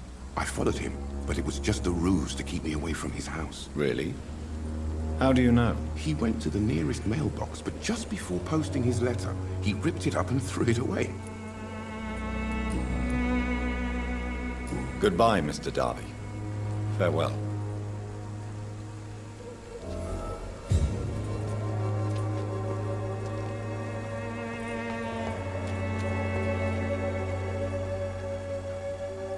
Don't be shy, handsome.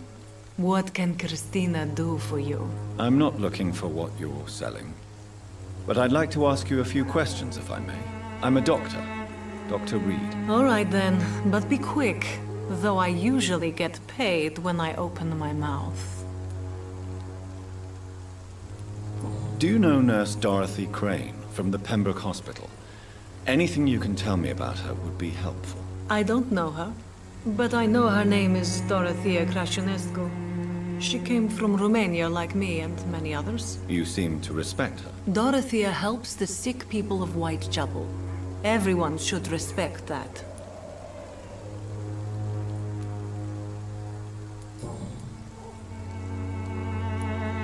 Clayton Darby claims he will expose the crisis in Whitechapel to all of London. Do you believe him? I believe Clayton's courage will erode with time, until he finally leaves Whitechapel to start another fight somewhere else. Are you talking from experience? I've seen your type come here to get a good fuck in a cheap room or a dark alley before going back to their fancy houses in the West End. Why this skepticism? How can you speak about starvation if you've never been hungry? Or about poverty? Or anything else you have never suffered from?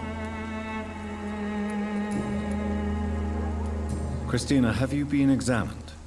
The epidemic is spreading fast in London, and you could be exposed, or expose others. I don't like doctors or hospitals, but I don't like you asking questions.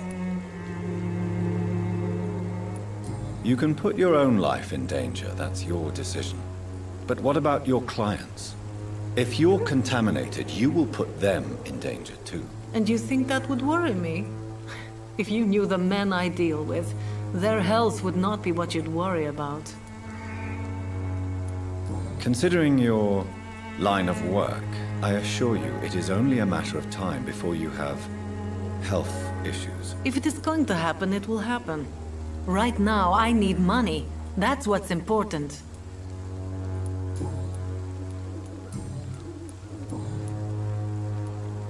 Tell me about yourself. Are you joking with me? People don't usually come to see me for conversation. I have no interest in your work.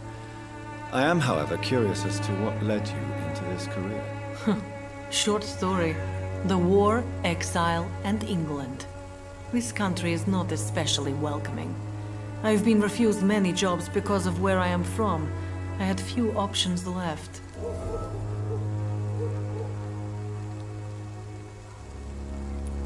I always thought I was the master of my own fate. But now I know we don't always have control over our lives. I don't judge you. You know, this money is not only for me. I have good reasons to need this money quickly.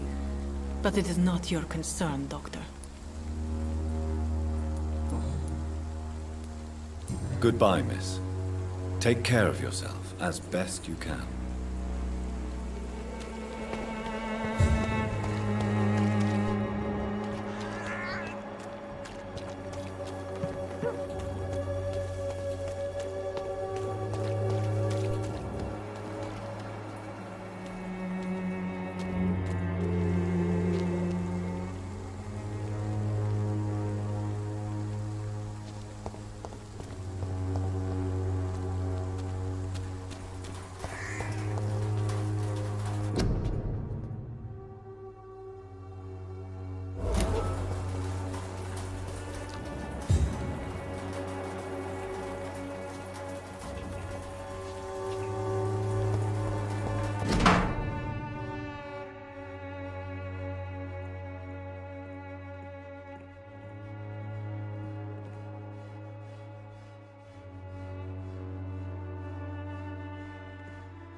The content of Darius' letter to his children could give me more leverage to enter.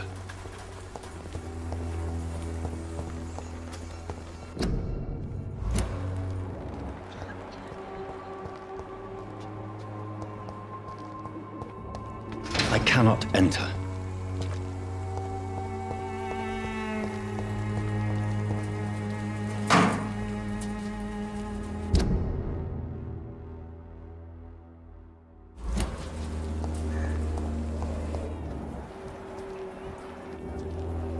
Good evening, miss.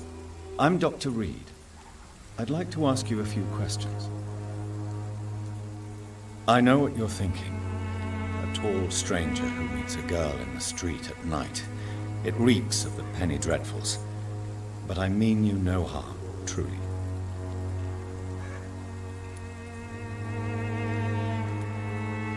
Camellia, I know you work for Dorothy Crane. Please tell me about her secret dispensary. A stubborn and mute comrade. Nurse Crane and Darius Petrescu have been clever. I know you understand what I'm saying. Your silence has nothing to do with you being mute, does it? Very well. Goodbye then.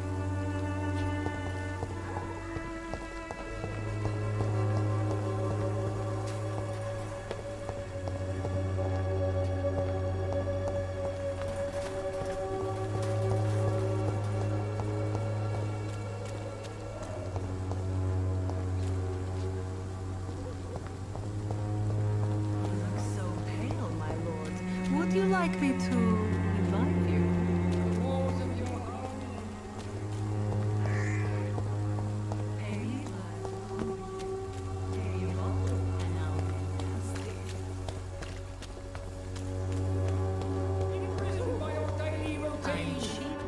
Unable to see the true horror around you.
Some of us come to this world already touched by grace. Good evening, sir.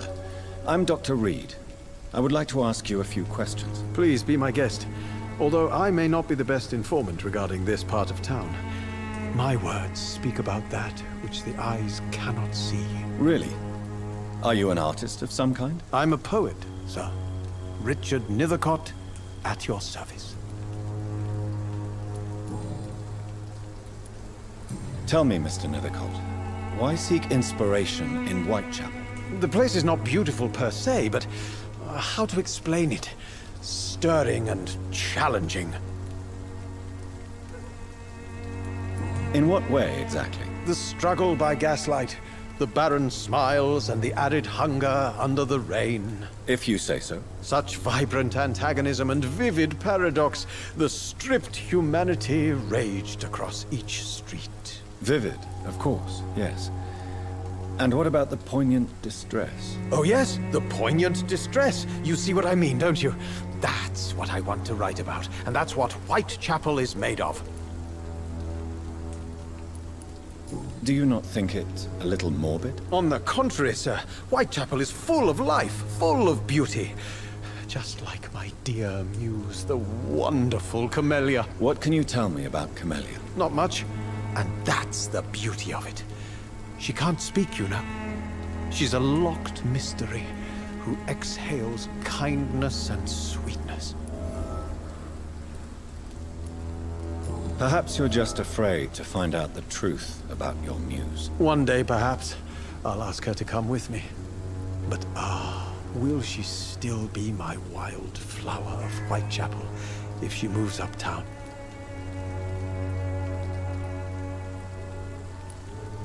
And have you ever tried to learn more about her? Where she lives, how she survives, whom she may know? Maybe I prefer she remains an enigma. Reality can be so dull, don't you think?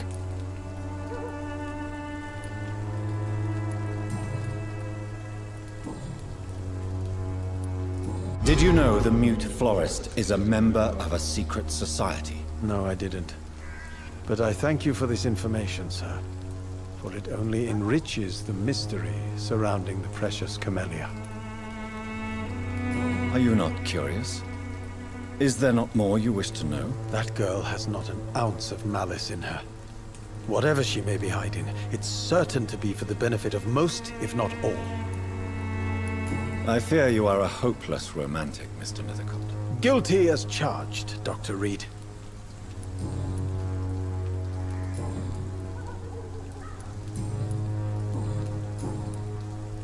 May I ask what you're doing at this hour of night, sir? Do you live here? Not at all. I'm just enjoying the pleasure of a quiet walk.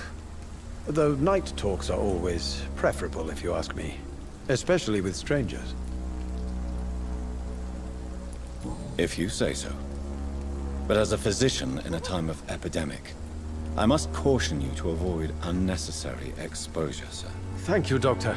But we both know the seeker of truth has to go boldly where the weak dare not. But are you not afraid of the epidemic? Oh, why should I? I see some equity in the Spanish flu. No flesh should be saved, say the scriptures. Good or evil, rich or poor, all are equal in the eyes of the flu. What are your thoughts on the terrible situation in this city? Terrible, you say? No. Of course, the death of so many innocents is a tragedy. But the scourge has not been all bad for the city. Oh, no, sir. What are you talking about? Do you remember London before the flu? Noisy, cacophonic, quiet nowhere to be found. And now, listen to this oddly peaceful silence.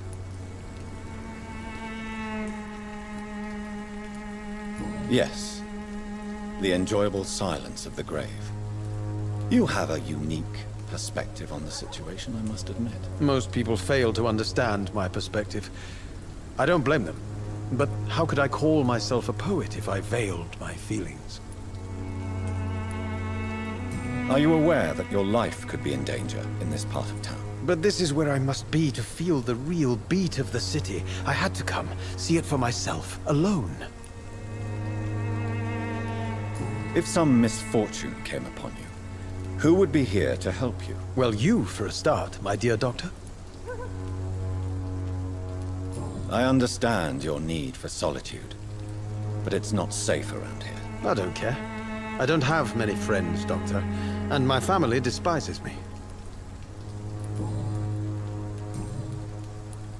May I ask you a few questions about the district? Extraordinary part of town, is it not?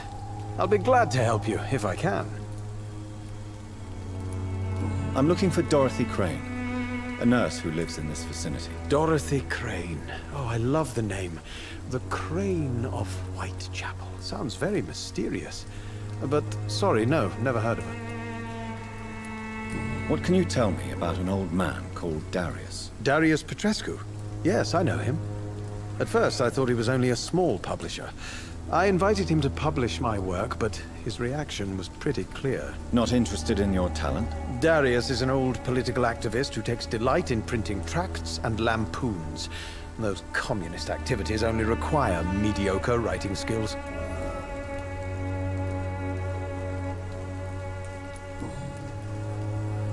I'll leave you alone, sir. Darius is a bit less of a mystery now. It should not be that difficult to incite him to let me in.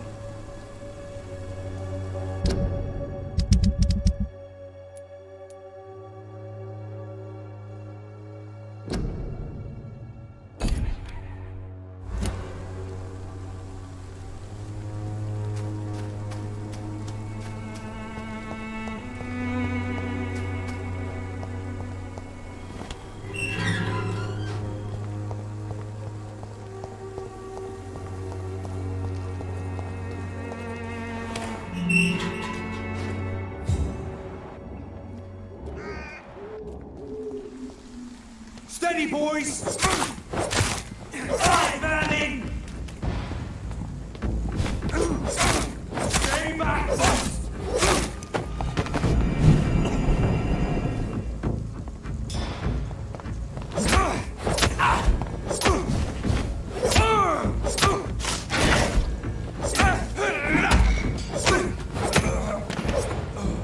This man stunned me with his faith. His crucifix. This is not good news.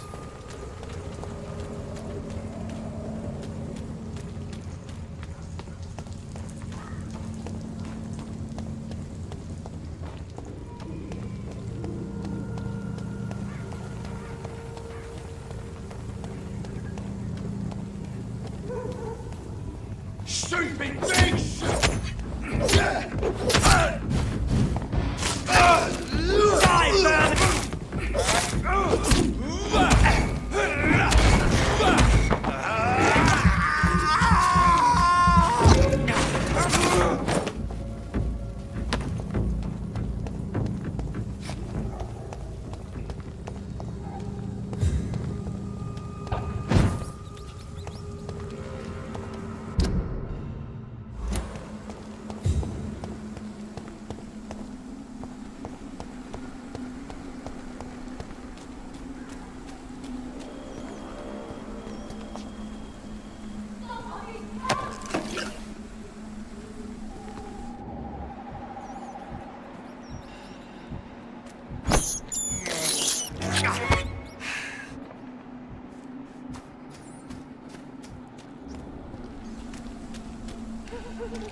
Are you all right, miss?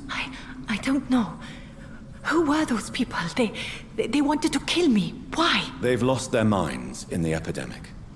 They won't come back for now. You seem to know a lot about them, sir. I'm Dr. Jonathan Reed.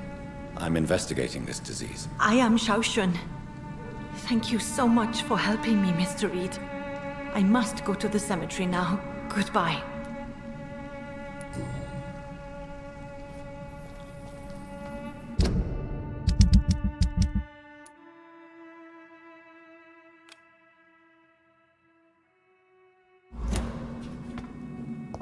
Carnage is Father Whitaker's This man's far too old to be Samuel.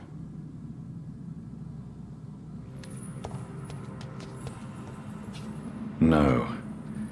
By the look of his clothes, this man's a docker.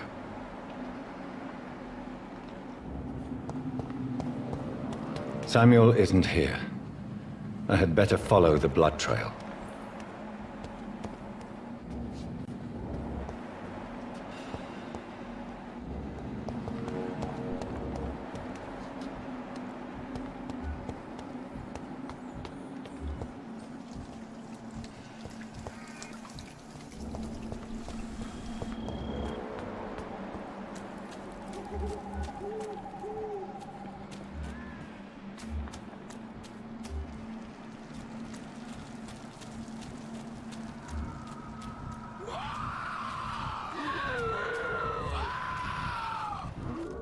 As I feared, Samuel no longer preaches the good word.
Good evening, Doctor.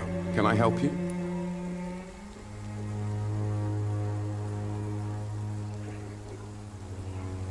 Do you need assistance? That would be nice of you, Doctor. Who knows what I may have caught you in my investigation.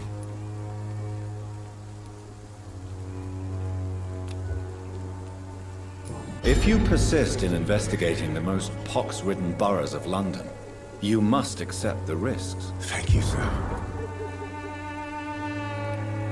Goodbye, Mr. Darby. Farewell.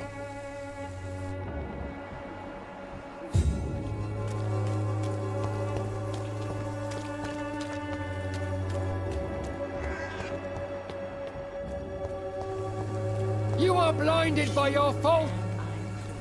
Good evening, Mr. Whitaker. It's Father Whitaker, my son. So, are you still lost in your rational delusions? I have found Samuel, your disciple. I am afraid I have bad news. I already expected the worst. He should already have come back. He is dead, isn't he? Yes, he is now. The epidemic took him. Samuel steadily made donations to our cause. He would have rewarded you himself if you'd found me in that awful cemetery. Please accept this money.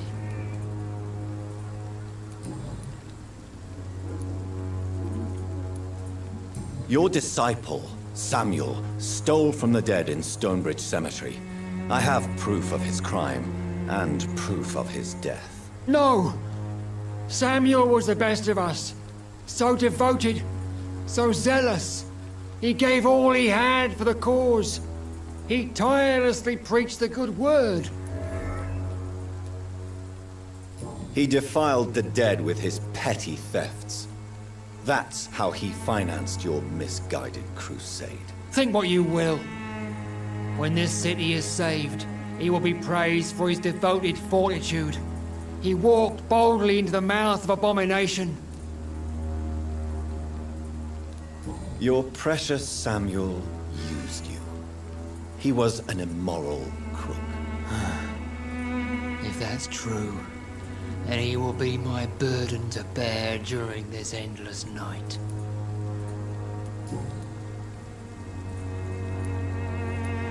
Why did you send Samuel to the cemetery, Tobias? What did you see there? I sent him on a vision. A dream of a dreadful and laughing queen covered with blood, sleeping with the dead and feeding on the fear of the dying. A laughing queen dressed in blood. Tell me more. This epidemic is her feast, the announcement of her return.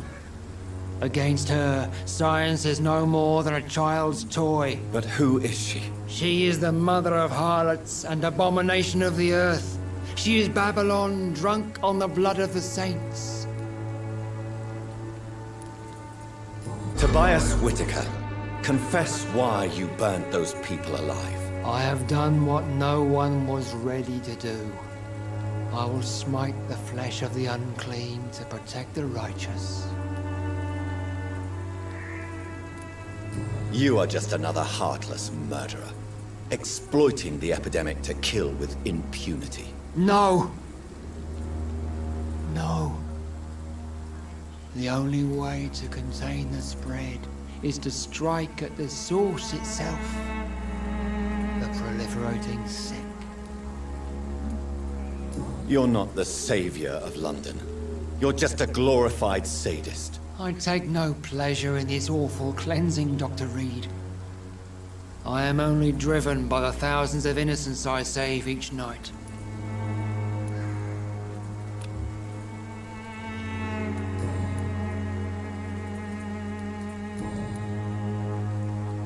I have heard enough for tonight. Goodbye.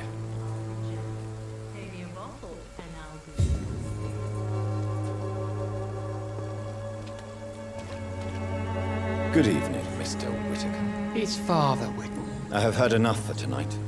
Goodbye. Good evening, Mr. Whitaker. It's Father Whitaker, my son. So, are you...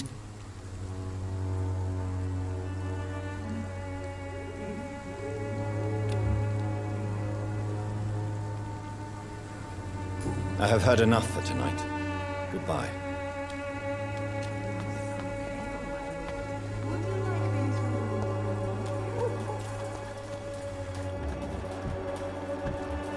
Right, good quality. Come on, take a look. Don't be afraid.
Mr. Petrescu, just 1 minute, please. You again? Go away. Sir, wait. Stop this nonsense. I know Nurse Crane is here. Shall we speak man to man, you and I? All right. Speak up. Don't you see we're on the same side? We fight to help the poor, sick, and abandoned. I'm nothing like you, Mr. Doctor. Yes, you are. You too believe in providing medical care without charge. You know what we have to sacrifice to make the world a better place. I have to admit your words have conviction. All right, I'll let you see Dorothea. Don't make me regret this, though.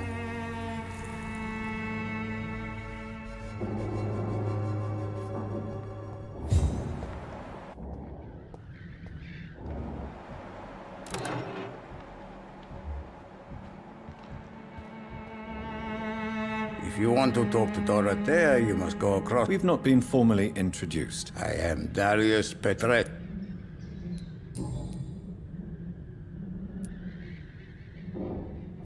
So Dorothy's real name is not Crane? Like myself and many people in this area. Dorothea is from occupied Romania. That's all you need to know. She seems important to the community. More than you can imagine. The West End does not want to hear of Whitechapel's misery. Dorothea is one of the few doing something about it. Tell me everything you know about Camellia, the mute florist. I do not believe in the afterlife, Doctor, but I'm almost convinced Camellia is an angel. She volunteered to give out our medical leaflets.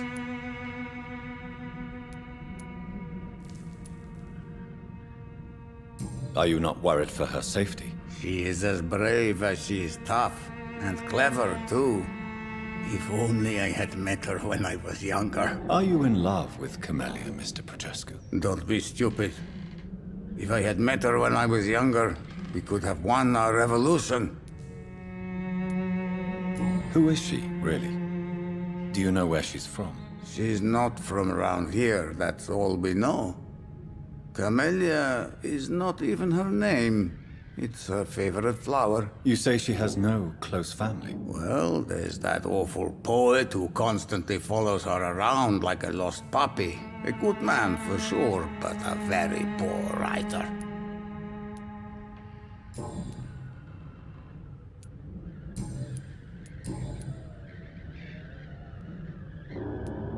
How did you meet Nurse Crane, Darius? Why does she trust you? I'm her oldest friend in England. Dorothea and I share many ideas about this country and about the country we left. You mean occupied Romania, don't you? Even if not directly, I fought against your enemies. Really? Then perhaps you have more in common with Dorothea than meets the eye, Dr. Reed. Do you have any family left, Mr. Petrescu? Children or grandchildren? Who knows? I have abandoned my people for so long, they might as well be dead. As dead as I am for them, I suppose. Don't be embarrassed, sir. If you must know, my own father disappeared many years ago, and I forgave him. It's quite awkward to talk about our families like this, but thank you, Dr. Reed. I appreciate your trust. This war won't last forever. Did you ever think of returning to your country now it's free? No. I have taught strength and determination to my sons and daughters. I'm an old, dying man who only has memories of better times to cherish.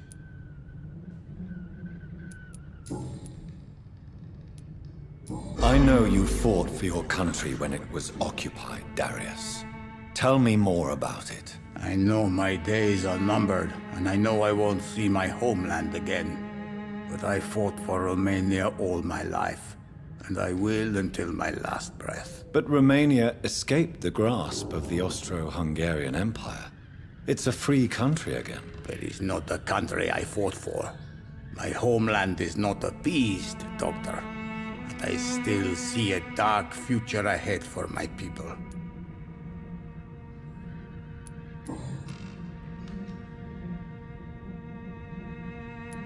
Goodbye, Mr. Petrescu.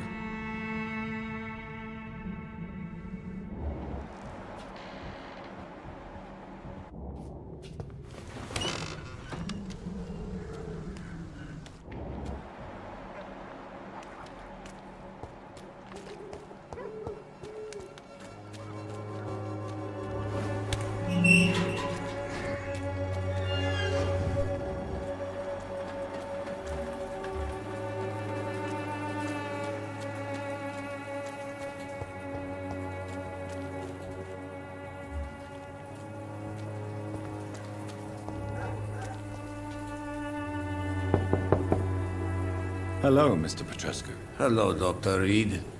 Come on in.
What do we have here, nurse? Patient Razvan Vasily. High fever running on 3 days. Complaints of dizziness, muscle aches, and head pain. Diagnosed with influenza. Treatment? Aspirin and salicin for the fever and discomfort. Liquids for dehydration, but he's having trouble keeping even water down.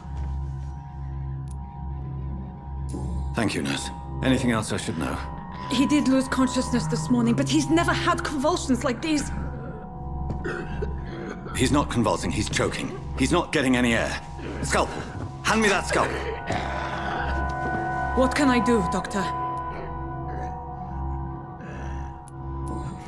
It's too dangerous to operate with these convulsions. Sedative, nurse. Do we have any anesthetics? I'm sorry, Doctor. None at all.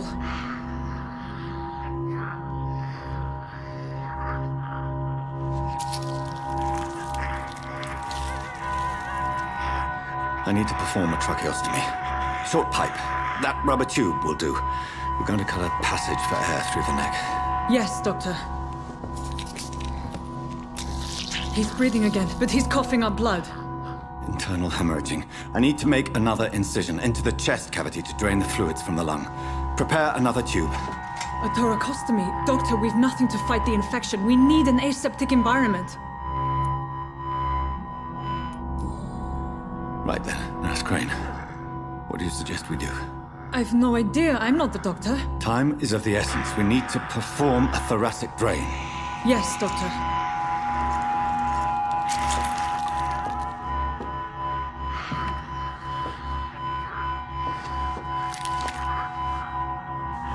He's still bleeding, Doctor. I'm losing his pulse. The drain must have punctured the intercostal artery. There's too much blood. Are you all right, Doctor? I can't see.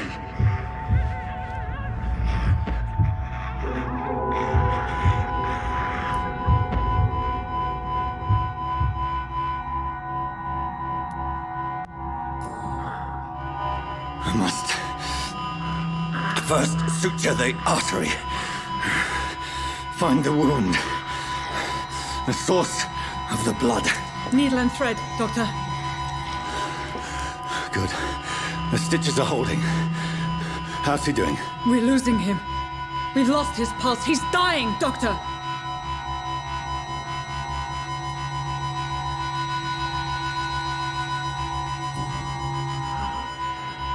A dose of epinephrine, now. Yes, Doctor.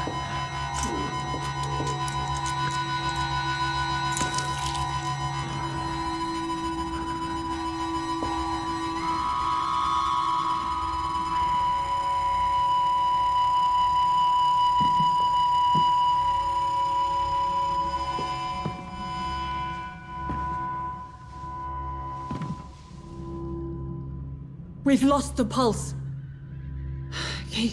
He's gone, Doctor. Nurse, we did everything we could. Truly? Everything you could? Is that how you'll report this in your log? Is this how the war went? Piling up one poor corpse beside the next? This was not an influenza-induced seizure. I've never seen symptoms like these on the continent. Neither have I. But the previous symptoms leading up to this attack were the same, indistinguishable from the epidemic. No. There was something more vile in these reactions. Something primitive. There have been numerous reports of mental breakdowns caused by the fever that accompanies the flu itself, Doctor. Yes, but... I'd best take some samples of the blood for analysis.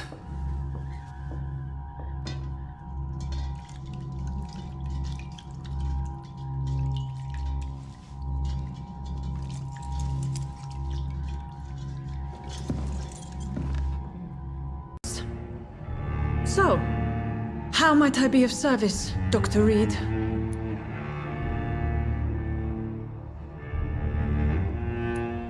I've come to put an end to this insufferable blackmailing, Dorothy. Doctor, you think your warnings scare me? I've stolen and plied, blackmailed and lied, but what else am I to do? I'm all these people have. But why Lady Ashbury? Why her, of all people? She's pristine and proper, all right. But that she-wolf in sheep's clothing murders the poor for sport. I have her where she belongs, and I'll milk her for all she's got. Dr. Swansea is a sensible and honest man. He wouldn't have refused your friend's care at Pembroke. It's easy for you to say, Doctor. These people cannot go to the police, nor to the hospital. They don't even speak English. They depend on me for everything.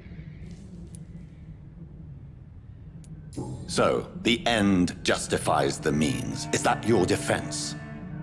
I know you're kind, Doctor. Just another fine-heeled, silver-spooned gentleman who was given the world on a platter. You know nothing of poverty. Nothing of the shame, the hunger, the loneliness. You've convinced me of the sincerity of your actions and their noble justifications. But all the same, blackmail is a crime, and it will stop, Nurse Crane.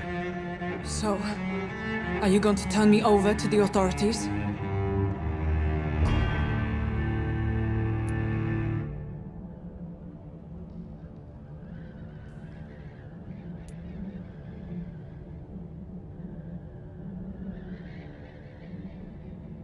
Listen very carefully, Dorothy. You will erase from your memory everything you pretend to know about Lady Ashbury and Pembroke Hospital. Let that rich bitch off the hook over my dead Nurse body. Crane, enough.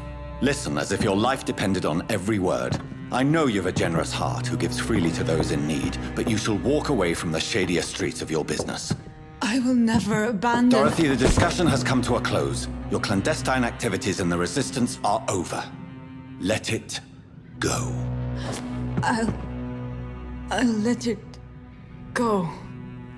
Yes. All gone.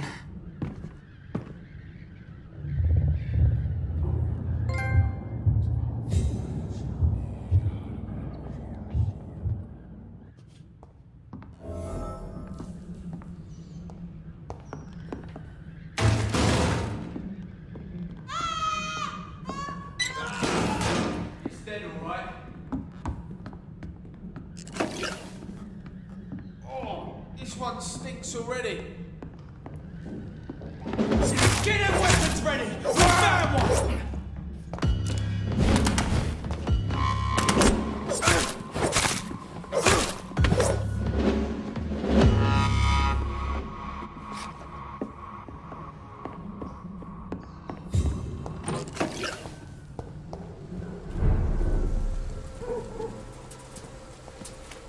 This one's for the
How are you, boy? I'm not your boy, all right? Now piss off. Do you need assistance? Please. Feeling tired these days. There you go. Let's hope nobody steals it from you. Very funny. Goodbye, young man. I won't end up another drunk arsehole littering the streets. Not me.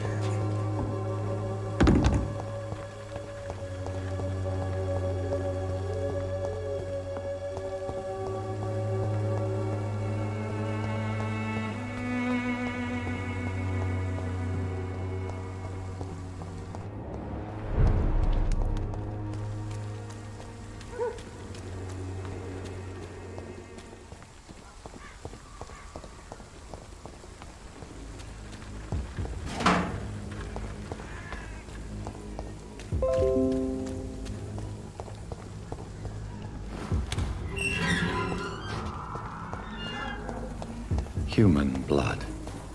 Whoever left these marks did so deliberately.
I would ask you to avert your eyes, sir. Or did you not know it was rude to stare? I knew it.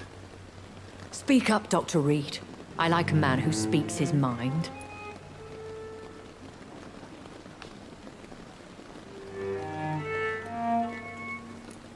You killed him. He trusted you. And you killed him. Spare me your sarcasm, Jonathan. You are but newly born in this world.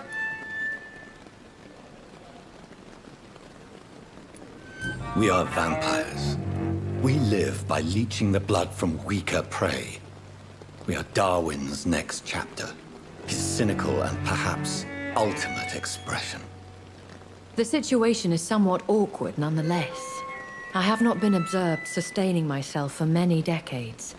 I have to say I'm a trifle embarrassed. Anyway, I have concluded my inquiries concerning your blackmailer. I see.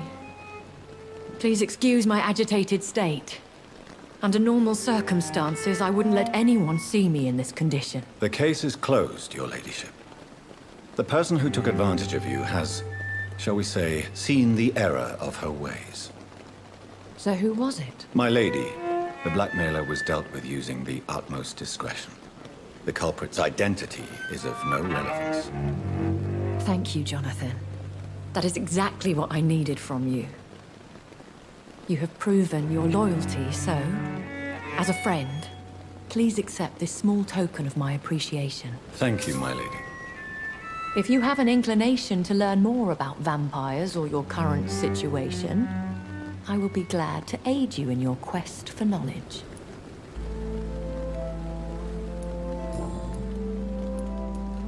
A vampire? Is that what I am? What we are? Such a crude word, defined by penny dreadfuls and drunken hacks. No. You are now an Ekon, and that you shall remain.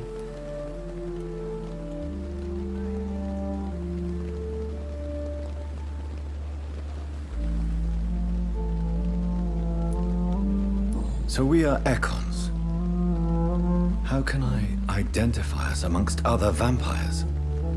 How to put it?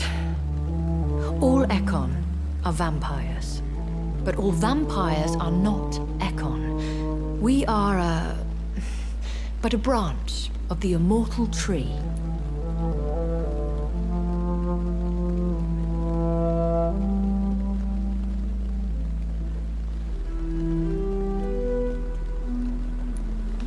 Are you an Ekon too? Yes, I am. We are the closest thing to what man refers to as vampires. Forget what you think you know about us.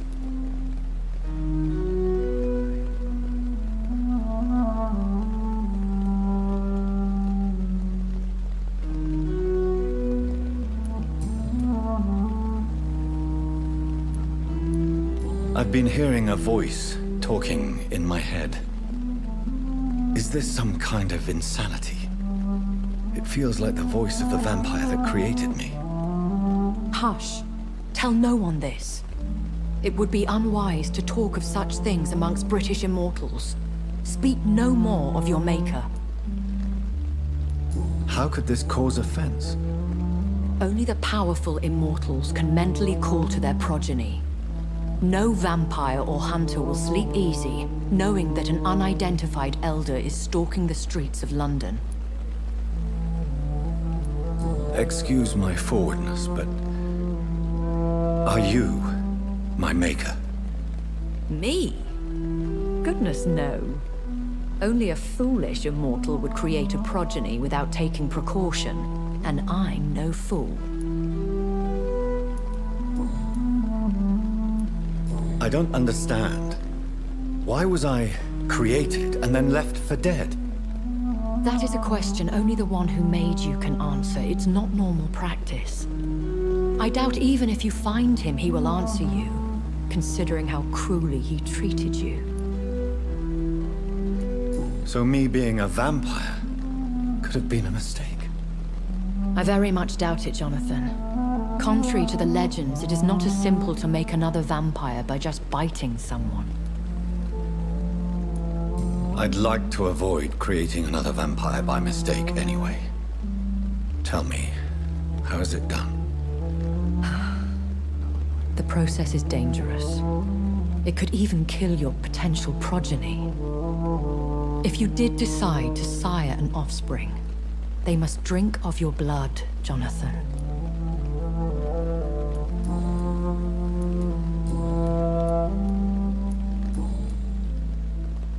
Are there many vampires here in London? Immortals are of a rare breed, and we often tend to hide. But you may occasionally meet some of us at night. Will they all be as affable as you, my lady? I do not see why not. But remember, even the shark smiles before he bites. That sounds like a lesson from experience. Vampire politics are as intricate and sometimes tedious as a game of chess in a gentleman's club. I've learned from experience it is best to decline to play. Do you know any of them? Have you an idea of the identity of the vampire who attacked me? You mean your maker? No, Jonathan, I have no clue. But I fear he or she is as careless as cruel. To let you discover your new condition by yourself. What do you mean? Every now and then, you may discover an immortal in the deep of the night. But we are a rare and reclusive breed. Our progeny is almost never accidental. I've been away from London and England for 3 years. This isn't the city I remember. Things have gone from bad to worse here, Jonathan. I've lived in this city for a long time, and I've never seen it like this. The Spanish flu has hit London that bad. Yes, but it's not just that. I've heard things.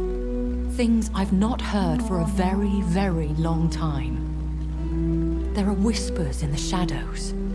Something far worse than the Spanish flu is here in the city. What is it you fear? Fear has long since flown this form. But there is something malevolent circling us. I feel fear is merely waiting in the wings. When I awoke, changed, I was chased and attacked by vampire hunters. Prepared and well-trained. Though I can't be certain, more than likely it was the once glorious Guard of Priwen. Once glorious, but still dangerous. They have seen better days, but all fanatics are dangerous. You would be wise to stay clear. They are sworn to destroy our kind.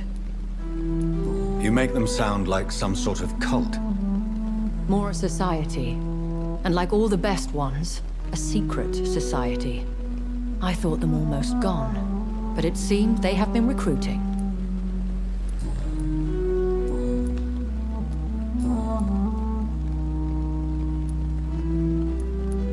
Why does Dr. Swansea allow you to feed on the patients of the hospital? Dr. Swansea is a good and compassionate man. He is trying to find a solution for our hunger. Until that happens, he is clever enough to understand that I only feed upon the dying. What do you know about this Brotherhood of St. Paul's Stole? The Brotherhood is well known amongst London vampire society. As long as our kind is discreet, and as long as they do not interfere, we have come to a mutual understanding. And no one suspected you of the murders? As you well know, suspicion has recently fallen on me of killing for pleasure. But you have my word, Jonathan. I take no pleasure in taking a life. Why did you save me in the canning factory? I could hardly stand by and watch such a promising young blood as yourself be torn to shreds by some gutter scowl. William Bishop wasn't the vampire that created me then? No, Jonathan. Whatever their strength and demeanor, Scowls are the progeny of careless vampires. It cannot be the other way round. What type of vampire is a Scar? Not a true vampire.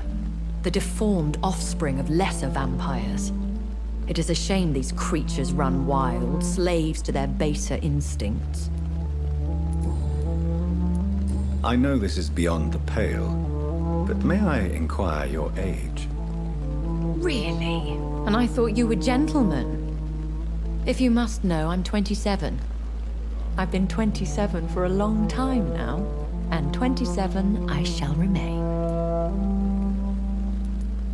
Very well. But I believe there is more to this than you are saying. A lady has to have some secrets. And who bestowed upon you this eternal youth? My maker. He left this isle a long time ago.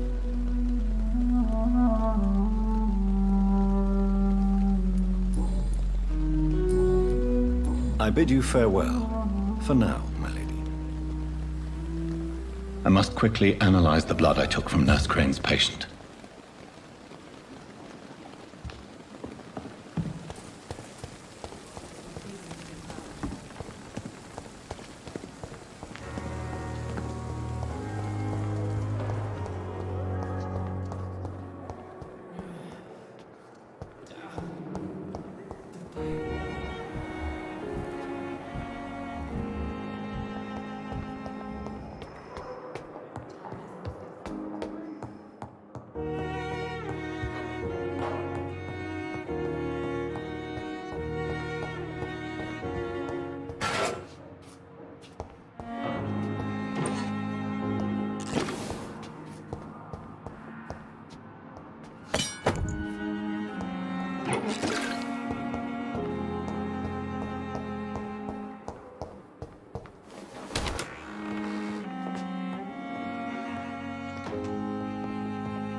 The flower's dying. It needs water. Strickland's project could be dangerous. I have a mind to report him to Dr. Ackroyd.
Razvan Vasily was infected by Spanish flu, but also has the highly unstable blood of the Scowls. Is the London vampire epidemic transmitted through the flu? I should talk to Dr. Swansea about it.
Evening, Edgar.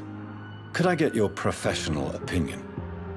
Please speak, but I have something important to tell you. This strain of flu, it's very different from the one I saw in Europe. It's downright peculiar. Really? What makes you say that?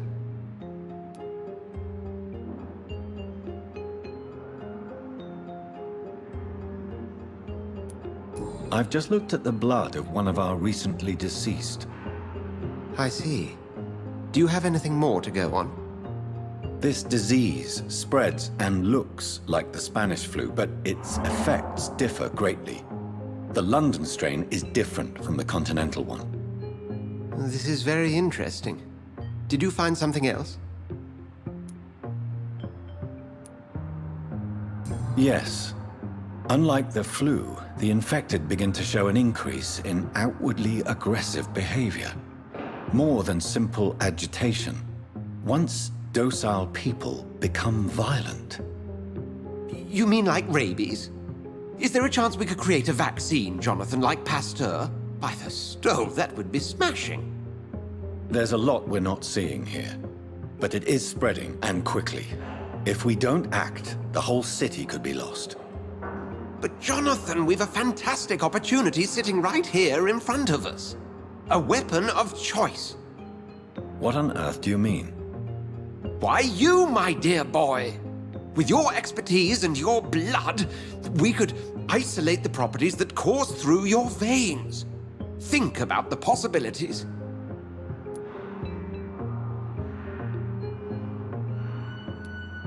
I admit it did occur to me. Blood seems to be the common factor in all of this. I totally agree. We're in uncharted territory here. Maybe it's just wishful thinking, but imagine the possibilities. We'll discuss this more later. Thank you for your time. No, thank you, Jonathan. But as I said, I needed to talk to you. I have some rather bad news. Yes? I'm afraid it's your sister. My sister? She's to be buried this evening at Whitechapel Cemetery. Your mother published the obituary this morning. I see. I'm sorry, Jonathan. Please accept my condolences.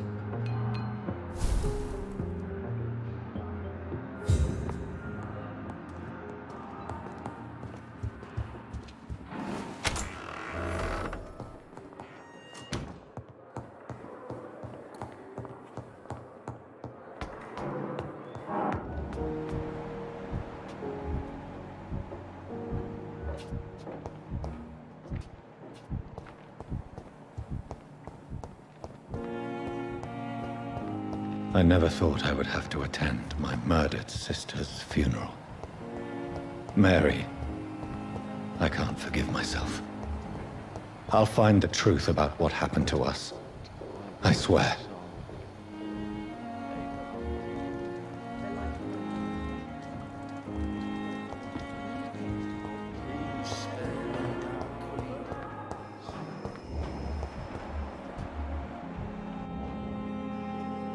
I'm quite busy right now, Dr. Reed. I know that you're a busy man, but I could use your help and advice. The great Dr. Reed honors me with a request. What is it exactly? Dr. Strickland devised an experimental drug for the Spanish flu that he asked me to manufacture. You know what I think of fringe medical experimentation? That's exactly why I want you to keep the result, Doctor. I made sure it won't harm anyone, but I'd like you to take care of it. I see. Put it in my cabinet. I'll give you the key. I'll make sure no one uses this medication by mistake. I'll do that. Thank you for your help, Dr. Ackroyd. Thank you for your trust on the matter, Dr. Reed.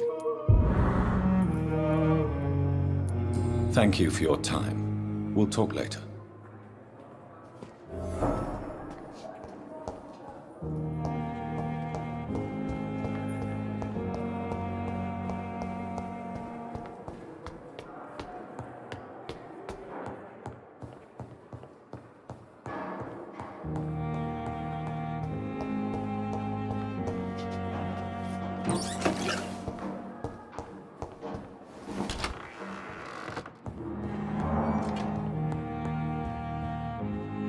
It's locked.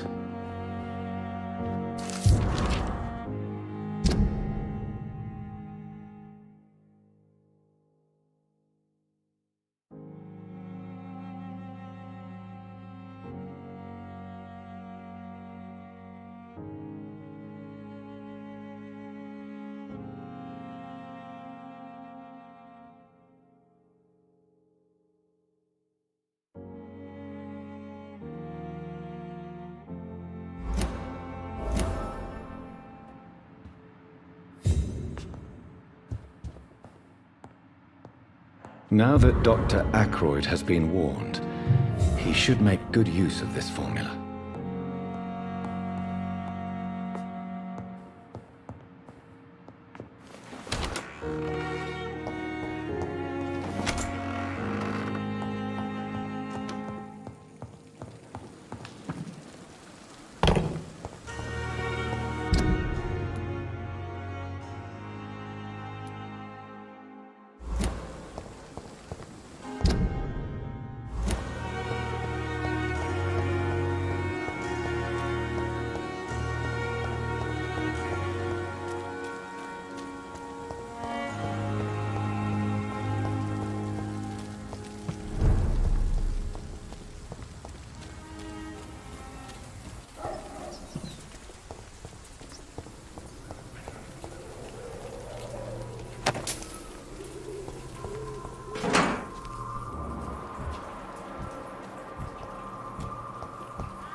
I can't believe I'm doing this.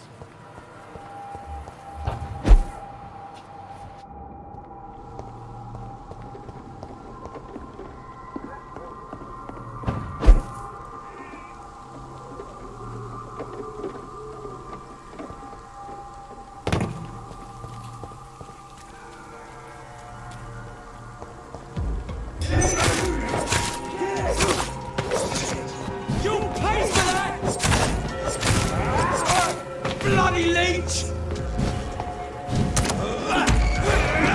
Leech there! Watch out!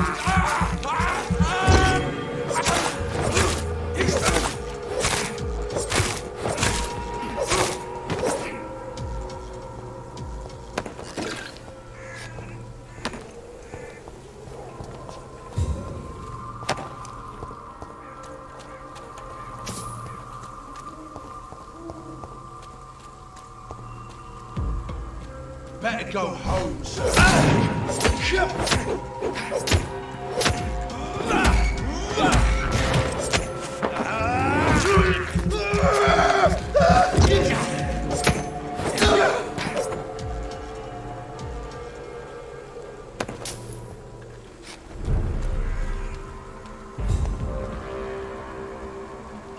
This is my place for a gentleman. There's one of them vermin.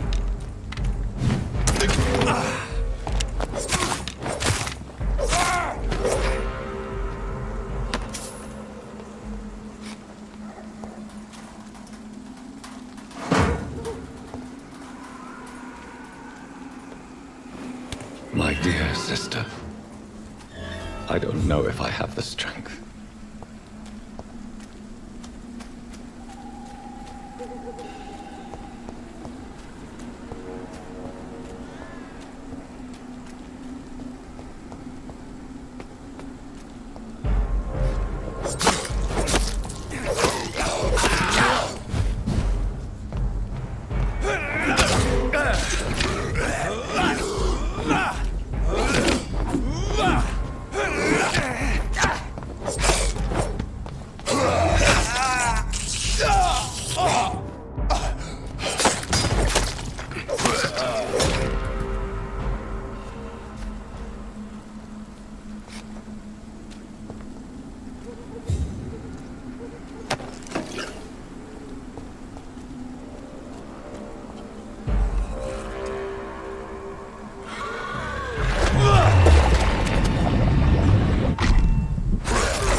Since I can't reveal myself to my mother now, I must find a discreet spot to attend the ceremony.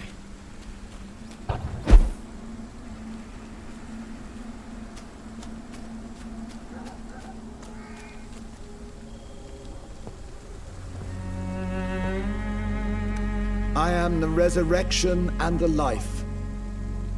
He that believeth in me, though he were dead, yet shall he live. And whosoever liveth and believeth in me shall never die. We commend unto thy hands of mercy, most merciful Father, the soul of our sister departed, and we commit her body to the ground. Earth to earth, ashes to ashes, dust to dust.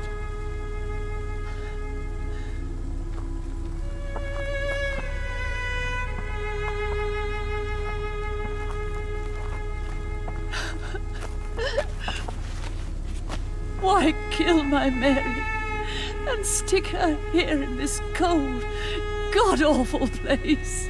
These are the legal requirements for the epidemic, madam. Oh, Avery, I feel so tired. Please take me home. Yes, madam.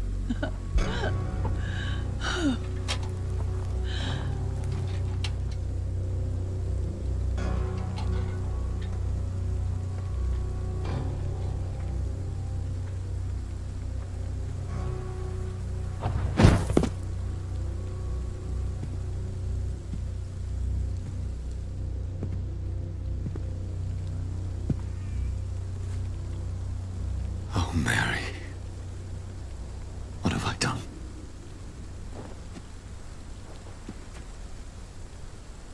If I could only change one thing. One thing. This is a nightmare. Jonathan, there is nothing you can do but accept it.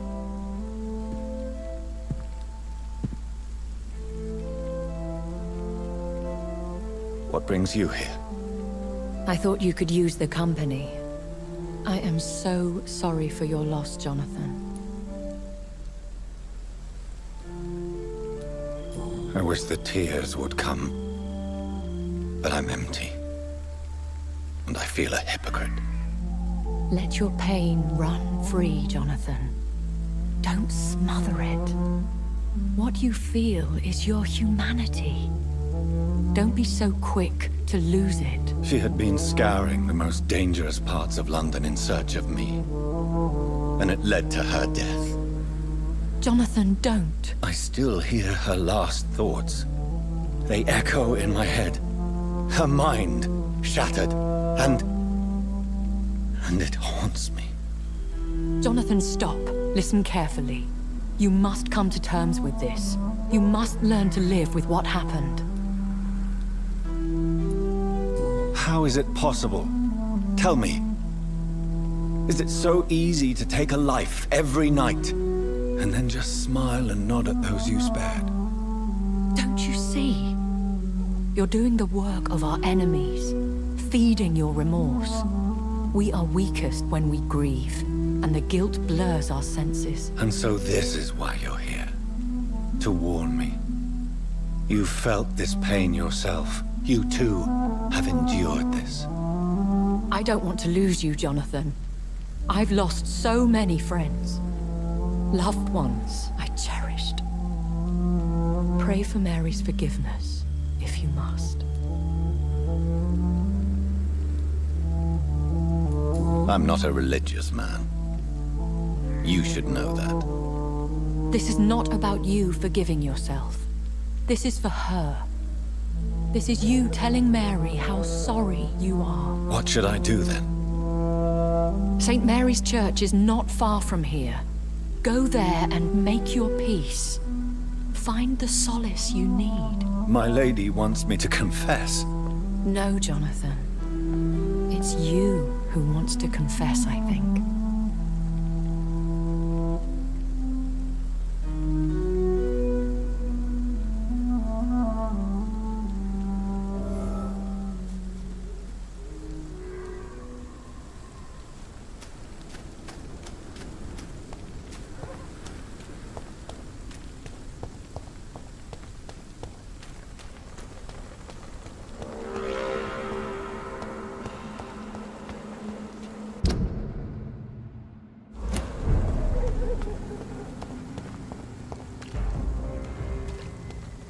your own, sir. Steady, boys! Come on, one of them!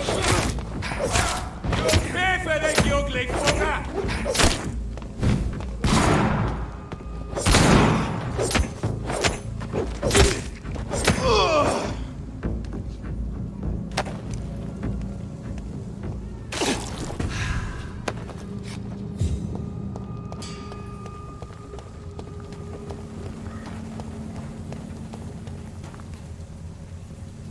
And off to church he goes, a newborn seeking divine consent to lick the blood from the soft and pointy crown. Who are you? Make yourself known. Newborn, you reek of guilt and pointless compassion. Shed your skin, forget your old weaker self. What do you want from me?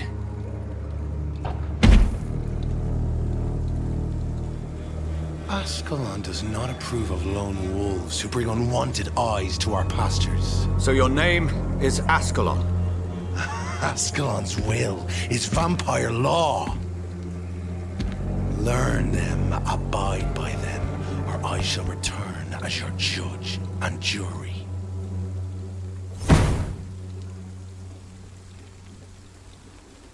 These immortals try my patience with their plans and unsolicited counsel.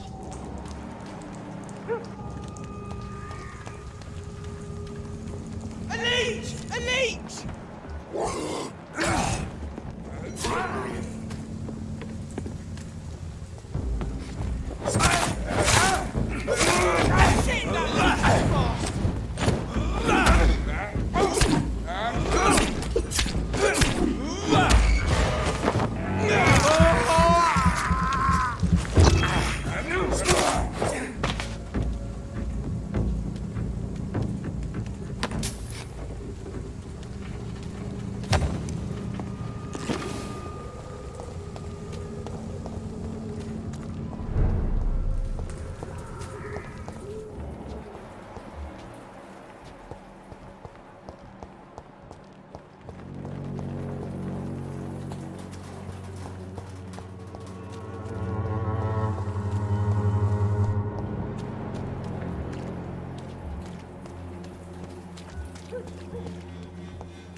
Good evening, Christina. Change your mind, Mr. Reed?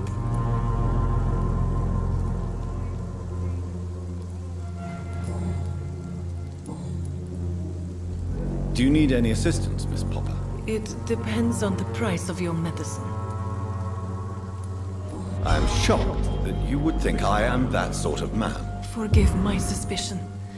I'm so used to liars with good manners. Thank you, sir. Goodbye, miss. Take care of yourself as best you can.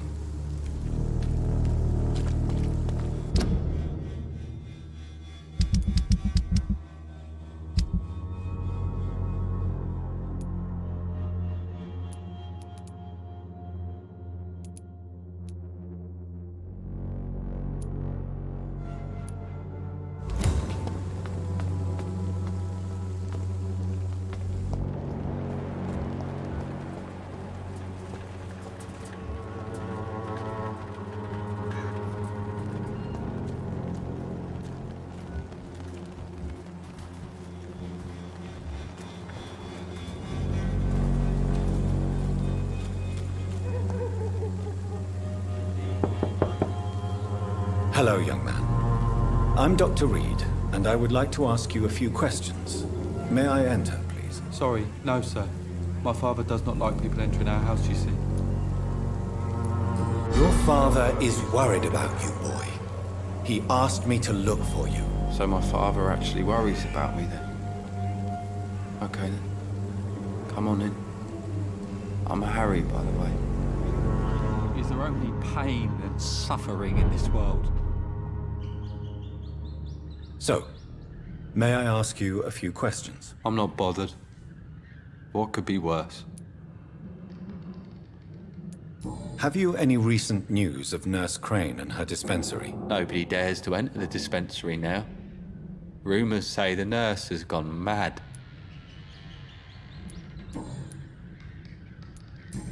father and Mr. Lewis used to be good friends. What happened, Harry? I was young then. I don't remember Mr. Lewis ever coming back again after my mother died. Or was it after my father started bullying him? I don't know. But you are not responsible for your father's actions. Am I not? Dad always says that he joined that gang for my safety. So if I wasn't born, people wouldn't be worrying about Colossus Joe.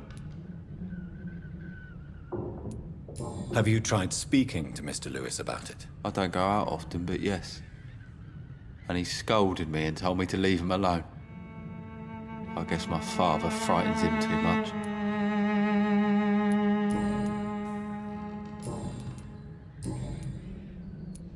How do you feel? I'm fine. I mean, it's not easy every day, but I'm fine. I'm just tired of being sick all the time. If only I could be tough like...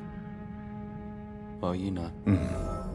Speaking of which, what can you tell me about your father? My father is an idiot who makes idiot things.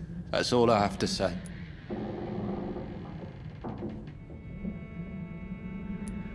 Forgive my bluntness, young man, but you don't seem happy living in Whitechapel. Why should I? I never wanted to come here in the first place. It was my father's decision. And look around you. Does this look like a nice place to live?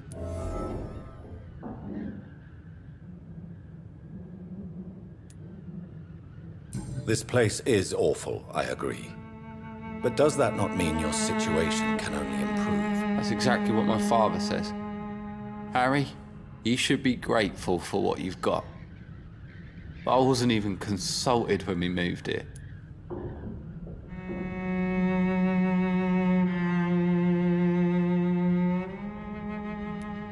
If life here is so terrible for you, why don't you just leave this place? Have you ever spoken to your father about it? I don't go outside. It terrifies me so. I went outside once without my father noticing and I saw terrible things. Bloody and frightening things. So that's why you stay at home all day? For fear of the epidemic? I'm not afraid of disease or death, Dr. Reed. It's the living I'm afraid of.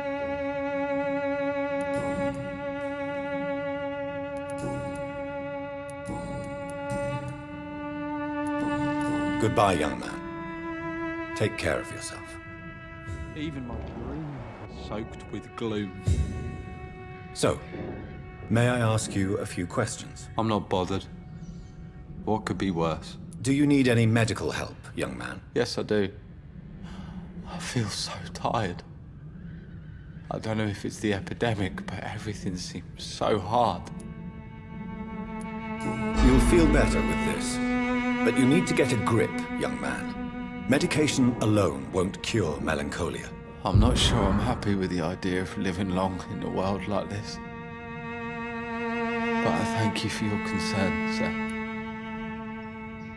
Goodbye, young man. Take care of yourself.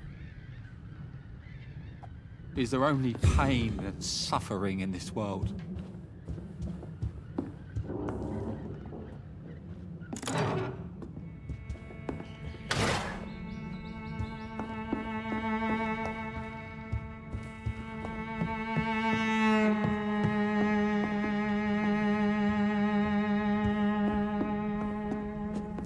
It's locked, all right.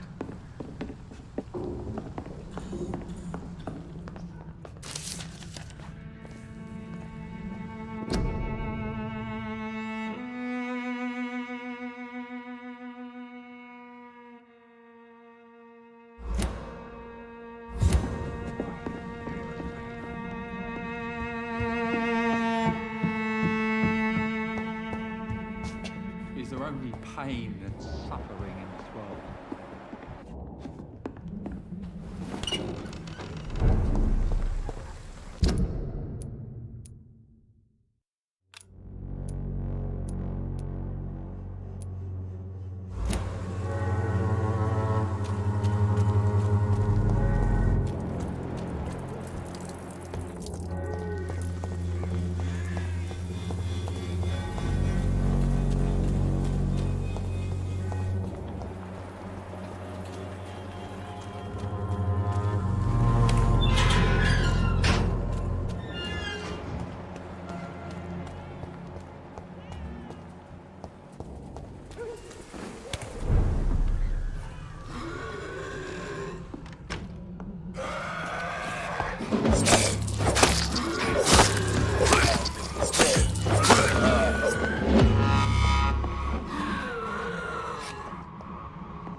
can sort it out, right? It's not my call, Barrett. You paid one way or another.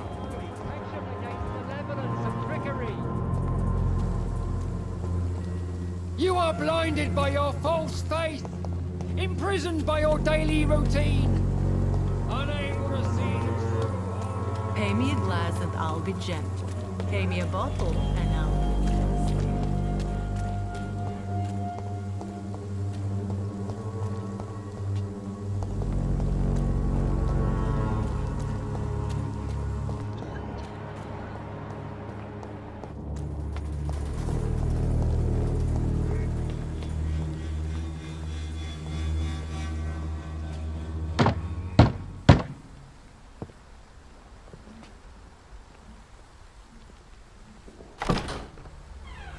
Yes? What is it that you want? I'm sorry to disturb you at such a late hour. No worries, my son. I'm still quite awake, having just returned from a funeral. Yes, I know. I've forgotten what I wanted. I don't know.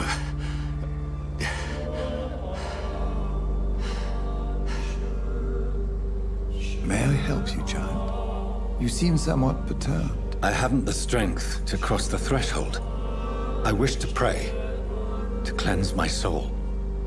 The church is shut by order of the bishop. But I'm still the vicar of St. Mary's, if that is any use to you, my son.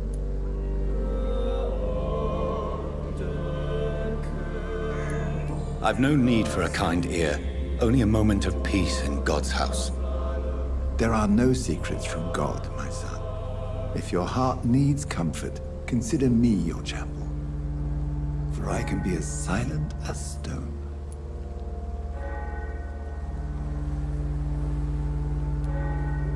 I've words for one departed. They're not for living ears to hear.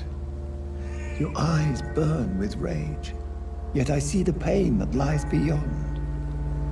I am here to lighten the burden of all God's creatures. Whatever you tell me is between us and the Lord. Very well, priest, as you seem quite adamant. Open your heart, my son. Tell me what burdens you. With whom do you wish to speak? Just know, I cared for her. You seem so troubled by the loss of this girl. What happened to her? She has been laid to rest. That's all you need to know. I see. And how are you feeling, my son? I feel responsible. The pain is consuming me. I have a final question for you, my son. This is of the utmost importance. Ask your question, Vicar. What would you like her to know?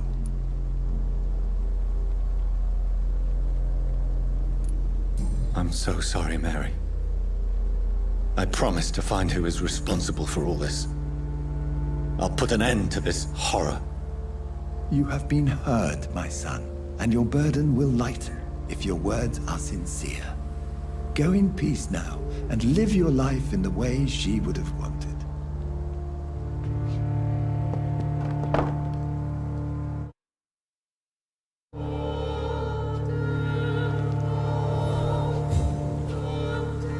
Whatever happened on this dock is between my sister and I. It does not concern God at all. Would you like me to revive you?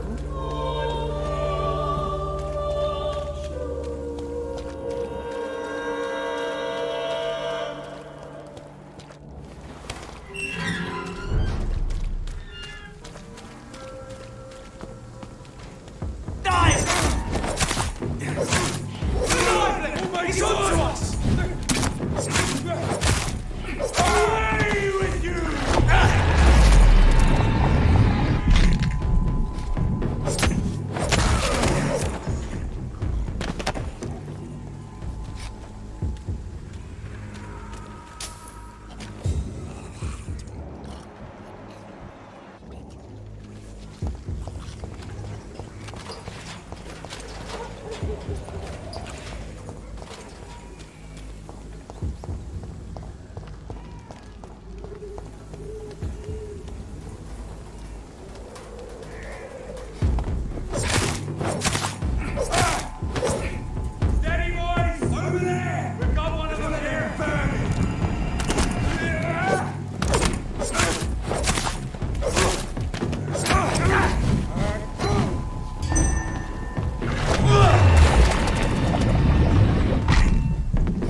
remember you.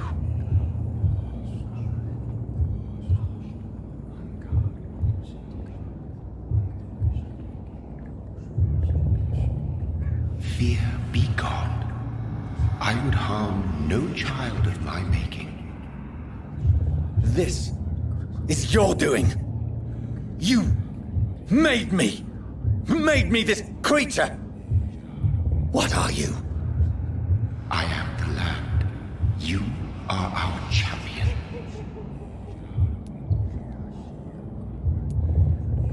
Tell me what you are. I am the whitened bones and blackened soil. The land made blood coursing through thy veins. What is it you seek? This age is sickly. An ancient poison, an older rage, brewed in a cauldron newly forged. This has something to do with the epidemic. Seek truth, my champion. Defeat the serpent of knowing with iron spur.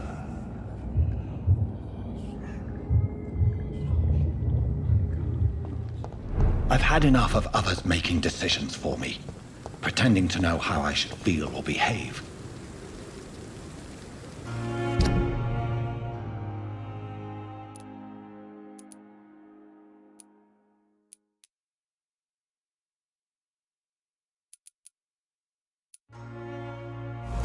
So the vampire who made me is some sort of disembodied entity?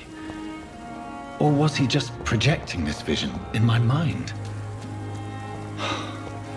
Maybe Edgar can help me with this one.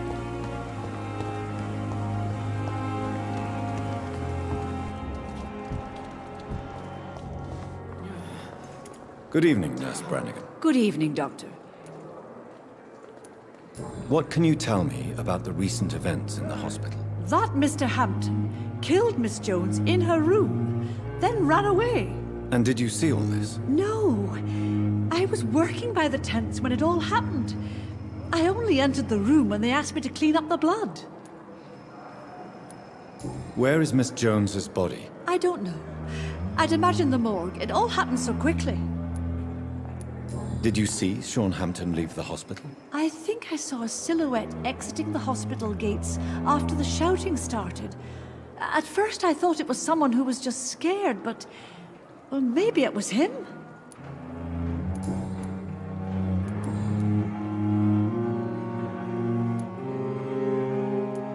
According to the report I read, your unprofessional conduct put a patient in danger, Gwyneth. That's not true. I know when my patient's life is at risk, and I'm more competent than a lot of doctors that I know. Problem is, I'm a woman. I don't see what your gender has to do with your abilities, nurse. Yes, nurse. Because I'll never be a doctor, no matter what my skills. I could make a decision that could save a life, but oh no, that's unbecoming conduct.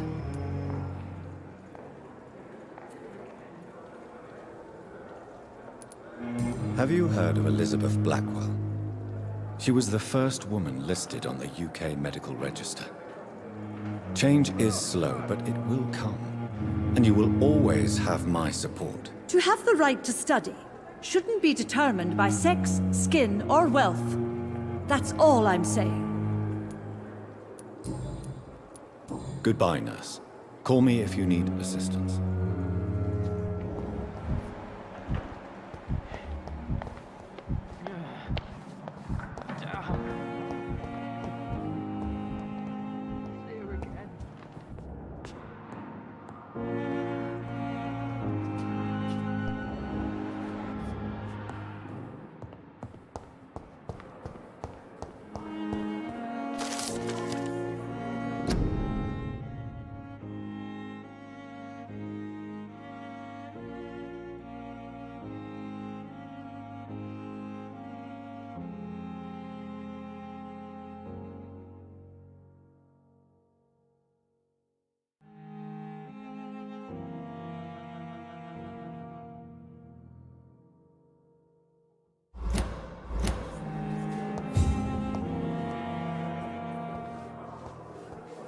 Feel disgust.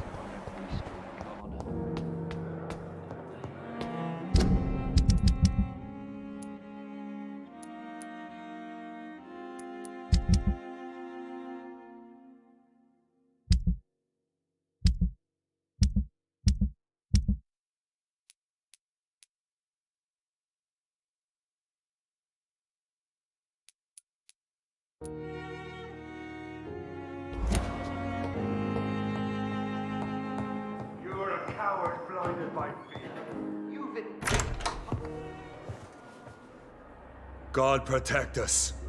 You've got a leech in the hospital. Yes, my hospital. My mission is to heal while you go about warring. You've set the table for a snake. I wonder why there's venom in your food. I'm growing tired of your song. You're a woodsman, McCullum, not a doctor. Return to your hunt. Remember, I've a good nose for machinations. I can flare the scent at a mile. You can't hide from the god. Leave him, Jonathan. This is sacred ground. Neutral territory. And I just had the carpet cleaned.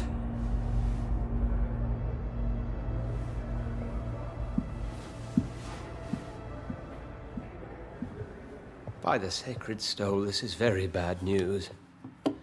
Bad news indeed.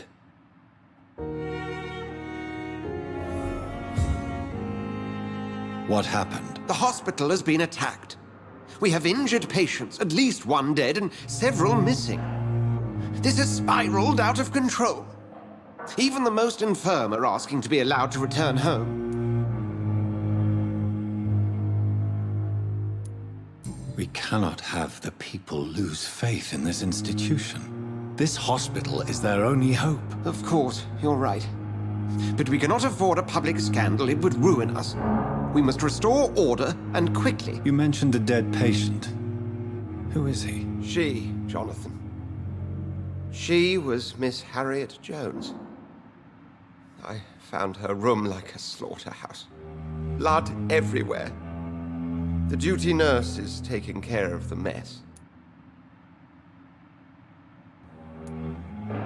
Very well.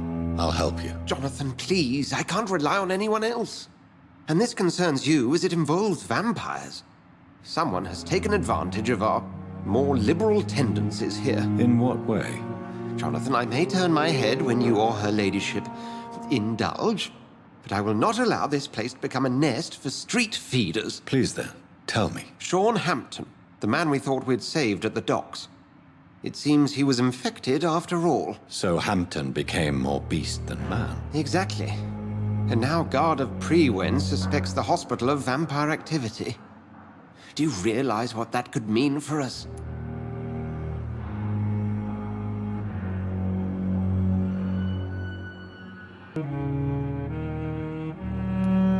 Do you really believe they would come for us here? In such a public venue? McCullum is a fanatic. The Guard will stop at nothing. You don't know what they're capable of, Jonathan. Very well. Since I brought Mr. Hampton here, I will put an end to this.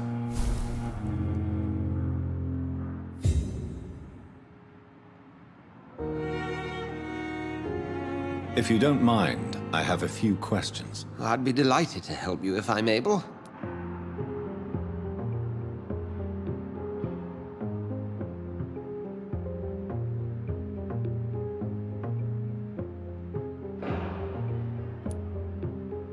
I just recently met the strangest creature in Whitechapel. He was immense. He mocked me and accused me of hypocrisy. Perhaps it was a skull. London's streets are overflowing with them these days. It was a vampire, all right.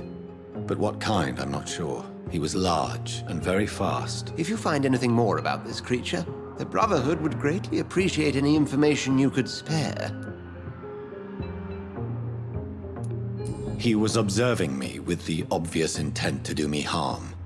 His very presence evoked a palpable sense of menace. You need to be careful, Jonathan. You've no idea what this creature really is. I recently tried to enter a church. It has been a very unpleasant experience. The Brotherhood's research on the matter of faith and vampirism has proved somewhat insubstantial, to say the least. It's hard to explain in terms of science, that's for sure. I'm sure Lady Ashbury will have far greater insight into this matter than little old me. Is this proof that I'm cursed in the eyes of the divine? The wrath of the Almighty? There's no way of knowing. It could be subconscious guilt, or irrational fear, or deep-seated beliefs. Who was that man in your office? Geoffrey McCullum, actual leader of the Guard of Priwen. I suspect he's the man behind the rebirth of this old and dusty society.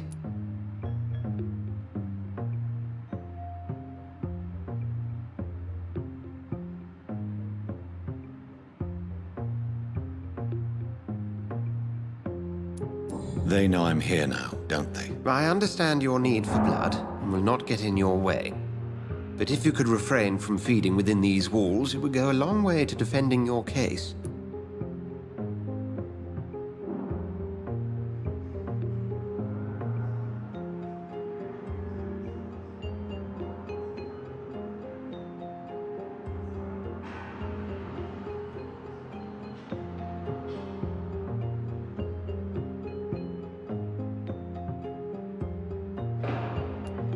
What do they hope to achieve? Their ultimate goal is the eradication of all vampires in the country. They see you as a threat to mankind, Jonathan.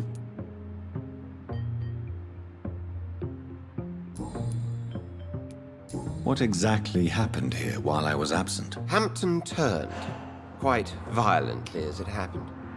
Lurking about, attacked Miss Jones. To say he created quite a commotion would be an understatement. Are you sure it was Hampton that killed Miss Jones? There was blood everywhere, but no body. And you know the state she was in. I fear for what he did with her. Hopefully he just hid the corpse.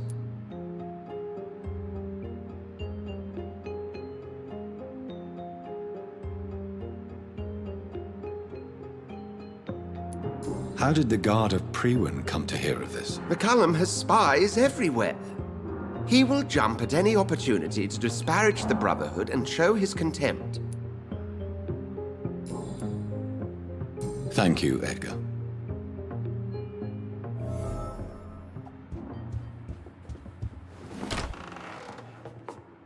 Sean Hampton lives and breathes for the well-being of his flock. There's no other place he would go but the docks.